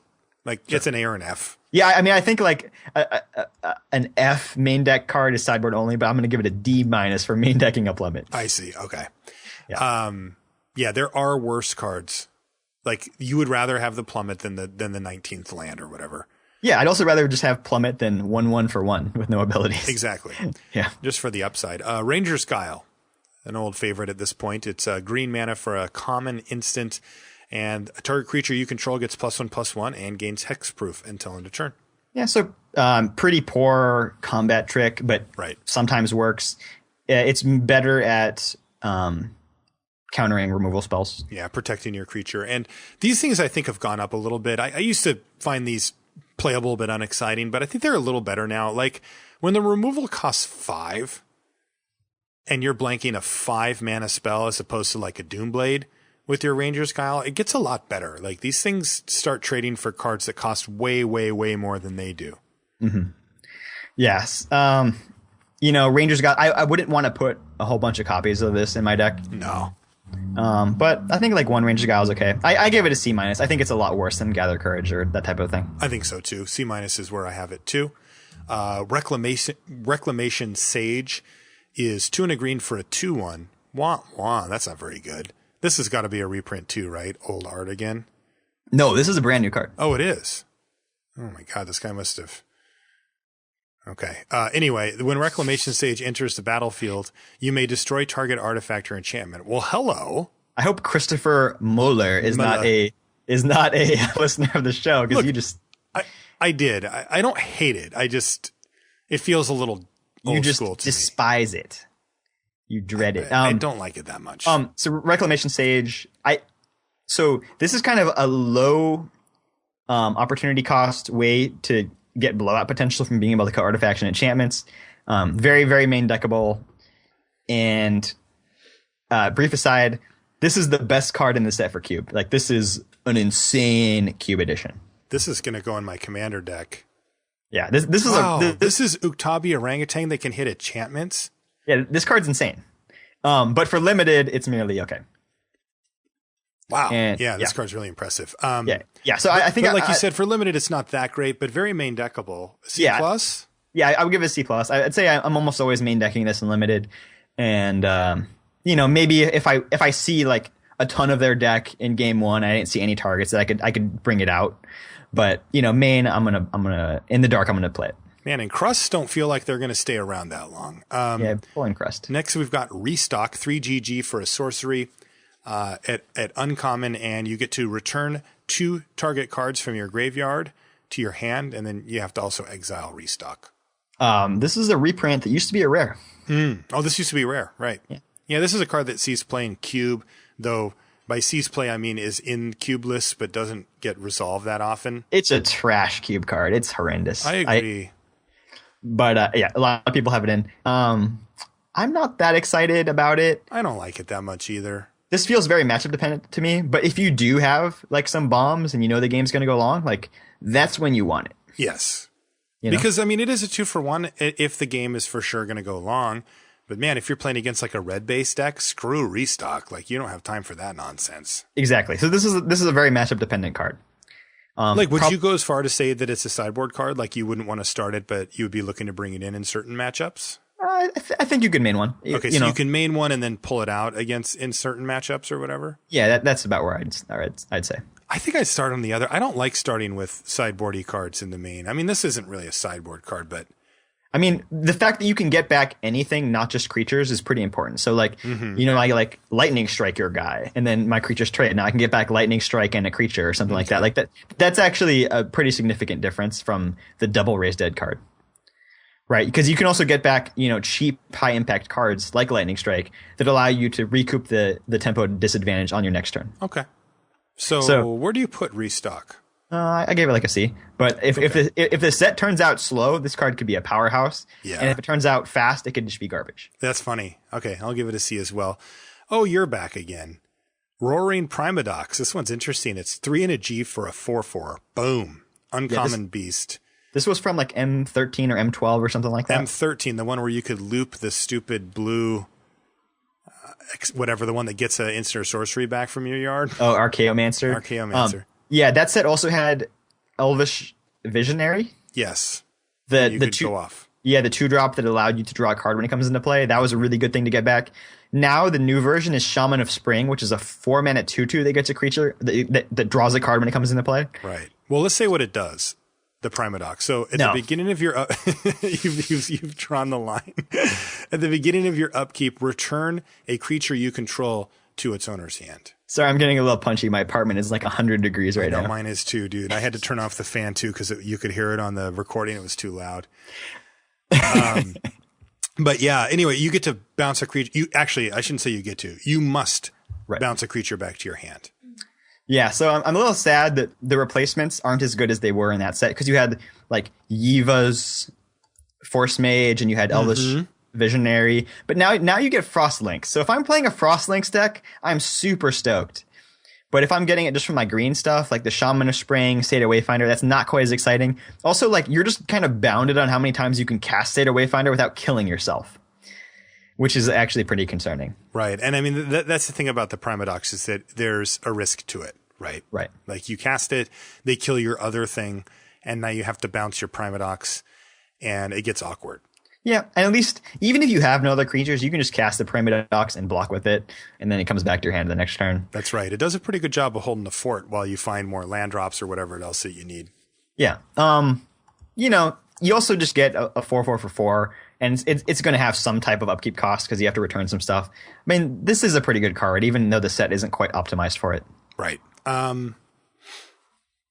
Still hard to give it a super high grade because of the potential for a drawback. It's not like you always have those value creatures around. A lot of times you're just tempoing yourself out by having to replay some random 2-drop or whatever over and over. I'd give it like a C. I think it's fine. Like there's some decks that want it. You'll usually run it in green.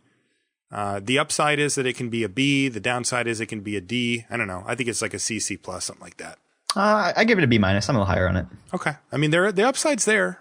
Yeah. It's just sometimes it's not there, and then you're just bouncing your Runeclaw Bear, 1 and a green for a 2/2 creature bear that's a common. So this is the lame version of Grizzly Bears. Yeah, Grizzly Bears. I miss Grizzly Bears. Me too. I liked real stuff. They took that away. Everything has to be mystical now. That's why it's like not a real thing. right? I just don't like Magic. Magic's lame. Well, Runeclaw Bears has something to differ. Textbook C here, you're going to run it almost all the time in your green decks. 2/2 for 2 does exactly what you want a 2-drop to do. Yeah, I just like German automobiles and peanuts and baseball games. Okay, Mr. America over here. Yeah, Runeclaw Bear, in some core sets, it's been worse than average. I think in this set, it's like a C. I think you'll be able to fight fairly well with this bear in this set. All right, now this is interesting. They brought Satyr Wayfinder into this set. It's the 1 and a green, 1/1.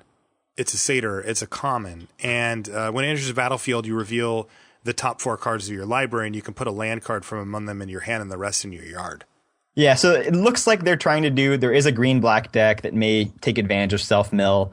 Mostly you're just putting this in your deck because you want to have something to do on turn 2 and then get a land. You're going to get a land 90% of the time according to the math. That's a pretty good bet. Right. So a lot of times what I do is if I have a deck that says, I kind of want that 18th land, but it feels bad to put it in my deck, I'll just put a Satyr Wayfinder in there instead because it's going to get me a land most of the time to get me up to my 5 and 6 drops. Right. And I think that that's a perfectly fair thing. It basically replaces itself with the land and gives you something to do, like you said. Also, you know, there's some upside to be had here too, right? I mean, sometimes you mill stuff that's important. Sometimes you get to grave dig it back and get some value going a little earlier than you would. Sometimes you get to, you know, whatever it's called, the new one that gets the creature back into the yard. You know, maybe you just happen to mill your 7-drop bomb or whatever and get it back. Like, these things do happen. Yeah, and the Satyr Wayfinder is going to power up your Convoke, which in this set is extra nice. Oh, good point. Yeah, really good point. Okay, so Wayfinder's solid. I give it a C. I think, or maybe a C minus. Like, it's in that range. Yeah, I would give it a C as well.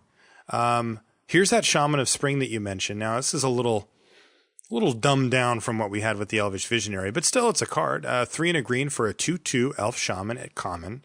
When it enters the battlefield, draw a card. Yeah, so if you're playing a War of Attrition and you actually have, you know, creatures to trade off with this, that's a really good card. Compare this to Gravedigger. Not as good. Not as good. Yeah, I mean, Gravedigger is going to get you back something pretty darn good most of the time. Okay. Whereas, you know, Shaman just keeps you digging. I mean, I think Shaman of Spring is a good card. I mean, I actually think Shaman's better than Gravedigger. I wouldn't go that far. I mean, Shaman can give you land, and Gravedigger can't. I mean, I'd Shaman say of Spring. You can cast it on turn 4 with nothing in your yard, and you're getting your value. Where Gravedigger, if you don't happen to have something in the yard yet, which definitely happens, you cast it for nothing. Like, nothing even happens. Yeah. I don't know. You can draw your bomb with Shaman of Spring or your land. You know, there's different. Like, there's some flexibility there. I just like being able to get my bomb back with the Gravedigger and make them deal with it again. I think that's just a huge upside on it. And a lot of times, even if you're just getting back that bear against an aggro deck where you're getting back your bear, blocking with the Gravedigger again, replaying that bear, like it just gets you exactly what you want, which is, you know, the Shaman will sometimes be better, but I think overall the Gravedigger is better. Okay. So how high do you rate Shaman? Like a B. I actually give it a B as well. This is the kind of card I want to play. Yeah, it's pretty cool. Convoke. Yeah, and it against all the aggro decks, this is going to block pretty effectively. Yeah, I think this card's sweet. I give it a B. This next one I think is sweet as well. It's Siege Worm. 5 GG for a 5/5 trample at common, but it's got Convoke. Yeah, so you can, I don't know if you're going to power this out super fast, but you might be able to play it on turn 5. Where it's like, oh, I can't really attack that profitably. Instead, I'll cast Siege Worm. And Siege Worm's powerful. I mean, a 5/5 Trampler, you know, at any early stage of the game, like turns 4 or 5, is really huge. Mm-hmm. I think this card looks kind of boring. You know what I mean? Like, it's like, oh, it has the Convoke on it, but it's just like a big fatty. I think it's actually better than it looks. Is this a reprint? It is a reprint. Was it good? It was good. The Convoke strategy was a little bit more supported in green, though, I felt like. But okay. I think it's good. I don't know. I would still keep it in the C range. I give it a C+. I'm going to give it a B-. I'm going for it. It's not crazy. Sight unseen. Yeah. Sunblade Elf. That is our gold card for green. Yep. It's 1 green mana for a 1/1. Are you impressed? Yes. No. No, you're not. But it gets +1/+1 as long as you control plane. So now we've got a 2/2 for 1, which people seem pretty excited about. But I think for limited, we have to remember that that's still not amazing. It's totally playable. Like a 2/2 for 1 is fine in limited, no problem. But it's also not exciting, right? Like it loses its luster the further the game goes. From the first turn, it's really quite nice, but by the third turn, it's starting to get not that great, and by the fourth and fifth turns, it's already outclassed by most of the common stuff that your opponent can do. Now, Sunblade Elf, though, has remedied that problem by having a nice little activated ability of 4 and a white, creatures you control get +1/+1 until end of turn. All of them. Yeah. Yeah. So I also love the fact that Sunblade Elf doesn't really have 1 toughness, so it's not going to die to the Forged Devils and that Black Sweeper and all that stuff. So it makes it a 1-drop that I can use to convoke with that isn't just like a huge liability for all those other reasons. And just like you said, maybe you attack once or twice in the early game, then it sits back and now just kind of functions as an enchantment that allows me to like really mess up combat. And I know I'm playing green-white if I have Sunblade Elf in my deck, and green-white those are the 2 main convoke colors. So you're really going to be able to actually take real advantage of it, because if you cast the 3/1/1 flyers with this thing in play, that's really threatening. Okay, and we're going to keep an eye on white, but you mentioned that you would have liked to see maybe a few more green token makers floating around. Yeah, I was surprised they didn't make one. But maybe when we combine it with white, there'll be enough. Exactly. Okay, so where do you put Sunblade Elf? It's clearly powerful. I gave it a B. Yeah, I think it's a B as well. Just early game and late game, if you're in those 2 colors, pretty nice. Titanic Growth is next. It's 1 and a green for an instant. It's a common. Target creature gets +4/+4 until end of turn. Yeah, this is a pretty darn powerful combat trick because +4/+4 is a lot. Yeah, I mean, so it's frequently just win combat, and it does that pretty reliably. But it's also just a lot of the time deal 4 damage to your opponent's face, which I wouldn't do in the early game. But when my opponent's life total starts to dwindle, then I start doing that type of play. Right. And you know, again, we have to go back to Lava Axe, right? Here's another one that does a pretty good Lava Axe impersonation, but also can help you win combat. Right. This is a Lava Axe that doesn't suffer in most game states that Lava Axe does suffer. You know, if your opponent's at 20 life, Titanic Growth is still a pretty good card to have in your hand. Because you can just use it as a trick. Yeah. Now, as far as combat tricks go, it's pretty reasonably costed at only 2 mana. Is this just like a textbook C for you? I think I'd maybe even give it a C+. It is +4/+4. It's huge. It basically wins any combat. Yeah. It might just be a C. 2 mana is kind of a big deal, but the difference between 1 and 2 on tricks is huge. It's going to be interesting to see if this or Gather Courage is better. Yeah, I'm curious about that too. I'm going to give it a C. Yeah, I guess my initial rating was Gather Courage C+, this C, so I guess we'll stick with that, and I'll lean towards Gather Courage a bit, but I'm willing to be wrong. All right, what does Undergrowth Scavenger do? It looks sweet. It's not sweet, I don't think, but... No, I meant the art. This is a build around me common, so this is a 0/0 creature for 3 and a green, a fungus horror at common... And it says, Undergrowth Scavenger enters the battlefield with a number of 1/1 counters on it equal to the number of creature cards in all graveyards. So this is kind of like Lurgoyf, or it's kind of like Night Howler, or that type of effect. The biggest downside that I see with it is that you can't just cast it and have it grow. It's set. Its power and toughness are set when it comes into play. Right, so it's not like, oh, there's a couple things dead, I'll just cast it on turn 4 or 5 and wait. No, if you want it to be bigger than that, you have to just sit on it and not cast it at all. Oh, that is kind of bad. Yeah, so for this to be good, there needs to be at least 4, but probably more like 5 or 6, right? To make it good, yeah. To make it playable, there needs to be 3. Right.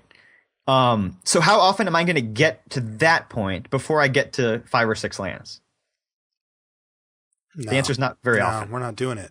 Yeah, that's not going to happen very often. So if I'm just going to say, like, you know, I'm just playing a regular deck, I'm not, you know, going all out to maximize this card, why wouldn't I just put some stupid 6-drop like Carnivorous Moss Beast in my deck instead? Right. In that spot. So the only way I would ever see this could be better is if I'm playing a bunch of State of Wayfinders and Necromancer's Assistants and all that. I don't really see that to be I don't think that's going to be a powerful archetype. That really sounds fun, but the unfortunate part is that the payoff isn't even that great. Yeah. Like, and if you get a 5/5 for 4, but it happens way later than turn 4. Exactly. It's still just a vanilla. Like, it's not like it has trample or whatever. Yeah. And it's super depressing that it just locks in. You don't get to keep growing. Because one of the fun things that I love with those Lorgoth creatures is that they have to chump block, and then your thing keeps getting bigger and bigger and bigger, and it doesn't really work that way with this card. Right. You can use removal and instant speed to screw up combat. Like, there's all types of neat stuff you can do. Yeah. So I don't like it. You're out on Undergrowth Scavenger? Well, I mean, I'm not going to say it's unplayable, but I'm just not really... not a fan. What are you going to give it? I'll give it a D. It's a D. I like it, but it's a D. Here's another sliver, Venom Sliver. It's 1 and a green for a 1/1 uncommon sliver, and it gives your slivers Death Touch. Now, this one is one I can actually see being played if that was good, if like a Sedge Scorpion type creature was good. Yeah, I think this is going to be a playable main deck card, but maybe I'll sideboard it in against other green decks or other red decks where I just want to block, high-powered ground creatures. So it's basically a 1/1 Death Touch for 2. Yeah. I give it like a D+. It's a D+. Okay. Verdant Haven, we've seen that before. It's 2 and a green for an enchantment aura. It enchants a land. It's a common. And when it enters the battlefield, you gain 2 life. That's just a nice little bonus. But whenever the enchanted land is tapped for mana, its controller adds 1 mana of any color to his or her mana pool.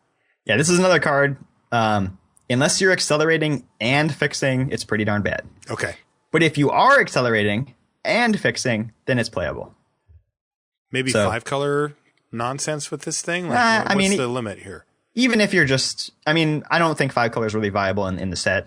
But if you're just playing like a 2-color deck that's splashing a couple cards, you could play a Verdant Haven, assuming you also have 5 and 6 drops you want to accelerate into. In that situation, I'd give it like a C. But outside of that, it's like a D. Okay. Yeah, I'll give it a C-. Like, Verdant Haven's playable, but not great, and you got to have the right deck. Exactly. What does Vine Weft do? This is an aura enchant creature for a single green at common. Enchanted creature gets +1/+1. Okay. So, meh. And it also has 4 and a green, return it from your graveyard to your hand. So... That's a lot of mana. It's a lot of mana. Also, this card just has such limited impact. Even if it's like they're reusing this Vine Weft a couple of times throughout the game. So it doesn't get trample? No. I don't know. Why is this good? I don't really think it is. Yeah, this card's not good. Yeah, it just doesn't have enough impact for the card. Even if you're playing the graveyard deck that's getting this in your graveyard for free and spending 5, all you do is get a +1/+1. +1. It's got to give trample or something. Like, this feels like a card that wants to give you inevitability, but just doesn't. Might be playable if it was in Theros block, but in this set, no. Yeah, no heroic, no go. Vine Weft just stinks. Yeah, I give it a D. I think it's very bad. I give it an F. I'm not playing Vine Weft. Fair. Wall of Mulch is our last green card here. It's 1 and a green for, you guessed it, a wall. It's got Defender. It's an 0/4. It's an uncommon. And, oh, baby. Sack a wall, draw a card? Yeah. Interesting. I know your love of wall decks. Yeah. Yeah, this is a reprint as well. Oh, it is. I didn't know that. Onslaught block. It's just fine. Like it actually does what green wants to do a lot of the time, which is just, kind of control the game early, and then I start playing bigger stuff than you. And the really good thing about Wall of Mulch is that a lot of those cards that enable that are bad draws in the late game, and Wall of Mulch isn't because it just cycles itself. Oh, okay. And it can even cycle itself from play. Or it can sit around and it's like, okay, you want to use your combat trick to get through Wall of Mulch, then I'll sack it if I have a mana open. So yeah, it does its job pretty well. It's never going to be a high pick, but... God, I kind of like this card, man. Yeah, it's cool. I don't know. Like, it's fine. I mean, I guess it's no Wall of Blossoms, but it does have higher upside. What, if you have a bunch of walls? Yeah, you can sack other walls. Totally go off. Wall of Blossoms runs circles around this card, Marshall. Fair. I mean, as much as walls can run, but... No, you're right, because you can blink or bounce that and get a bunch of cards. Grows circles, around it. It grows vines. All right. Wall of Moles, I gave it a C. It's fine. You can play it. All right. Well, as long as I'm allowed to play it, I'm happy. Yeah, there's very little downside to putting a Wall of Moles in your deck. All right. Are you ready to power through to the finish here? Let's power through. We are moving to white. Green looks solid as well. I liked green. A Johnny's Pride Mate. You're back. 1 and a white. Cat Soldier. Uncommon. 2/2. Whenever you gain life, you may put a +1/+1 counter on a Johnny's Pride Mate. So for each instance of having gained life, you get a counter. Yeah. So you start off at Runeclaw Bear, which is like a C, but this is definitely better than that. I'm not going to put a bunch of bad life gain cards in my deck to grow this. Mm-hmm. Like, I'm just not going to do that. But there's a couple of playable cards that gain you life. And if you get a little bonus, that's cool. Yeah. And I mean, once this thing becomes like a 4/4, it gets really scary. Yeah. It's repeatable life gain that you want. It is. Child of Night. Yeah, Child of Night's a really good one. You know, I've done Soulmender in my day. I wasn't proud, but it happens. That thing can make a Johnny's Pride Mate huge. Yeah. Wasn't there like an enchantment back then that gained you a life every turn? Yeah, there was. I think I did that once or twice. Like it gained you 1 life per turn or something. Yeah, I think that was a thing once. Yeah, that's a thing, and that's a clock ticking. Yeah, that said, though, I think the key thing for Johnny's Pride Mate is that it's a 2/2 for 2, so the flora is already fine. And then if you happen to have even just 1 random life gain spell in your deck, you're pretty happy you have the Pride Mate around. Yeah, just don't do anything stupid. Yeah, just don't let that trick you into playing like cards that just like congregate, which is we'll talk about in a minute. Don't just tunnel vision on the word or cards that have the word life on them. You need to be putting good cards in your deck. Yes. But Pride Mate's a solid C. Yeah, maybe I C plus. I give it a C plus. Yeah, upside. What's next here? Battle Mastery. What does this do? 2 and a white. Enchantment Aura, uncommon. Enchant creature. Enchanted creature has double strike. I'm not getting enough for that card. No, you gotta affect the power and toughness to really get me on these things. Yeah, me too. I don't like it. I'm not playing this. Yeah. Battle Mastery is very bad. Yep, you're out. Battle Mastery, I'm giving you an F. I'm not playing you. I'm just not. Yeah, I can't fine. imagine a scenario where I'm playing Battle Mastery. You're right. I'll give it an F too. Oh, we gotcha. Boon Weaver Giant. Holy crap, this thing costs 7? It's a giant monk. That's its creature type. It's an uncommon 4/4 for 6 and a white. When it enters a battlefield, you may search your graveyard, hand, and or library for an aura card. Okay. And put it onto the battlefield attached to Boon Weaver Giant. If you search library this way, shuffle it. I'm just going to say no. Well, I'm putting this in my deck if I have a bananas aura to go get. What is there? We don't know yet, but at is common, there a game winner? At common, you're not getting a lot. I mean, I thought it was kind of interesting. So at common, you can get a +2/+2 vigilance. You can get a 6/6 vigilance for 7. Not great. No. You could play that. You could get invisibility to make them 4/4 unblockable. That's also not great. Not crazy about that. You can get Hammer Hand to get 5/5 haste that makes something not block that first turn. That's cute. That's kind of cute. Still 7? Inferno Fist is kind of interesting, but I'm not crazy about that. No. Now, here is one I can sell you on, I think. Spectre Ward. This is a rare. 5 mana, enchanted creature gets +2/+2, has protection from all colors. What? Yes. Wait, how can it have protection from all colors? Well, and this effect does not remove auras. Oh, they just put an asterisk on it? Yeah. So, okay. So for that 7 mana, 6/6 pro all colors, and even if that card's in your graveyard, you get it back. Oh, right. Yeah, so it's not like, oh, I already drew it, now I don't get value. And hand. Yeah, exactly. So if you have that card, you play Boon Weaver Giant. Guaranteed. Interesting. Yeah. I'm still looking on Boon Weaver Giant for an instance of Convoke, and I haven't found it, but that would probably be busted. I mean, basically it has to be costed like that because they don't want to be locked out from making insane auras in the future, right? You can get like Eldrazi Conscription from this card or something like that, you know? Chromantic Sure. Wait, no. Why? It's an aura, right? No, it's not an aura in your library. Oh, right. It's not unless it's actually attached, of course. Yeah. But you could get, what was that? Angelic Destiny? Yeah, +4/+4. Yeah, so I think the best thing in the set is that Spectra Ward. If you have that in your deck, you definitely play Boon Weaver Giant. Okay. Otherwise, not so much. Yeah, outside of that, you got to make a tough decision. You know, I'm not going to say it's that bad, but you know, you might find situations where it starts to creep into the margins of playable. Now, the problem, of course, being that you have to play auras to make this happen, and so you need good auras already. Yeah, I mean, that's the hard part. Yeah, you know. The good news is you can probably pick up a Boonweaver Giant kind of when you want one. Probably. I mean, you know, if there's one in the pool, I don't think people are going to be fighting over him too hard. It's a 7 mana 4/4. Exactly. I was really hoping there would be like a spectral flight, like a +2/+2 and flying. Because if you had a 7 mana 6/6 flying, that's actually pretty cool. Yeah, that's not bad. And still spectral 7 flight, mana. Yeah, and spectral flight's totally playable on its own. So sure. I thought that would have been fun, but they didn't add that. So how do I give it a grade? I don't know. If you have Spectral Ward, then it's like probably like a B- or a B. Like that's actually really good. But if you don't, then it falls more into the C or D range. Yeah, I think this is more like a D.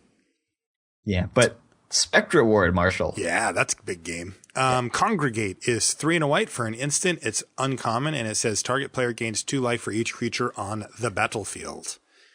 So this is... We need to break this conversation into 2 chunks, I think. Yeah, so life gain, cards that only gain life are almost always completely unplayable. Right.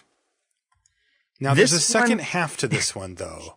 This one can creep into the playable range. It really can. Sometimes. Now, yeah. The way that I've seen this used the best is in decks that have an inordinate amount of card draw, where they can afford to just rip up a Congregate to gain 12 life or so you're saying 15 or 16 or 20. So you're saying decks that have an insanely powerful late game. Yes. Basically. Yeah, and it's specifically with drawing cards too. Like, because the thing is, if you're going to get to the late game, you can't have Congregate be one of the cards that gets you there. Even if it gains you 12, it's often a turn or two that it buys you and you just ripped up a card. Now, if you've got a bunch of divinations, though, that are feeding a constant stream of land drops and cards, you have cards to spare, and Congregate can be one of them that can get you out of a horrible mess. I mean, I've seen this card gain tons of life.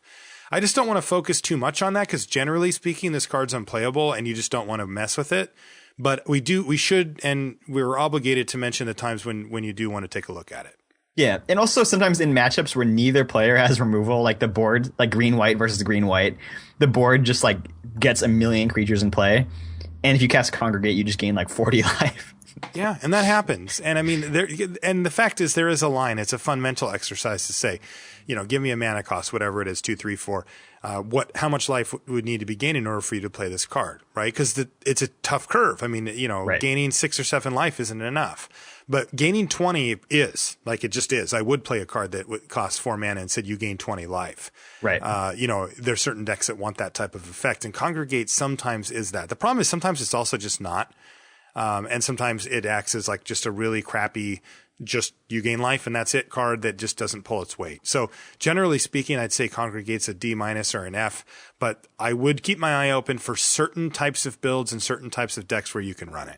Exactly. I would give it a D, but I'd say if you're going to play, you need to have a good reason. You need to be able to say for reasons A, B, and C, in this situation, Congregate's good. If you can't say that, don't put it in your deck. Agree. Constricting Sliver. 5 and a white for an uncommon 3/3. Not so exciting. 6 mana 3/3. Sliver creatures you control have, when this creature enters the battlefield, you may exile target creature an opponent controls until this creature leaves the battlefield. Well, hello. Man, if this was in M14 when you could actually play a deck with like 10 slivers in it, how bananas would this have been? Yeah, that would have been insane.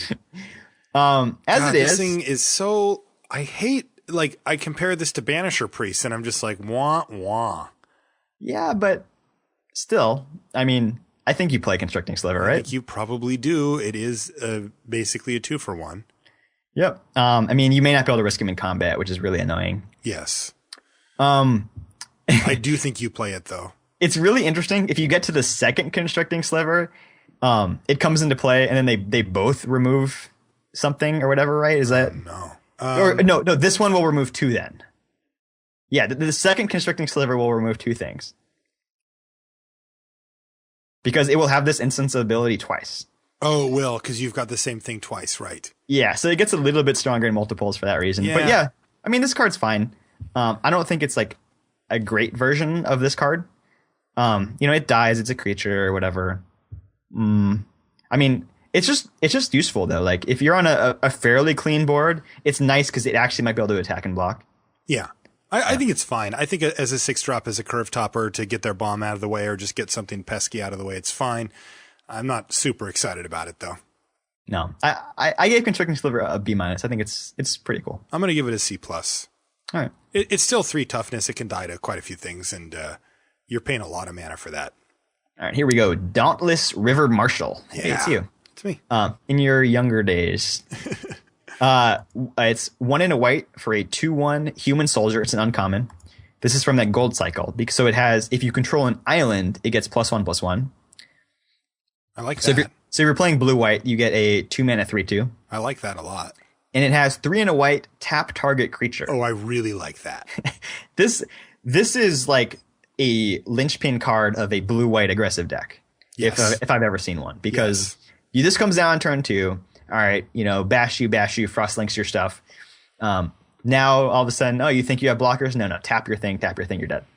Yep, that's it. And I mean, how many times do you think you need to activate this before the game ends? Twice? Once? Yeah, I also like the situation because it sets up end of turn, tap some of your stuff, my turn, tap some of your stuff. You can do that every now and then. One thing I like too is that if you look, you don't have to tap it. Right. So it's like you can also just be like, tap your thing down, attack with this and all my other stuff. Yeah, if you get flooded and you draw 8 lands, holy cow. You can trap 2 things at once and still attack with Dauntless River Marshal. I think the card's just very compact, very efficient, and really good. Yeah, really, really good. I mean, these things have all been overperformers, but they also demand that you're in a specific 2-color pair, so it makes sense. Mm-hmm. This one is less good in my mind on the splash as well. Like taking away the fact that it's a 3/2 for 2 is a pretty big hit. Yeah. It's not exactly the best tapper you've ever seen, right? I mean, it costs 4 mana to tap a creature. You're happy to have it, but I don't know about splashing for it. Yeah, not as high impact as the expensive ones. Yeah, still, I think it's great. I think it's like a solid B, maybe even a B+, like in the right deck. Yeah, I gave Dauntless River Marshal a B. Okay. Devouring Light is 1 white for an instant. It's an uncommon with Convoke, and it says exile target attacking or blocking creature. Yeah, this is a interesting take on Divine Verdict. Mm-hmm. But just cheaper, more efficient, and Convoke gives you so much more possibilities. Yeah, I think this might be our premium white removal spell. Yeah, it is. I don't think we don't get a Banishing Light or anything like that. No, so yeah, ring type effect. No pacifism. This is it. Still only hits attacking and blocking creatures, which is really annoying in a set with so many good utility things. Oh yeah, they just sit there the whole time, tapping away, looting, rummaging, whatever they do, and Devouring Light sits there in its hand, just rotting away. I don't know if you remember, like if you ever played Divine Verdict, because it costs 4, it's so telegraphed. Yes. That it's like, so my opponent has like 5 cards in hand, it didn't cast something, and they pass the turn. Well, I'm not going to attack with my bomb. I'm just going to cast some more stuff and attack with my crappy creatures. And they're like, shoot. But Devouring Light doesn't necessarily lock you into that same type of play, because if you have like 2 creatures out and 1 land up, you can cast Devouring Light. That's pretty insane. Yeah, that's pretty insane. Also it exiles, which it sometimes matters, sometimes doesn't, but is always welcome. Yep. Yeah. So way less telegraphed. Yeah. Just a really good card. Significantly better than Divine Verdict, which is already a decent card. Yeah. Of course, it does lack that ability to reach out and kill something, like you mentioned. So it can't be, in my mind, this can't be considered premium removal. Right. But I still give it like a very solid B. Mm-hmm. Yeah, I gave Devouring Light a B. I think it's going to be an early pick, and I think you're going to play about as many of those as you can get. Uh-huh. Divine Favors next. Super boring. What a Snorlax. It's 1 and a white for enchant creature. When Divine Favor enters the battlefield, you gain 3 life. Enchanted creature gets +1/+3, and it's a common. Yeah, I remember there was a podcast I listened to when Laux was on that he found the perfect situation to cast to put Divine Favor into his deck. But outside of that, you just never touch this card. It's like maybe 1 match out of 100. I would be like, oh, I wish I had Divine Favor. Yeah, I mean, even with a Johnny's Pride mate, Divine Favor is still pretty underwhelming. Yeah, it's just, it doesn't have the big upside of auras that makes me want to accept the risk. So I give Divine Favor like a D-. Me too. I'm just trying not to play it. Ephemeral Shields is 1 and a white for an instant with Convoke. It's a common. And it says target creature gains indestructible until end of turn. This is kind of a cool one. It's pretty cool. I like the fact that it has Convoke, so it just makes it really hard for your opponent to know that you have it. They're going to be like, oh, he's tapped out, killed that thing. And you're like, nope. Nope, not at all. Yeah, this is a really easy way to protect your bomb. And you can also use your bomb that you just freshly cast to help cast this as well. Yeah. So this is itself. Yeah. So if I just have a deck with a bunch of kind of lame creatures in it that's trying to win with a swarm, this isn't so great. But if I have a good deck with some sweet top end and, I don't know, some angels up top or whatever, then this gets a lot better. Yeah. I mean, would you even run it in that sort of weenie swarm type strategy? Like, is it still a card that you want to play? You could. It would be like a D. Would you? If I had to. You never know how your playable count is. Mm-hmm. I would prefer not to. You'd prefer not to. Okay. Yeah. So what do you give it in general? C-. I would say so too. I probably wouldn't want to run more than one unless I had, a lot of really good stuff to protect. Yeah, I think the thing we have to remember is that it's basically purely reactionary. It's not going to help you, kill your opponent. It's just going to protect the ways that you have to do it, which is not worthless. It matters, but it's also just not as proactive as it can be. Uh-huh. First response is 3 and a white for an enchantment. It's an uncommon. At the beginning of each upkeep, if you lost life this turn, put a 1/1 white soldier creature token onto the battlefield. Not so sure that 1/1 is going to really save your bacon. I am so just out on first response. Yeah, it doesn't. Like, God, can you imagine? Like, how about I break it down for you? You have to play a 4-drop that does nothing else. So you tap 4 mana, put it on the battlefield, card goes out of your hand, nothing. Then you have to take a hit. Now, that hit could be small or big, but it's up to your opponent, so it's probably going to be big. And then, after all that trouble, you get a 1/1. Now, it is each upkeep. So if I can make myself lose life on both turns. The problem is you just can't lose life on your turn easily. And even if you do, I mean, you've now spent, like, how much creature would you expect for 3 and a white? A 2/3, a 3/3? Yeah. 2-something flyer, some sweet creature, right? Instead, you're getting this stupid 1/1 only if you start losing the game. It's just, the card just makes me mad. First response. Because I love token makers. My first response is F. I just want to say I appreciate all those first responders out there. This was a horrible way to tribute. Yeah, I agree.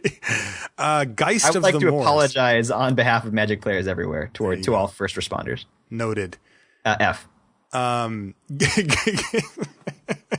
Geist of the Moors is interesting. God, I'd normally really like this card too. It's 1 white for a 3/1 with flying at uncommon. But man, you've kind of got me down a little bit on the 1 toughness, even if it's flying. Yeah, being flying helps a lot. I mean, this is super aggressively costed. 3/1s for 3/1 flyings for 3 are some of my favorite creatures. Vendilion Click, the Liev Sky Knight. Like, I love those type of cards. Flicker Wisp. Yeah, Flicker Wisp. Jeez. Yeah, I mean, you might get Forge Deviled every now and then, but you still run it. I think being a flyer really helps for the 1 toughness things because you don't get blocked by those stupid squids and who knows what else, right? But I think this card's fine. I think it's pretty good. I think it is too. Like, I want to give it a C+. I gave Geist of the Moors a B-. I think this. I would too, but you got me all down on these 1 toughness things. It's just because the squids, Marshall. It's the ground ones. Okay, I'm gonna say B- too then, because I like this card a lot. I want to kill people with this. Yeah. Heliod's Pilgrim is 2 and a white for a 1/2. It's a common, but when it enters a battlefield, you may search your library for an aura, reveal it, and put it into your hand, then shuffle. So you get to 2 for 1, kind of, right? Like, the aura you get maybe is worth a card. A lot of these aren't. And then a 1/2 for 3 mana is worth, an approximation of a card, probably not quite a full card. Right. So this is going to completely depend on what your targets are. If you have that Balmy Spectra, whatever one, yeah, sure, play some of these. I don't know what else I would really be that excited about getting. Like, if I'm getting the +2/+2 in Vigilance, then I spend 7 mana over 2 turns to get a 3/4 Vigilance. Like, that's not that good. No. So, yeah, I think you're right. It's just look at the targets you have. If you got some good ones, go ahead and run Heliod's Pilgrim and don't feel bad about it. If you don't, if you have mediocre ones, like I guess you're kind of piecing together. You know how we were talking earlier about not playing 2 bad cards to make 1 good one. Well, I guess if one half of that is completely free, then it makes it a little bit easier. Like if you go get a Divine Favor and put it on your Pilgrim, like you've made a real card somehow. Yeah, so I'm curious to see, like, if I had 2 Inferno Fists in my deck, would I play it? And it kind of just depends. Well, what are my other options? Yeah. You know, I mean, on the surface, you'd think you'd want to play it, though. Yeah, I mean, we don't really know how deep the set is. You kind of have to play a little bit to get the sense of that. But it's like, oh, if the card I'd be cutting is really good, then I'm not that interested, you know? Right. I give it like a D. Yeah, I give it a D because it's so conditional. Ooh, this next guy's kind of interesting. Oh, no, this isn't the right one. Kinsbale Skirmisher. 1 and a white for a 2/2 Kithkin Soldier at common. So again, we've got that floor being high enough to play no matter what. And when it enters the battlefield, target creature gets +1/+1. Man, tell him to turn. Yeah, I mean, it's still a nice little beater. Like, if this is in your hand on turn 2, you don't hold it because you don't have something to target. You know, like you just fire this off and start attacking with it. Yeah, this seems like a very solid C plus to me. Yeah, I'd give it a C. I don't think it has quite the upside that I want to get in the C+ range. Right. Marked by Honor is 3 and a white for an enchantment. An aura. It enchants a creature, and it gets +2/+2 in vigilance. So this is the one you mentioned earlier. Yeah, I mean, this one at least has a decent amount of upside for the risk. I mean, I'm still not into I really want to play this, you know, but I put this in the range of you could play this. Yeah, I think so too. I like this is more akin to what I was talking about with Mark of the Vampire, which was better than this, but still, this is a card that at least affects the creature in a way that makes me want to play this on some level. Though right. I will say that I'd probably rather take just another creature or something like that over it. Yeah. Like if it works out, at least I got a lot of benefit from it. Right. I'm gonna give it a D+.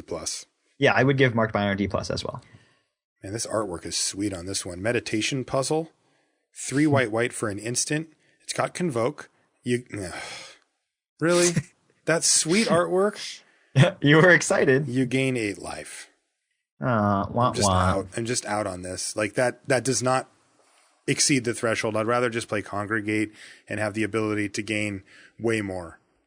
Yeah, Meditation Puzzle, I'm never casting it. Jeez, Guaranteed. We have 2 pure life gain spells already? Yeah, Congregate was at uncommon, Meditation Puzzle is at common. But I mean, it has I can get you because you thought I was tapped out, but I tapped a whole bunch of stuff to gain 8 life. Maybe if my opponent's deck was entirely Lava Axes, but yeah, like there's no like actual realistic scenario where I'm gonna cast Meditation Puzzle. Right. F. Midnight Guard is cool. I remember this guy from Innistrad or whatever. Maybe it was from Dark Ascension, but anyway, 2 and a white for a 2/3 Human Soldier at common. I'm fine with that. And when it enters the battlefield, whenever another creature enters the battlefield, you get to untap him. Yeah, so this guy's pretty cool because you can use him to Convoke, and then when that thing comes into play, he untaps, so you can attack or block with it, which is pretty cool. That's neat. A lot of times it also just functions like it has Vigilance, like it just attacks, then you cast something, then it untaps. I haven't seen anything that you can enchant him with that makes you want to tap him and untap him over and over. That maybe because you can get some abusive stuff. Yeah, I think maybe at rare there may be something cool you can do with it. So we're not really going to consider that too much. Yeah, there's a red rare that allows it to tap to deal damage, but for the most part, you're just getting a pretty solid, efficient creature. It has pseudo vigilance and plays well with Convoke. Yeah. Seems fine. I'd give him like a CC+. He's right in that like total solid playable range with a little upside. Exactly. Yeah, I'd give it a C+. Oppressive Raise. We have this in our last block. It's white mana for an enchantment aura, enchant creature at common. Enchanted creature can't attack or block unless its controller pays 3 colorless. Activated abilities of enchanted creature cost 3 colorless more to activate. Lessons learned. This card has a nice little power level for only 1 mana, but it's narrow. You really want it in aggressive decks when you can use it to basically just take a creature out of the equation entirely for the duration of the game as you see it, meaning you're going to try to shorten the game as much as possible. The other thing that I really like for Oppressive Raise that I think it doesn't get quite enough credit for is taking out utility creatures. and maybe not taking out, but really, really, really neutering them. I mean, put this on, you know, an Elvish Mystic or something. And, you know, it just makes it useless or almost useless, right? It makes it into like a one-time chump blocker or something. Put this on a Rummaging Goblin, or especially anything that has an activated ability that costs mana, you know, talking about like the Paragons or something, if you feel like those are going to just wreck you, or, you know, namely what's it called? The gold cards, right? Like put this on the Curd Chieftain. Yeah. And like, it just makes their life really difficult. Like if they want to attack them, they don't have mana to activate it. If they want to sit back and activate it, they have to wait till they get to like 8 mana on some of those. Oppressive Race does a pretty good job at least mitigating some of that. Yeah, there are a lot more utility creatures in this set than there normally are in recent Magic history. So we get to see if that half of the card has a little more value. It seemed like the attacking and blocking makes them pay 3 thing can be okay, but it's just inconsistent. And so many times you just draw it when both players have like 7 lands out and it's a blank. Exactly. So, you know, I actually give Oppressive Raise a D in a normal set like this. It's not a card that I'm looking to play, but it will make the cut sometimes. Yeah, I think I'm there with you. All right. Oreskos Swiftclaw. This is the one that you have fear for here. A 1 toughness beater. It's 1 and a white for a 3/1 Cat Warrior at common. Yeah, in Theros, I loved this guy. I was like super high on him. Big fan. When I was first grading the set, I gave him a C+. I was like super excited. I was like, yeah, beat down. I just think, man, sometimes you're going to get squidded and you're going to get Forge Deviled and whatever. So I bumped it down to C. I think this one's fine. But I still think he's fine too. I mean, he still demands that you do something about him. Yeah, and if you're playing that aggressive like white-red or white-blue deck, like I think is going to be very, very viable, then it gets even better because it's like, oh, even if you just get in a couple times before, you know, bad things happen, they're still worth it. Oppressive Raise your squid, attack. Paragon of New Dawns is the white one. It's 3 and a white for a 2/2, blah, blah, blah. Other white creatures get +1/+1. It's an uncommon. White, tap another target white creature you control gains vigilance until end of turn. So I think this is the best Paragon, even though it has the dumbest ability. That ability is not that exciting. Yeah, but the being white is the best because white is the color that has token makers, and white just has the most creatures of all the colors, and it has the most like weenie creatures. So it can take advantage of the anthem effect, as we say, from the Paragon the most. Exactly. So I'm sold. I think for that reason, I think Paragon. This one is going to be a reason to play the deck. Yeah, like, cheap creatures too. Yeah, it's just really good. Yeah. B+. Yeah, I gave Paragon of New Dawns a B+. It's funny because the vigilance is so unexciting. The vigilance, yeah, is so meh, but all right. That's fine. Pillar of Light is 2 and a white for an instant common. Exile target creature with toughness 4 or greater. So this is a really right.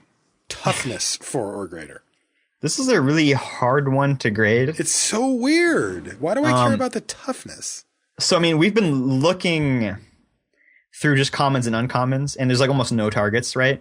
I mean, you can get the giant, you can get the Curd Chieftain, you can get, I don't know, that maggot or whatever. Right. You can get some of those things, but it's really gonna come up when your opponent has like rares, like dragons and stuff like that, right? Like angels and whatnot. So, you know, just in the mind space that we're in after going through all these commons and uncommons, I don't know if it's that easy to properly rate it. That's a good point, because I was about to give it a pretty low grade, but you're right. There are things that we haven't discussed yet that it can kill. Yeah, I feel like this could be a card that you can main one, but you might be excited to like bring more out of the board or something like that. But if you're playing against, like white, blue or something like that, it might be, like pretty tough in the main deck. So I don't know. This is going to be one where you need to have a lot of play experience with. I'm going to say it's a C- or a D+. Like it's going to be one of those fringe cards that like you either want 1 or 0 of these, and you might know a lot better after your first game how many of these things you want. Right. Yeah. I think I'll give it a C- to start with. But man, if it turns out to be like this is a bomb-driven format, and you just need answers, like this could be a pretty good answer. That is true. That is very true. Speaking of bomb-driven format, this is the opposite. This is what you were just talking about a minute ago with the Paragon of New Dawns. It's Raise the Alarm. 1 and a white for an instant at common, and you get 2 1/1 white soldier creature tokens onto the battlefield. Yeah, so this is going to be one of the engines for the Convoke deck. Like a turn 2 Raise the Alarm is really going to help you power out anything else expensive you want to cast. So like this is a card that punishes creatures with 1 toughness also, right? If you're trying to attack Swift Claws into Raise the Alarms, you're really sad. Right. I think Raise the Alarm is going to be a pretty key card in this type of deck. It kind of feels like it, especially with Convoke running around, man. Yeah. So yeah, really strong with the Paragon as well. I think this is going to be a pretty good card. I don't know. I give Raise the Alarm like a C+. Yeah, I think so too. I can't quite still the impact isn't that high, so it's hard to give it into the B range, but I give it a C++. Yeah. Razorfoot Griffin is another reprint. It's 3 and a white for a 2/2 flying first strike at common. It's like super average. It's so fine. It's so just like fine. Right. It blocks okay. It attacks okay. It's priced, not that competitively. I think it's like a classic C. Yeah, I think so too. It might even be a C-. Next is Sanctified Charge, which is 4 and a white for an instant at common. Creatures you control get +2/+1 until end of turn. White creatures you control also gain first strike until end of turn. Yikes. Yeah. So if white tokens is a thing, you're putting this in the deck. That's your finisher. Yep, that's your thing. Or if you're just playing a deck with lots of white creatures, even if you're not super token heavy, this is still going to be a pretty good card. This is going to be really good. Yeah. Now, if your deck is only like half white, your creatures still get +2/+1. So I guess it's never that bad. No, but you do need a lot of them to make that good. Yeah. So the first strike is really key on the Sanctified Charge. Remember, it's an instant as well, so you can play it as blocks as well. I mean, it doesn't take much. If you've got 2 1/1s, you can put 6 power of first strike on a block on an attacker.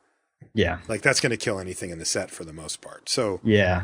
Obviously you don't want to be using it defensively, but it's just something that worth noting that you can use it defensively and you can really just use it to kill whatever you need to kill. Like if your opponent is in one of those spots where you've got a bunch of little weenie white tokens sitting around and your opponent's like, well, I guess I just have to attack with everything to try to get that last couple of you're sitting at 2 and he's got 1 extra creature or whatever. And he's just like swing with everything. It's like, trying to get your life total low to enable more draws or whatever. You can just kill like literally his whole team with this. Yeah. Sanctified Charge. I don't know. Like it's 5 mana. It's not, it's not like super aggressively costed, but it's going to end games for sure. Yeah. I mean, your deck doesn't necessarily have a lot of slots for a card like this, where it's exactly. That's a good way to put it. But man, that first one you definitely want. Yeah. It's a common. Jeez. Yeah. So I think you can really tell like they're going in a very uniform direction with this token weenie white strategy. Yes. They're telling you what to do here. I think I'm going to listen. I agree. That's one of the lessons that you said you wanted to learn from the last block, and I'm with you on that one. And they're definitely giving us the vibe that this is a token type situation. So yes, I'm in on Sanctified Charge. I want the first one in my deck. I don't know that I want the second one that often, but I'd give it like a B- for the first one because I feel like this is just going to end games. Yeah, I gave it a C+, but I think it has a lot of potential. Selfless Cathar is next. It's white mana for a 1/1 human cleric at common, and more evidence here, Brian. It's 1 and a white, sack it, and creatures you control get +1/+1 until end of turn. So again, another token enabling type card. Yeah, steady role player in that deck because it helps you convoke early, and then powers your whole team later. Yeah. I mean, not a great card, but solid. I give it a C-. Like, I just don't, the power level still isn't like super high, but it's definitely a role player that you're going to be playing. Yeah, I gave it a D+. I think but if you're playing the all-in version of the deck, it's okay. Agreed. What does Seraph of the Masses do? That looks like a rare. It does look kind of like a rare. So this is an angel for 5 white. It's an uncommon. It's a star with flying.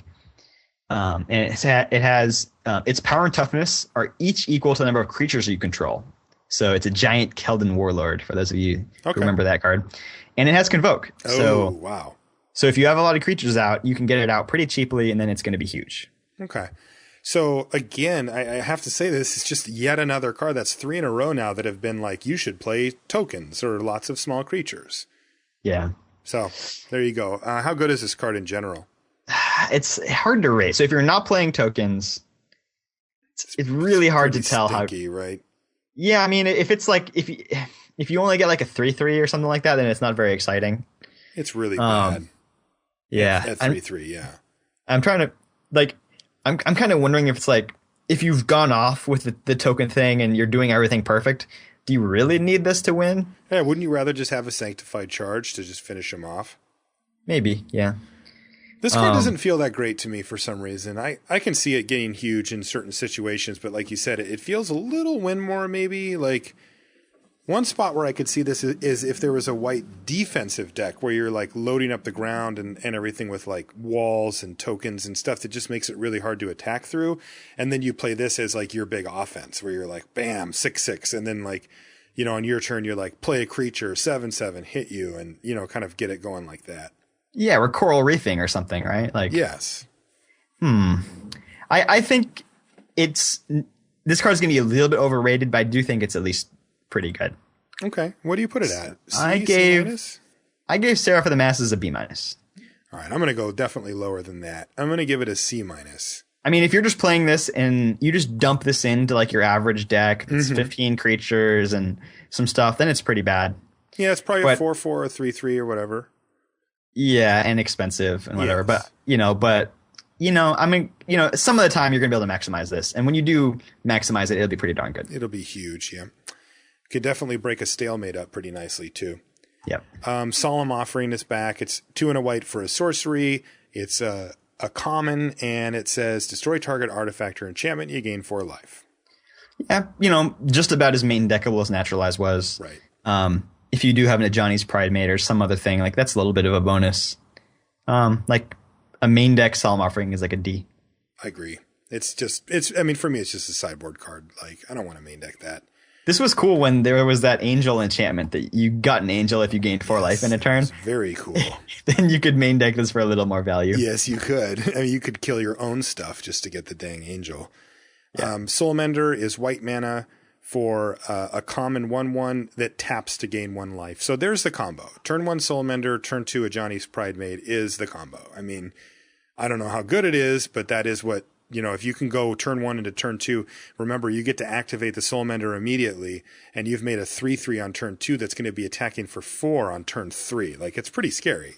Yeah, and the other thing is you can just use this guy to convoke, and if you're not convoking, you can at least gain some life for attack or whatever. Soulmender's usually not a very good card. I don't think it's a very good card in this set either, but it has a little bit of additional utility in the set because, for convoke reasons. Yeah, I'd put Soulmender at D. It's a card that I don't want to play very often, but there are times when it makes the cut. Yeah, I'd say normally it's a D, but I'll give it the benefit of the doubt and give it a D+ in this set. Look at you, Soulmender. Sungrace Pegasus is 1 and a white for a 1/2 flying lifelink at common. I found that this type of card overperforms a little bit for me. That it's just annoying to play against a little bit. But does that make it good? Like, sometimes people get worked up about cards that aren't even good. No, I'm not saying it's good. But no, I mean when they get annoyed, when people are like, oh, that thing's so annoying, but it's like, yeah, but it's not really doing as much as it seems, that kind of scenario. Yeah, but I think if you kind of add up its overall performance over the course of a game, it can pull its own weight sometimes. You put a horse lover or something. You put that the fist thing on it, the Inferno Fist on it. Now you can attack for 3. I do like that. Also, again, going back to a Johnny's Pride Mate. Our Johnny's Pride Mate seems to be more of a build around me than I realized when we first read it. Yeah, this is Sungrace Pegasus, a Johnny's Pride Mate is a pretty decent way to get that going. Also, if I'm gonna play Marked by Honor, that +2/+2 and Vigilance thing, this is a prime target. That's a target. Now you're talking. 3/4 flying Vigilance lifelink is unbeatable. Yeah, that's real solid. Never beat that. So I think Sungrace Pegasus is squarely in the average. I would give it a C. I give it a D. I want it to be doing something else other than just what it's doing. If I have those other things, then I'm in on it. And I think it does have some upside. But like if I'm not augmenting it, I don't want a 1 power flyer for 2 mana. I don't know what it is, but those little things kind of work for me. I'm not sure why, but also the lifelink is is, I mean, sometimes they'll block and you'll Titanic growth and then you gain 5 life. True, that's true. I mean, look, I'm not saying it needs a lot. Yeah. Maybe it's a green deck with Titanic growths in it. Maybe it's more auras or whatever to try to make it a more substantial. But I do need something. Just on its own, it's just not enough. Right. Basically, I want a couple of like semi synergies with it. Yeah. But then just on its own, it'll be below average. But if I draw one of those synergies, then it could be a star. Yeah, but that's fine. I'm on board for that. It's close for me on its own. All right. Yeah. It's just not quite there. Okay. So let's move on to Tireless Missionaries. Yeah. 4 and a white for a 2/3 human cleric. It's a common. When it enters the battlefield, you gain 3 life. Jeez, are they just like hammering on this a Johnny's Pridemate situation or what? Anyway, nope, I'm out. This is so overcosted. Yeah, I don't like this for 5. If I could get this for 4 mana, I would consider it and still not be that happy. But 5 mana for a 2/3 is such a bad deal. That's a bad deal. That's vanilla test, just abject failure. You're done. Yeah, this is like an act of desperation. It's like a D-. Yeah, for me, this is a D. The reason when I would bring it in is if my opponent was hyper aggressive. I mean, I could see curving up into this thing against the small red deck and feeling okay about it. But even then, if I can't do something better at 5 mana than that, I'm pretty bummed out. Yeah, exactly. Ooh, this next one looks good. Read it. This is Triplicate Spirits, which by the way, the laziest name ever. I think this is one of the big build around me commons of the set, a big draw. This is going to be a real interesting one. Either that or I've just gotten Battle Screech on the mind and it's warping my perception. But this is a sorcery for 4 white. You put 3 1/1 white spirit creature tokens with flying onto the battlefield. And this card has Convoke, so you can power this out pretty early.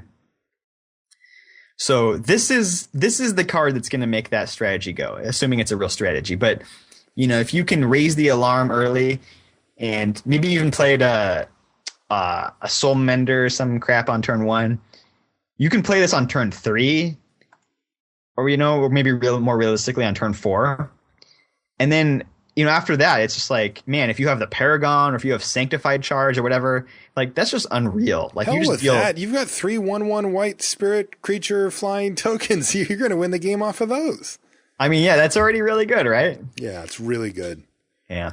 I mean, I think this card's pretty balanced. Like the 6 mana base stat, with the help from Convoke kind of brings it back to reality. But I think in limited, I think this card's going to suffer in constructed, because you can't just play it very often, and you're going to get punished by sweepers or whatever. Oh, yeah. But man, in limited, you're going to have creatures. That's what limited's all about. And I love cards like this that make 3 1/1 flyers. They are so much more powerful than they seem on the surface.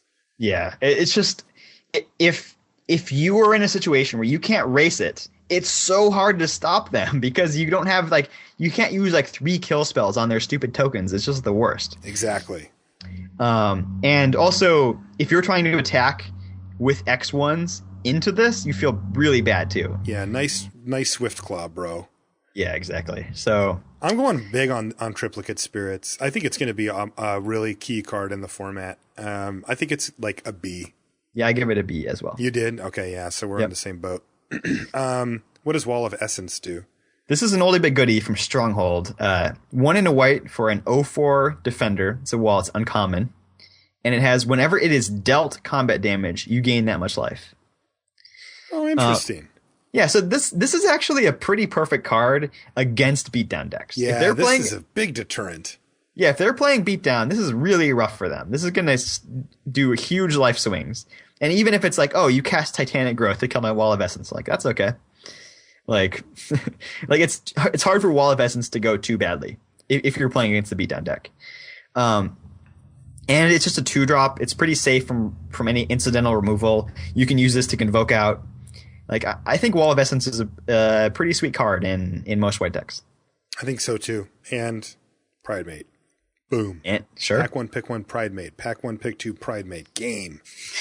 How good is this card though? It only goes in the decks that you really want to block a lot, right? I mean, you're not running this alongside a Swift Claw or whatever. Yeah, if you're not if you're white-blue, it's probably cool because you can play a longer game with evasion. Yeah. If you're white-red with lava axes, then you probably don't want it. Right. So it's a D ish. Like there's some decks that want it, there's some decks that won't.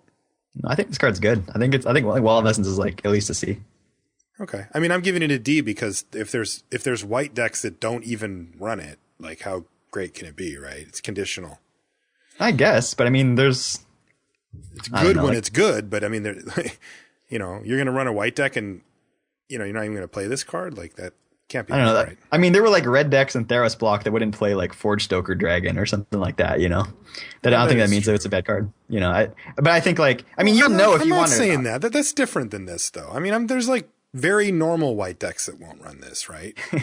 Like I'm not talking about like extreme examples. Yeah, I don't know, but I just think like I want to rate a card, within the reasonable deck that does want it. That's how I give my grades. We might need to have a meeting about that. I mean, I don't want to. If I give a card a D, people will be like, "Oh, I shouldn't play that." And the reality is, most of the time, you probably should.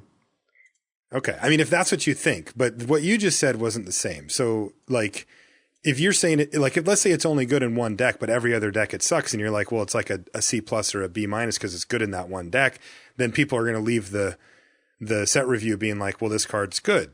No, I think the only case you don't want it is a hyper aggressive deck. Okay, that's a good way to put it. Yep. I give it a D plus. Okay. Yeah, because I do see the upside for sure. Warden of the Beyond. 2 and a white for a 2/2 human wizard at uncommon with vigilance, and it gets +2/+2 as long as an opponent owns a card in exile. What in the hell? This is a really bizarre thing, especially to have on an uncommon.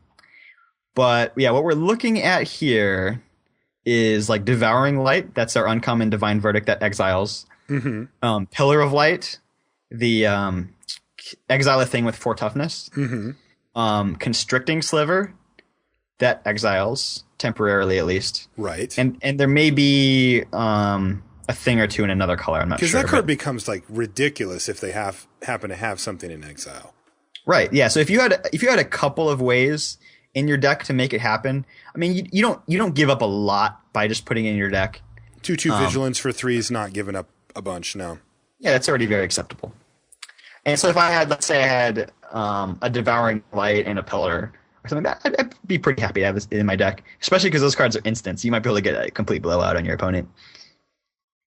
Okay. But overall, it's not like a ton of upside. And, it's not like Constructed. You're not going to have a ton of ways to make it happen. What do you rate it at? It's like a C. Yeah, it's like a C, right? Like it's also a decent building block for like if you're going to build it up with some auras or whatever. Yeah. This card seems fine. All right, that's it for white. Let's hammer through these artifacts and lands. There's thankfully a couple of groups of them that we can kind of tackle all at once, so we don't have to go too deep on those. But it looks like our first one is Brawler's Plate, which is an equipment. It's 3 colorless mana, and it's 4 to equip, so this thing better be ridiculous. Creature gets +2/+2 and trample. Yeah, so that's that. I mean, if the game goes long enough, you're going to win the game with your Brawler's Plate. Yes. Like, it just makes all your creatures trade up with their creatures. Now, it's really slow. It's really clunky. Like, if 4 equip is so brutal. Yeah, you spend that mana, and then your creature gets Peel from Reality or whatever, you feel real bad. And if you're getting beaten down, if your opponent is the beatdown or is the aggressor, Brawler's Plate is pretty miserable. Like there's not doing a lot. Yeah. So now like it does give trample, which is pretty cool. Especially if people are using tokens to block with or whatever. You have some high power stuff like Juggernaut or some of these red creatures have real big power. That's a nice thing to put on those, I guess. But I'm just really worried about some of the the real tempo plays, especially from the blue decks. Okay. So I mean, I think Brawler's Plate does have a lot of upside, and it's not that prohibitive to equip. So I think it's playable. I'll probably main deck Brawler's Plate. Okay, I'm going to take I don't think I will. I think that equip 4 is too much. There's certain decks that I might want to play it in, but I think that for me it's a D. Like I think that this is a card that I'm not going to be playing very often. Yeah, usually I'm willing to put like one kind of clunky source of long-term card advantage in my deck. Not too many, because if you draw multiples, it's really bad. Yeah. But if this is my one, then I'm okay. I would give it a C in that case. Yeah, and that makes sense. I mean, this is a good mana sink for late. it just sinks a lot of mana, unfortunately. Bronze Sable is next, 2 colorless for a 2/1. Perfectly fine 2-drop if you need 2 drops. It can even block like the Accursed Spirit. Yep. Kranko's whatever guy. Yeah. The red Intimidator. Yeah. And also, if red, blue both have the if you control an artifact sub-theme, so this card gets a lot better in that deck because it's like, oh, now my 2/3s have flying. Now my 3/3s have +2/+0 and trample. And you can cast Ensoul Artifact on this and make it a 5/5, which is not the best use of Ensoul Artifact, but it's better than having it stuck in your hand. It is, and remember, the Bronze Sable is actually a real card that gets to attack and block and do things without Ensoul Artifact, where you're not playing some junker that doesn't do anything else besides it. Exactly. Bronze Sable's like a C for me, or a C-. Yeah, I give it a C-. Yep. Gargoyle Sentinel is 3 colorless for a 3/3. Oh, that's enticing, but it's got Defender, so wah. But you can pay 3 colorless for until end of turn, it loses Defender and gains flying. Yeah, this is a pretty reasonable way to fill your mana curve in kind of a mid-rangey 2-way deck or a defensive deck. Yeah. If you're very aggressive, it's usually you could do better because if you're very aggressive, you could do better because it's just like, oh, I don't want to spend that 3 mana to attack. But in any kind of like middle of the road or more defensive deck than that, it's just a sweet way to block early on because a 3/3 for 3 is a pretty good blocker.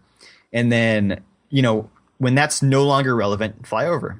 Yeah. I think this card's good. I've been impressed by it. Yeah, or sack it to your Shrapnel Blast or whatever. Yeah. I think Gargoyle Sentinel is pretty good. I actually give it a C+. Yeah, I would give it a C+ as well. Okay, what's next here? Hot Soup. Are you hungry? I'm hungry. I am very hungry, actually. Yeah. 1 colorless mana for an equipment. Equip 3. The creature can't be blocked. That's a thing. But if it's dealt damage, destroy it. How often is a creature that can't be blocked going to be dealt damage? Not very often. And frequently, if it is dealt damage, it would have died anyways. Yeah. So 1 colorless mana to cast, 3 to equip to make a creature unblockable, basically. Yep.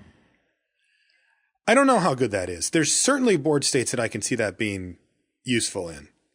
The fact that it doesn't augment power and toughness is a problem. Yeah. I don't know. I usually look at this type of card as a sideboard card. There's the very similar card from Theros Block, the one that made it not blockable except by defenders or whatever. The equipment, wasn't there like 2 and then equip for 2? Mm-hmm. I didn't usually play that card. Prowler's Helm? Yeah, Prowler's Helm. Like, it's, in occasional matchups you could play it. I have a feeling Hot Soup will be very, very similar to that. So it's like a D. It's a D, yeah. Ooh, Juggernaut's back. 4 colorless mana for a 5/3 artifact creature, Juggernaut at uncommon. It attacks each turn if able, and it can't be blocked by walls. Juggernaut, sweet, goes in every deck. It's like almost never bad.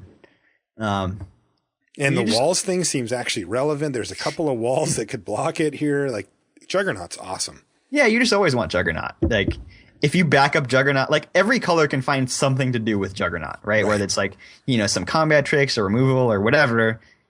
And the artifact sub-theme, that's nice. Juggernaut's just always good. It's like a B, right? Yeah, you would never cut Juggernaut. Juggernaut's a B. Yeah. Meteorite. This one's interesting. It's 5 colorless for an artifact. When it enters the battlefield, it deals 2 damage to target creature or player. So it lands on something. Boom. But then it taps to add a mana of any color to your mana pool, which is kind of neat. It's like this special mana rock that lets you, get any mana you want. Yeah, I thought this was a really interesting card. I haven't usually like expensive kind of bad removal spells. Like, I just don't ever want those. But if I'm splashing something, rather than having a land be my source, I can use this instead. That's not bad. So I think I want Meteorite if I'm splashing, and I don't otherwise. That's kind of my feel on Meteorite. I'm with you too, man, because the mana ramp and the splash is cool, but it's not enough to justify the 5 colorless mana. The shock effect when it comes into play is also not enough to justify the 5, but together I think they are. Right. Or as a sideboard card, if there's just stuff you just need to kill and you're willing to pay 5 mana to do it. A Cursed Spirit. Yeah. And I think there will actually, yeah, exactly. There will be actually a fair amount of things because there's so many utility creatures. So I think Meteorite's like right on the cusp of playability. But But if you actually have a splash card, then I'm feeling okay about it. I'd give it like a C. Okay. I'm also going to give it a C. I actually want to give it higher. I think it's great on flavor. I think it's a fun, cool card. I think I like how it combines two things that you wouldn't think of in a unique way, but it's ultimately still 5 colorless for 2 not great effects, right? Yeah. Ornithopter. Dun, dun, dun. 0 colorless mana for an O2 with flying. I wrote an entire article about the value of a card. Constructed powerhouse Ornithopter. Yeah, in Modern. It's unbelievable that card is played in Constructed. It's unbelievable. But in Limited, it's awful. You don't play it. Yeah, you just don't get enough value for your card. I'd rather wait a little bit longer, pay more than 0 mana, and get more effect. Right, and that's the thing, is that for the people that you play with, if they try to tell you that Ornithopter is free, why wouldn't you play it? You have to remember the opportunity cost. It is replacing something else, and that something else might affect the game in a much more meaningful way than an O2 flyer would. So keep that in mind. Don't play your Ornithopters unless you have some specific, very good reason for it, and it's probably still not a good enough reason to play it. So I'm going to give Ornithopter an F. I give it an F, but if I have 5 Insult Artifacts, I'll play it. There you go. We did it. We found it. Profane Memento is next. 1 colorless mana artifact, uncommon.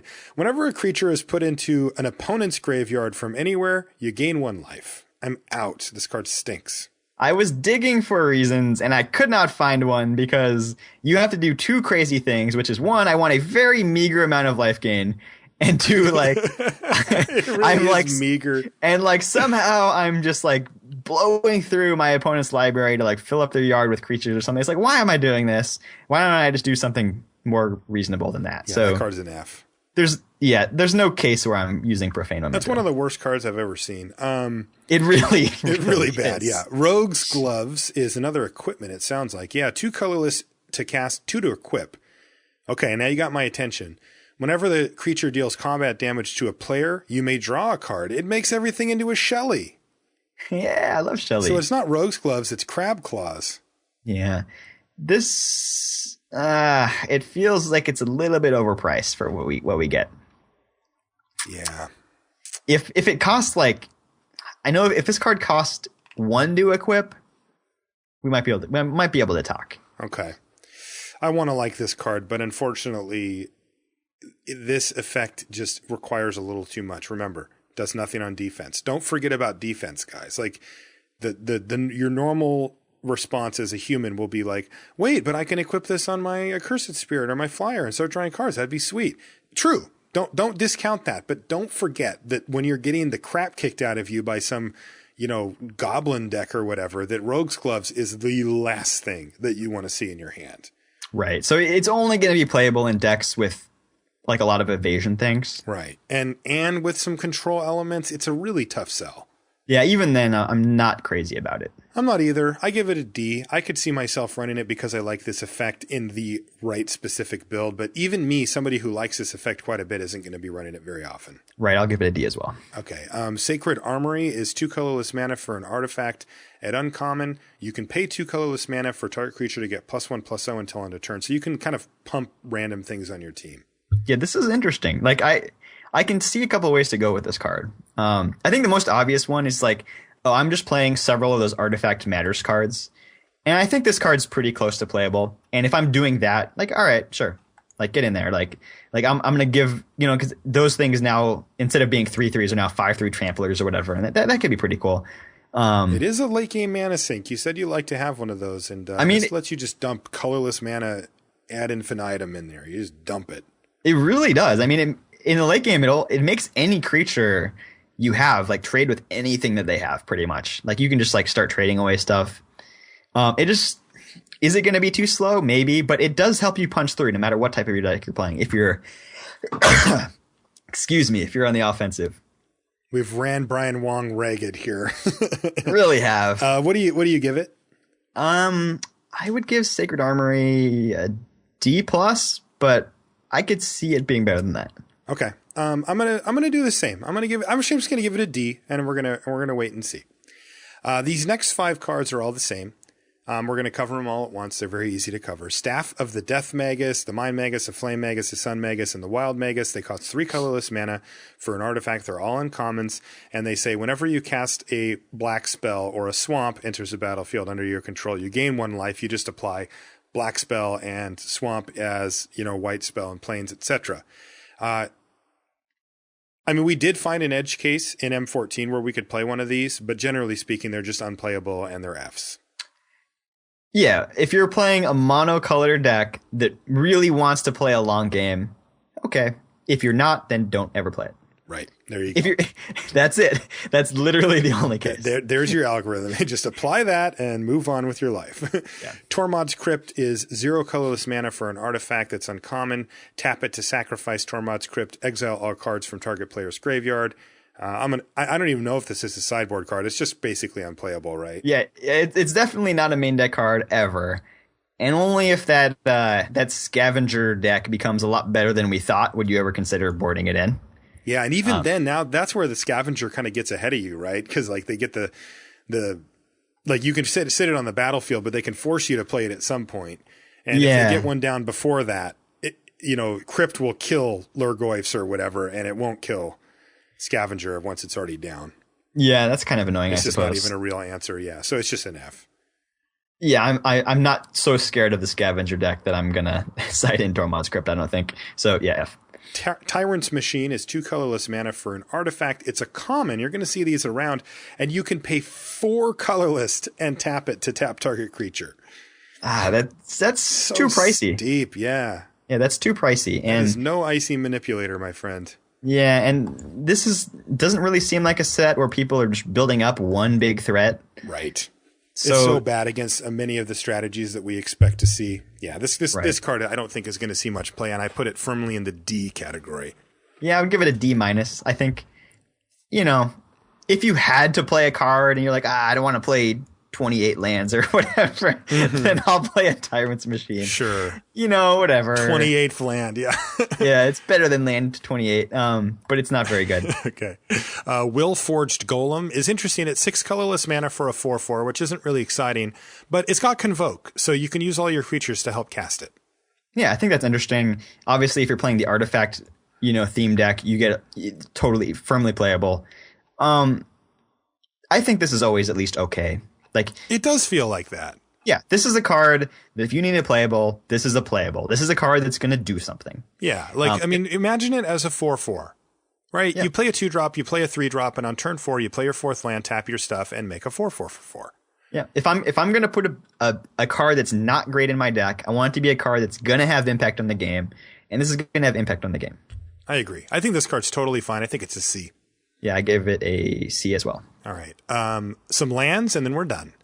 Darksteel Citadel, we've talked about it quite a bit. It's an artifact land, so it counts as both an artifact and a land, which is really interesting, especially these days. And it's uncommon. It's indestructible, which doesn't come up too often, but does a little bit. And it taps to add a colorless. Yeah, so we talked about the reasons to play it. I just want to mention briefly the reasons not to play it. And it's it produces only colorless mana. Getting color screwed in a game of limited is a way to lose. And I really tend to minimize that. So I'm hardly ever going to play Darksteel Citadels. I'm pretty risk averse when it comes to that. So unless I have really good reasons, actually in Soul Scimitar or even Shrapnel Blast, only if my deck can actually reasonably get away with that. I'm not going to just put this in my deck because I have one random thing that might help. It's you got to be pretty careful about that. Agree. D-, it's a card that you'll only play when you have a really strong reason to. Yeah, D. Yeah. Yeah, sure. I mean, you need to have a good argument for why you're putting this in your deck. Don't just put it in it might be okay here or there, or because it's indestructible, that doesn't matter. Right, that doesn't matter. Your lands aren't getting blown up. Evolving Wilds is next. This is an important common. It's a land. Tap it and sack it to search your library for a basic land card and put it onto the battlefield, tapped and shuffle. Yep. Really solid fixture, just low opportunity cost. And seems especially relevant due to those creatures. God, it sure does. That just seems huge with those pseudo gold cards. Yeah, absolutely. So I'm really glad you mentioned that because that's a big deal. Yeah, big deal to splash those, because I love those pseudo free splashes where it's like, all right, if I don't draw the off color, at least I still have a reasonable card. Yeah, it's such a nice hedge. Yeah. Yeah, versus being stuck in my hand. And Evolving Wilds, you can play it in a 2-color deck. You don't necessarily have to. If your mana curve is really important, you don't have to play Evolving Wilds, but it's pretty low cost. You know, just like once you got to find a turn where you can afford it, comes into play tap land. Man, I can see that card going quite high in picks. Like if you've got 2 Kurd Chieftains and you're in, you know, red black or whatever, and you pick up an Evolving Wilds early, I would take that over quite a few pretty good spells to try to get that forest to make my Kurd Chieftains amazing. Yeah, if I'm going to give this a grade based on where I think you're going to draft it, I give it like a C+. I think so too. Last card, Radiant Fountain. It's a common land. When it enters the battlefield, you gain 2 life, and it taps to add a colorless. Now, you just mentioned that you didn't really want to play a colorless land here with Darksteel Citadel because it didn't really give you a great reason. Does 2 life off of simply playing a land, does that bump it up for you? I'm only going to play Radiant Fountain if I'm like monocolor, because I just hate getting color screwed. And if you cast your spell like a turn later than you wanted to, that's to me not worth 2 life. Okay. What if you had 1 Ajani's Pridemate? But I don't know. I would still have to look at my color requirements. I would lean against it for sure. Okay. So where do you put it? Is it D? It's like D-. I would only play it in rare situations. Because you know that everybody's just going to be playing this. Everybody's going to be playing this as a pre-release. Because they're going to say it's free. They're just like, why wouldn't I? Yeah, and then they're going to get stuck on 1 color of lands. And there is a reason, and it's what Brian said. You really have to pay more attention. You know, if you think that this is just for free, it's not. Like it comes with quite a big cost attached to it. Yeah, even if it's like, oh, only like 1 game out of 10, I got color screwed. Yeah, but you lost that game. That's a huge cost. You lost an entire game. Yeah. And I guarantee that the 2 life you may or may not have gained for the other games is not the thing that pushed you over the top for winning. Yeah, not likely. Not likely. All right, that's it. There's M15. There's our commons and uncommon set review show. Let's wrap this thing up quickly here, Brian, so we can get this thing up on the internet. If you guys would like to send us an email, you can do so, lr@lrcast.com. If you want to follow us on Twitter, it's very easy. My name is Marshall_LR, and Brian's is Brian_LR. It's a great place to meet us, to say hi, and to ask questions about the show. We are both on Twitter multiple times during the course of a day, and we'll reply to you and say hi and all that stuff. If you want to join the Limited Resources clan on Magic Online, you send me a message there. My name is Marshall_LR there too. Just ask very politely if you'd like, if you can have a clan invite, and I will get you one. The only rules to get in the clan are that you got to love Magic and you can't be a jerk. If you meet those requirements, I'll get you that invite right away. For all things Limited Resources, the videos, the blog, everything is on lrcast.com. Guys, thanks for listening, and we'll talk to you next week.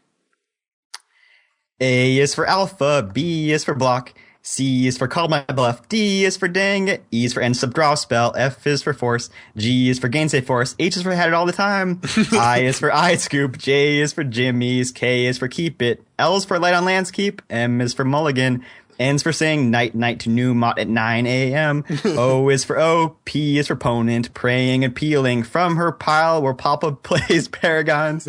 Q is for querying, R is for realistic mana bases that get there every time.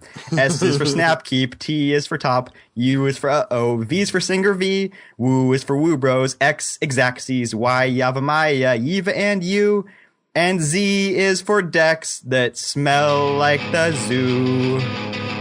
I should not have attempted that after 5 hours of talking, Marshall. That was very difficult. I was looking at your Thank you.